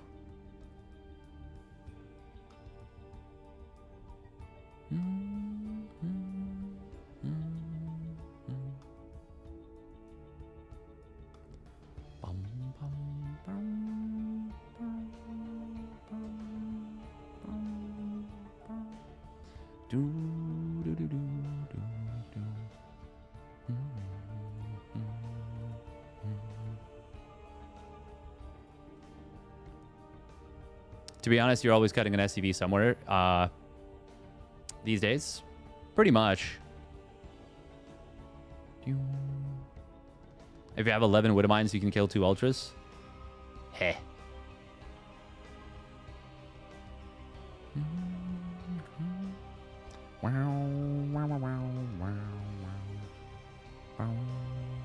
Nice. Glad you caught that one, Potato Wizard. All right. That's going to do it for me for the SC2 portion of the stream. Fun tournament. You could say they had the phantom blood in them. Exactly. Do do do do do do do do dun dun dun dun dun dun dun dun dun. Bam bam bam bam bam bam bam bam bam. Ba-ba-dum bam bam bam bam bam bam bam. Ba-ba-dum bam bam bam bam bam. All right, let's play We're going to play some XCOM. Do I want to do some daily brain teasers? Do I? I kind of do.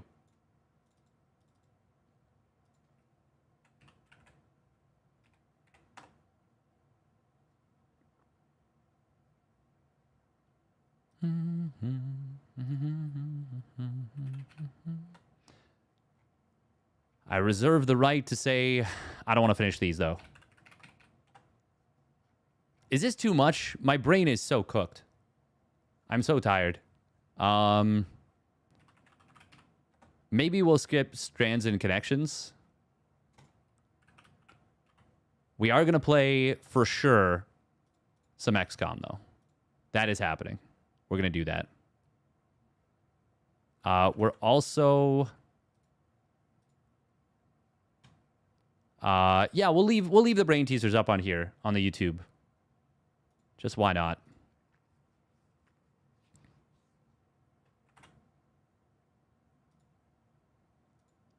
Because I enjoy them.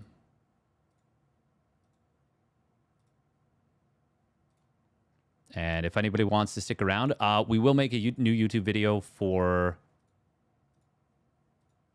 the XCOM stream. Just because that's been how we've been doing it. I didn't do it for the first one. I want to break that apart so that we have it. Kind of an archive, bit of an archive. Yeah, no, as much as you know, I'm going back and forth on it. I legitimately don't think the 3rd CC change or the 300 middle CC change is as crazy as it's been made out to be, but I do still think it's a pretty massive buff. But yeah, in terms of needing to compensate for the previous stuff, yeah, it was necessary.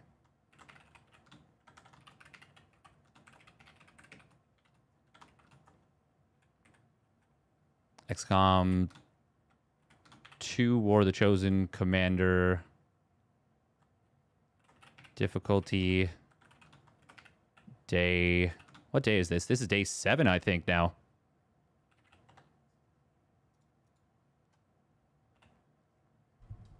So we're just going to have some fun.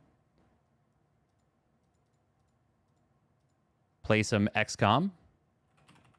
Day 6, 7. Nice.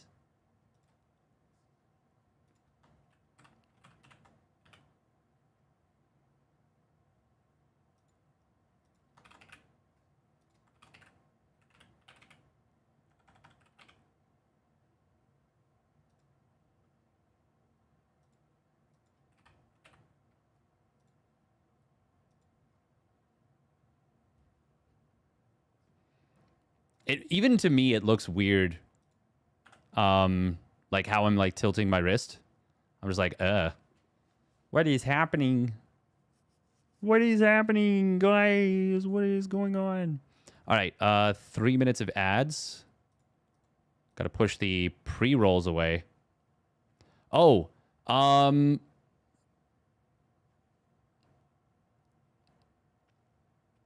what was I about to say? Brain just cooked itself.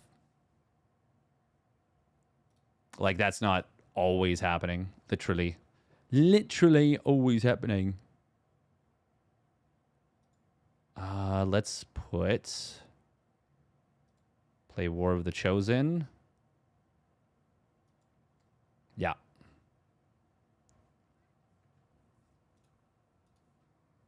Gonna do our daily brain teasers.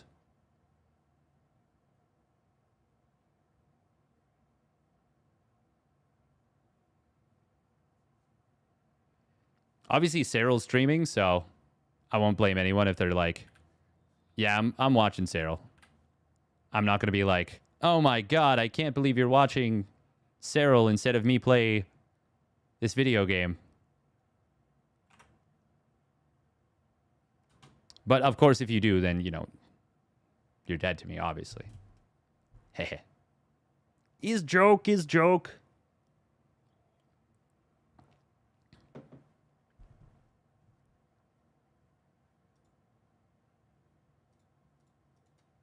Oh my god, you can't make jokes like that. Either way, thanks for the cash. Should get to work myself. For sure. My pleasure.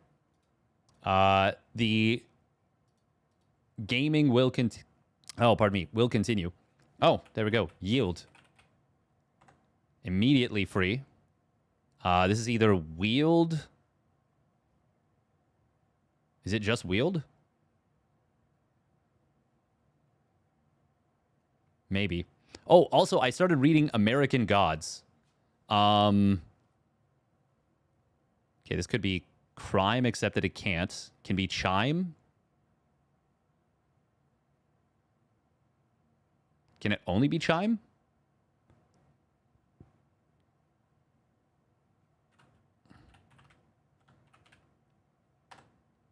That was a bad move because I think we know that. Oh no, this could be dingy.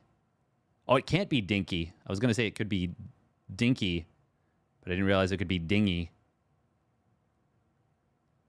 Can it be literally anything else? I don't think so. I don't think this can be anything other than wheeled either. No, it can be field. Oh, close. Close, close, close, close, close. Oh, this is going to be Dutchy. D-U-C-H-Y. As in like a small area of land, I think. This could be swine, but we'll see.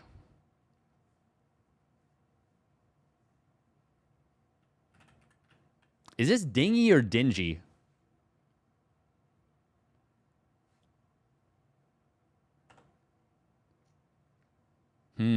Okay.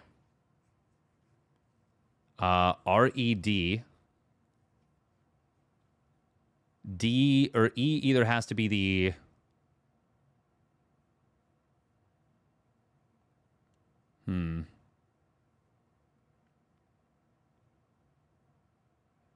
First or fourth letter. D has to be the second or third. And R can be... Oh, this could be... No, it can't be Ender. Can't be N. But it can be... No, it can't be Ether either. Could it be something... Something D-E-R?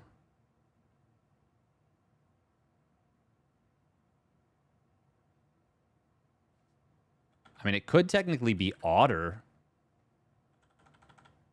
Huh.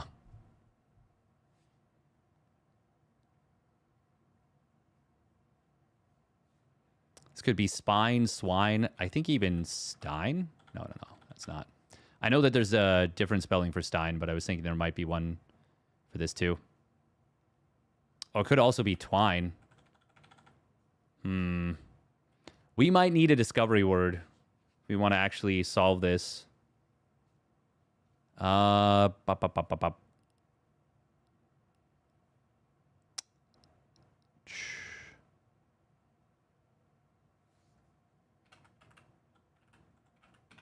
Oh my god, that's actually a word.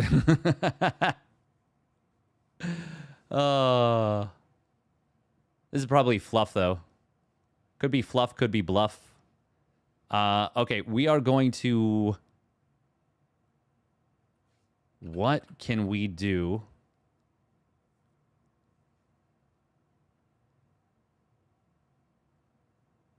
Stows?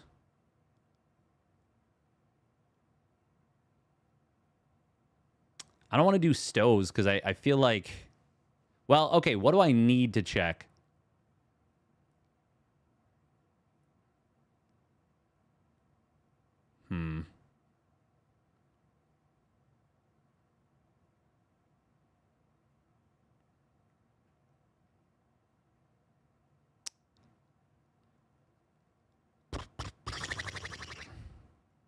I don't really need to check the O is the thing, I don't think. This could... No, it can't be order. This could be opine. So we do need to check the O.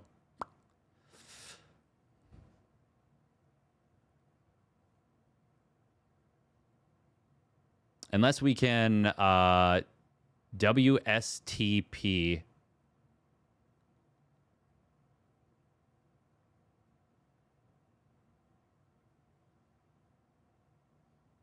We're just going to do stows. Okay. Oh, it is twine. Nice. And this told us that this does have an O, so I guess I'm glad I oh my god, okay. Oh, this didn't tell us if it was bluff or fluff. But we do know this is field now. Oh, that tells us this is bluff. Nice. I knew I had a plan. I just didn't know it yet. Okay. I think this is Odder. ODDER.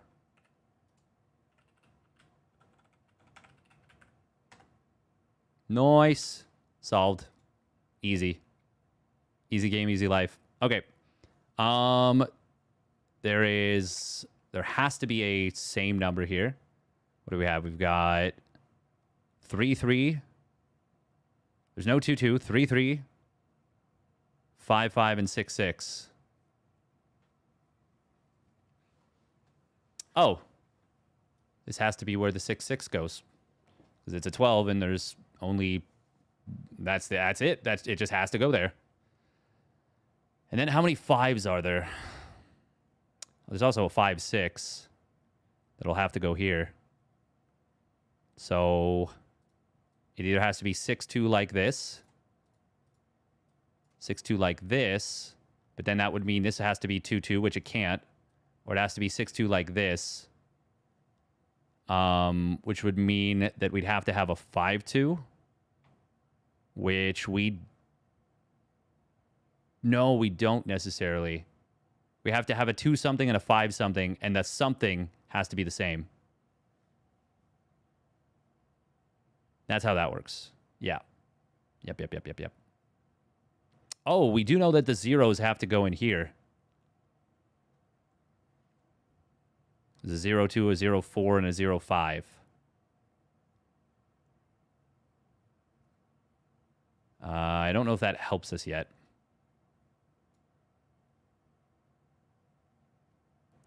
But there's a 5, 4, and a 5, 5. And a 5, 0, but that can't go here because we need the zeros. Oh, wait, hang on. No, there's... Oh, there's 4, 0, 5... Yeah, 4 zeros. But there's one that goes here. Okay. The 5, 5. Does that... If we have to use that, do we have enough 5s left over? I believe so.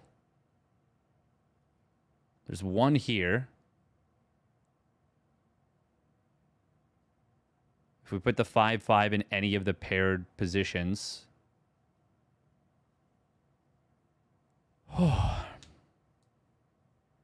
We need a 5 for this. For sure. It can be 5, 4, 4. How many 1s are there? There are 3 1s available. And one of them has to be used here. One of them has to be used here. One of them has to be used here. Actually, no, that's not true. We can do a 0, 3. No, we can't. No, we can't. Because all 4 zeros are in use. So, yeah, it has to be... All the 1s are already spoken for. Is that correct? There's 1, 2, 3 1s. Yeah, all the 1s are spoken for.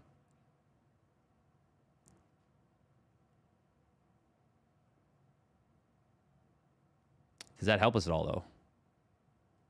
Not really. There's a 1, 2, a 1, 3, and a 1, 4. I think we know that the 1, 4 has to go here. Now, we don't know that. We infer that. We think that. We don't know it. 0, 4, 0, 5. We do know that those have to go here, or here, or here. There's no 0, 1. So we know that at least one of them has to go here. Actually, no, it could theoretically go here.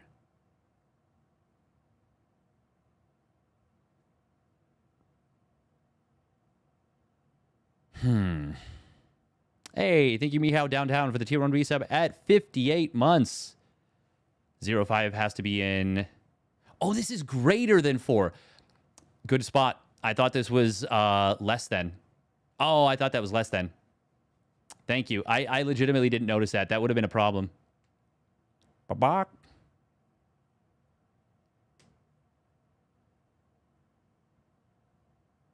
Good call. Good call on that one. We do know that a 2 has to go here. No, we don't. No, we don't. That's not true. There's still a couple of pairs.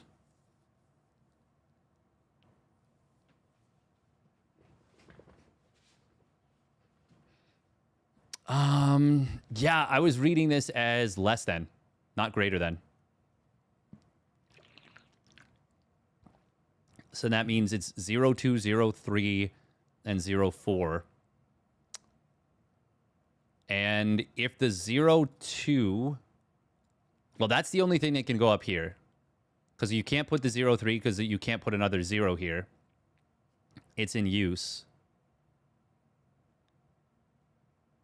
We don't have enough information, though, to know for sure that this is a requirement. A room of requirement. We do know that the 1 can't go like this because it would cut this off. And the only 2 well, there's 3 possibilities, technically. No, there's 2. No, there is 3. There's only 2 for this one. Well, actually, is 1, 2 possible? Do we have enough 2s? We've got 1, 2, 3, 4. 4 extra 2s, and there's 2 spots on the board. Sorry, 3 spots on the board where a 2 must go. 1 here, and 1 here. At minimum.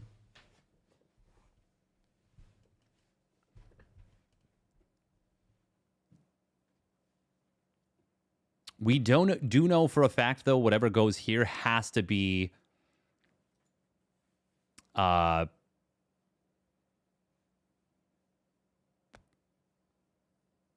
like, it has to go across. It can't go vertically.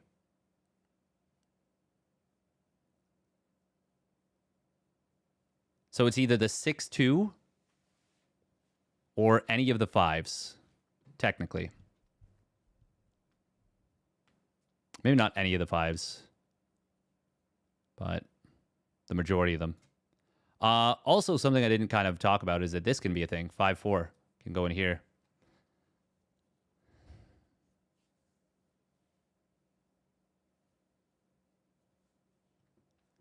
It's important to note as well, there's no 0-1, which means this has to go either here or here. Oh, this is tricky. What am I missing?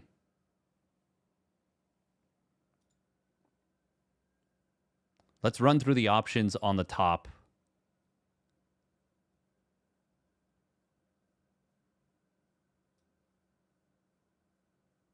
Wait, with this being a 5-3 and another 5 being required over here,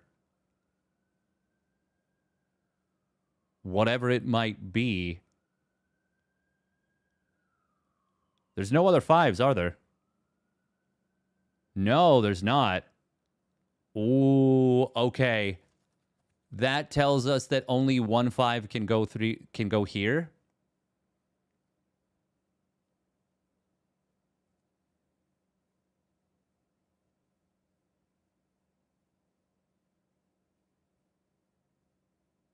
So then it has to be 4-4. Now, does that actually help us at all? It tells us that this can't be 5-5. right here. It also tells us that this can't be the 5-5 because we wouldn't have enough 5s on the board, which means this is where the 3-3 goes. Okay. Huh. That feels good. That feels good to make proggies. Now, is it 5-5 or 5-4? It's only 2 checks, so shouldn't be the worst thing in the world. If it's 5-5 or 5-3 here. Yeah, 5-3 or 5-4. I said 5-5. That's not what we need. 5-3 or 5-4. Also, we know that 5-5 cannot go in this area at all. It can't go here because we wouldn't have another 5. It can't go here because we wouldn't have another 5. It can't go here. Once again, we wouldn't have another 5. All right. That means it has to go in one of these spots. It has to be either like this or like this. Oh, that's a clever solve. That's a clever thing they put in, too. That's a clever, like, little ploy, a little play. So then we need either a 1-3 or a 1... or a 2-3? Okay, we have both of those. So we don't know if it's this or that. Yeah, this.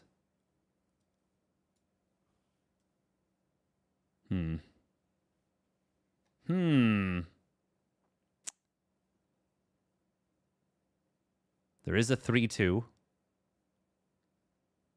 So this is technically possible.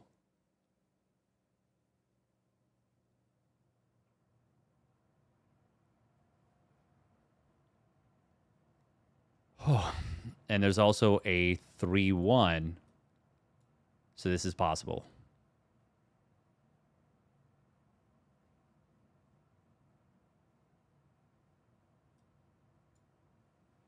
Is there anything else we know? The thing is, I hate leaving this on the board like this. Because it just feels... I don't even know what the word is. Like, I don't know where it goes yet. Which spot. So it just feels like it's kind of blocking things. Actually, hang on. If this goes here...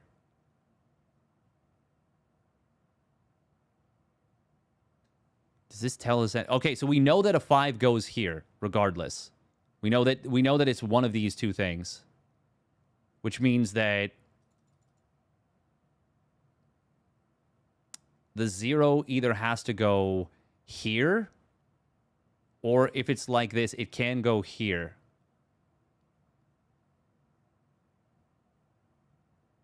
There's no 0-1.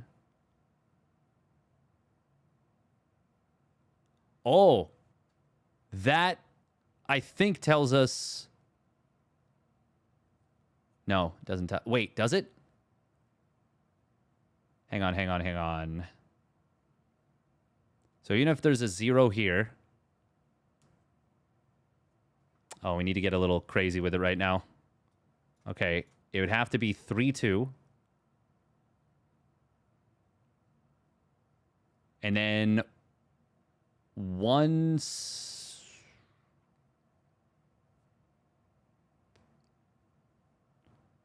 many 1s are left? There's a 1-3, a 1-4, a 1-2, a 1-3, a 1-4.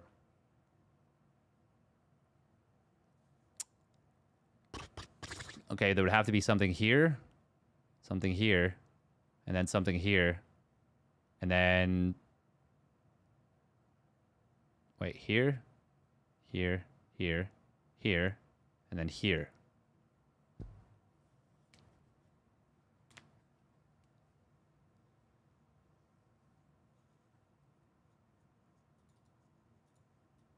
So we need a 2-1. That's what we were looking for. That's not possible.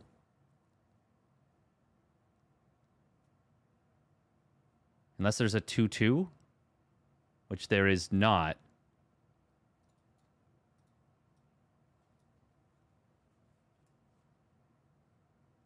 Oh yeah, this isn't possible.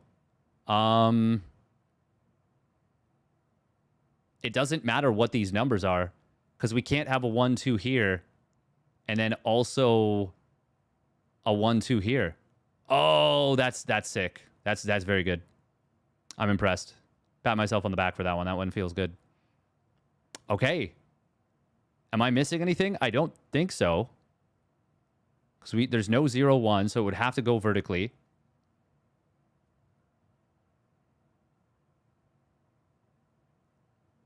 Is there a 0, 3 or... Okay, well, we got to check them all, don't we? Yeah, we do. Yeah, no, I celebrated way too prematurely. 0, 3. And then that would mean 1, 3. And then... it's the same... Wait, is there a 3, 2? There is, but it's already been used. So this is the same problem. This is not legal. Because there's no 3, 1 here. Actually, wait, no, it would be vertical. Oh, this is possible, isn't it? There's a 5, 3 and a 5, 4.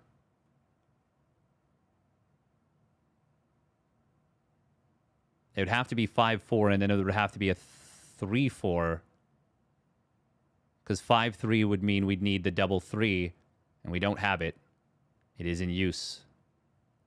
Because there's no doubles left. So it'd have to be 5, 4, which... Oh, there is a 4, 3. Oh, did we just solve it?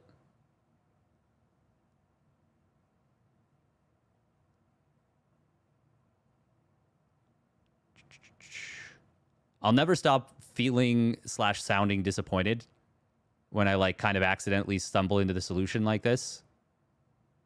1, 4.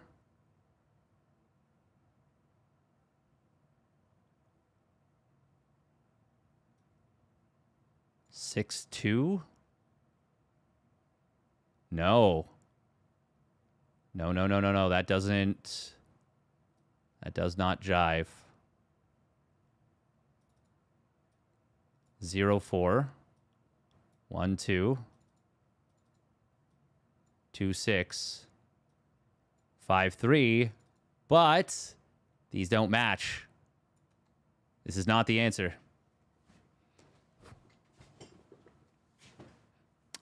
Is there anything we did that we can change that would make it the answer? I don't think so.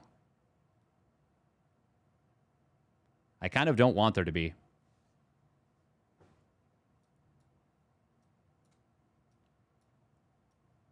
Got to make sure we don't accidentally take out stuff that we actually have solved. Okay, so this 5, 5 is still technically possible. What are we checking still? We need to check the 0, 4. Okay, is there a 4, 1? Yes. It can only go in one place. Which means... there must be another 4. 4, 3 or 4, 2. 4, 2 is not valid. Since there's no equivalent to... There's no 5, 2. Then it has to be the 4, 3. There we go, 5, 3. Okay. So this is all still possible.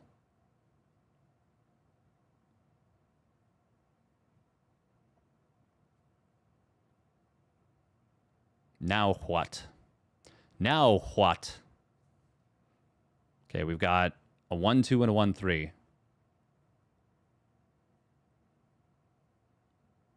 New XCOM DLC? Heh. How'd you know? Is this... This is not valid because we would need a boom and a boom. And there are no boom booms. Oh, right. That means that it's got to be 0, 2. Facing up like this. Right? Yeah. And then there's It's either 1-2 or 1-3. We're still, like, testing if this is possible, by the way. If it is, well, this is the answer. If not, well, quite simply, it's not. 0-3 would have to be like that. And it can't, because there's no 1-3. No, there is a 1-3. Oh, okay. I think we have the solve then. 1-2. 6-2. 2-4. 4-5. Okay. Ooh. Oh. We did it. There's also a 5-5. You've nailed it. Ah, thank you. Dunka dunka. Didn't see the 2? Neither did I. I was a little bit blind there.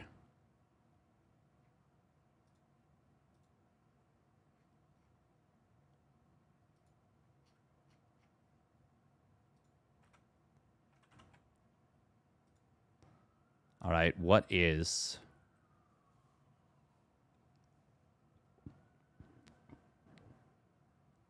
Surely it's got to be Jeopardy is the...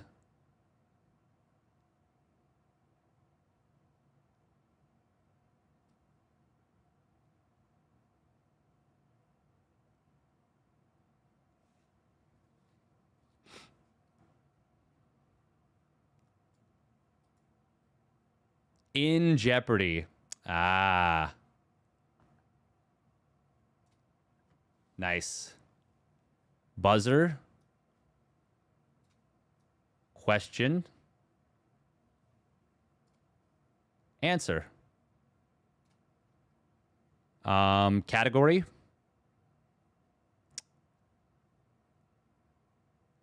Wager.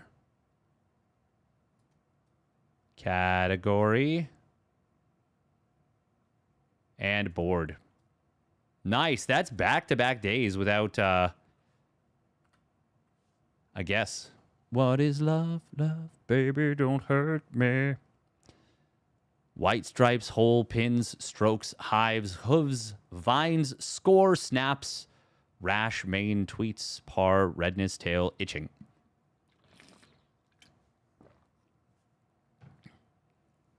This is obviously a golf like, what's the term? Oh, one of these is going to be things that a zebra has. White stripes, hooves, a mane, and a tail. Is that right?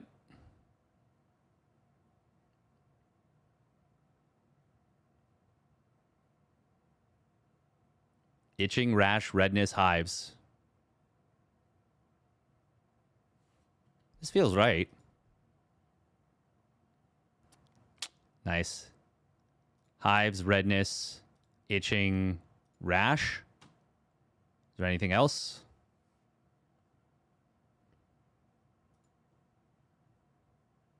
Yep. Snaps, hole. Oh, snaps, pins.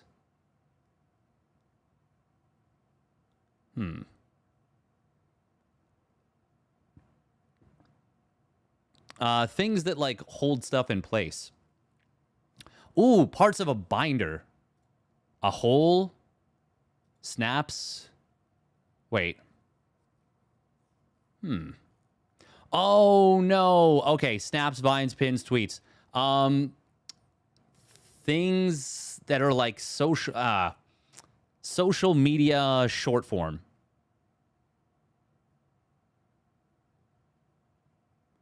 Because par, hole, strokes, and score are all golf. Platform-specific posts. Yep. And then golf stuff.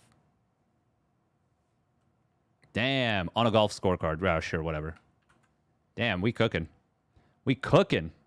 Golf Cyril's favorite sport? Hell yeah, it is. Oh, okay.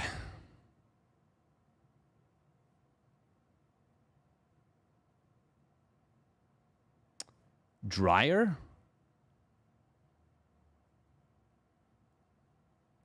there another R?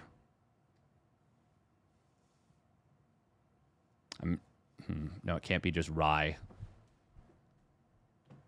Bum.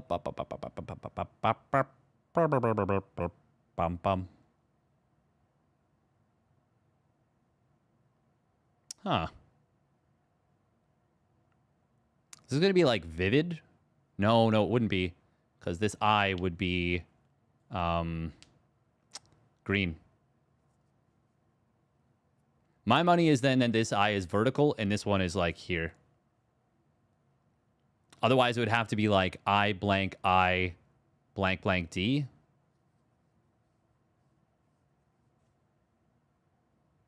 Oh, I mean, no, it can't be idiot. Can it be idiom? Yes, it can. Do we think it's idiom? Oh, we sure do now, that's for sure. Oh, baby. Oh, baby, what a solve. Let's go. Okay.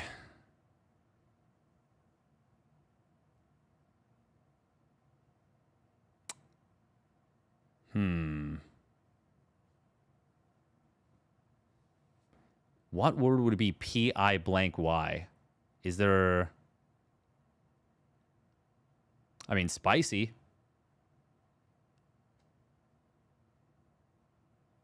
But that would mean it would have to be something E spicy. Could be despise.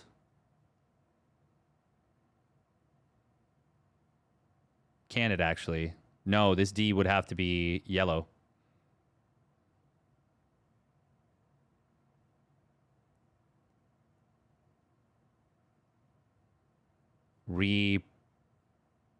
No.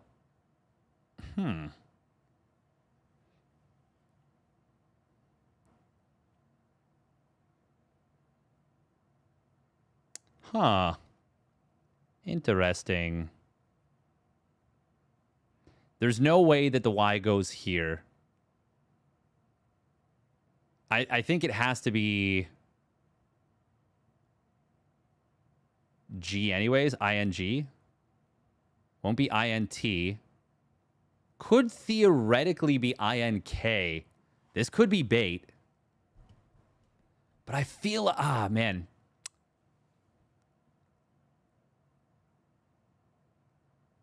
No, it can't be brink. Because it would be a 5-letter word, and there's no... I don't think there's a word that would be shorter. Or sorry, 7 letters that would end with BRINK. What is this game? This is called Reunion. So the whole premise of this game is you start with a board. There's some green letters, some yellow letters, and some white letters. And then there's these 2 little critters. You are trying to solve the board. The critters are spaces. They have to be touching each other either horizontally, vertically, or diagonally. Wow. I was like, what's the word for crossways? Yeah. And you're just trying to solve the words in as short a time as possible. Green means they're already in the right place. Correct and can't be moved. Yellow means that they are on the correct row or column. Row or column. I did that backwards. And then white means neither. They're in neither the correct row or column. So this actually we do know has to be...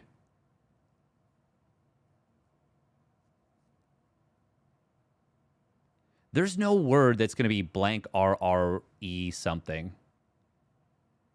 So then it's either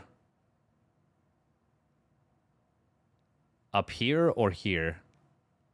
And if it's up here, what would the word be across? Couldn't be world, because, I mean, that's just not even an option.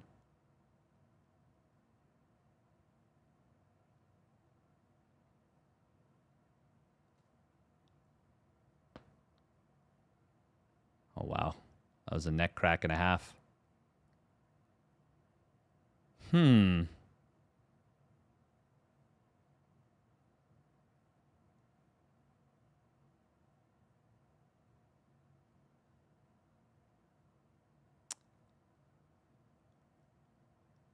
Oh, look at that. AEIOU. I didn't even notice this. That's funny. Did you make the +1 quota? Can't seem to check. Sorry,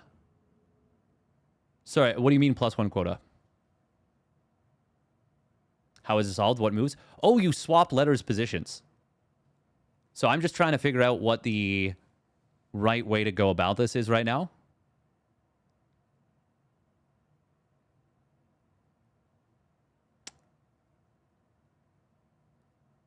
Wait, is there a way that it's something king? I mean, it could be both empty spots are here. No, that couldn't be the case. It could be ink, but KR, that's not a whole lot of words.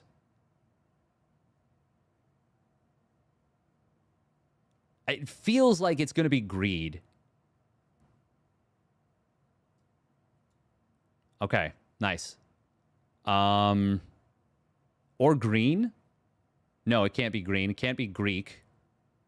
Could be Greet.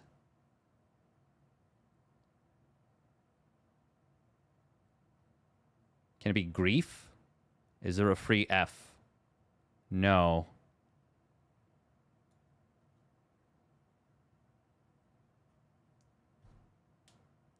Oh, it could be... No, it can't be great. This A has to go either... Well, no, the A has to go here. And there's no other A. So it can't be AI. Can't be U. Yeah, it's got to be E. Wait, could it be gruel? Is gruel Gruel? That would be mean if they did that. They've been mean before, though. They've done that before. I don't think that's what it is, though. Okay. Good. Good. Greet or greed?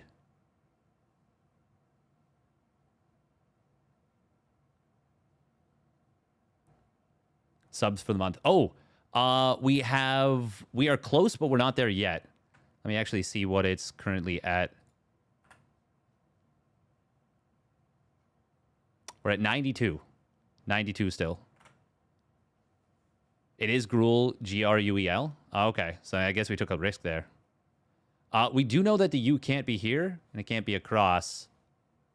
So it's either one of these 3 spots, 4, 5. Yeah, I think that's it.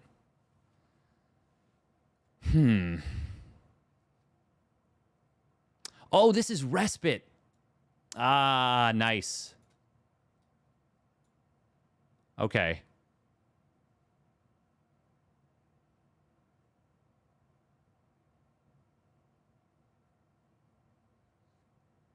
This can't be broil. Huh.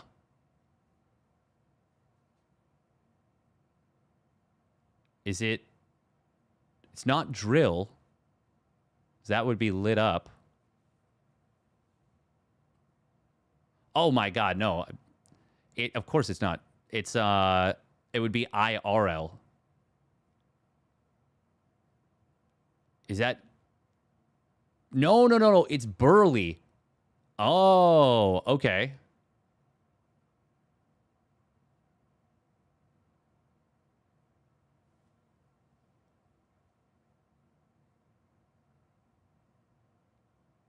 But that means this is... no, not broiling. Breaking. Like breaking news. Okay. This.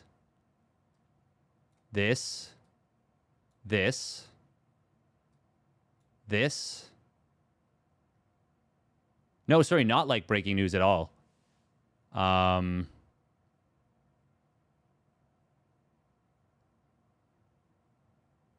But like breaking like your car.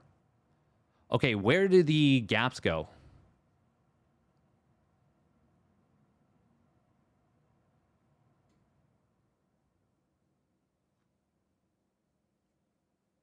Mer?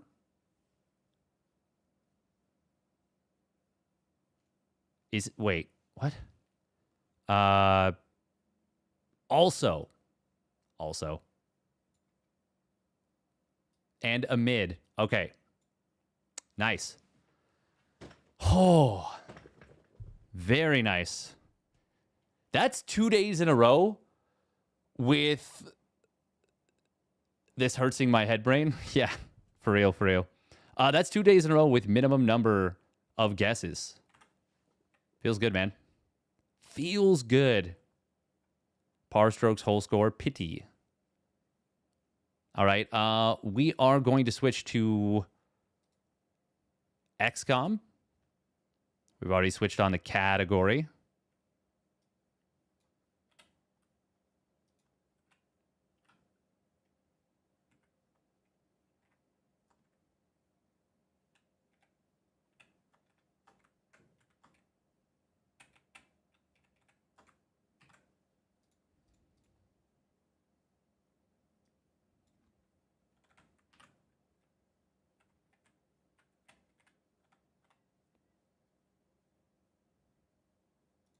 All right.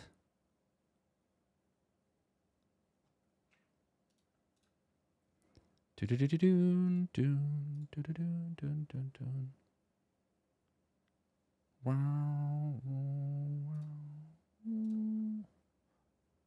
Bum, bum.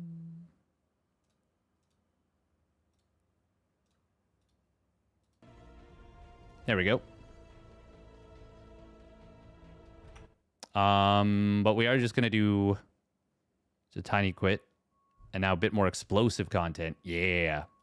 Okay, we're going to run 3 minutes of ads. And we're going to switch over our YouTube stream.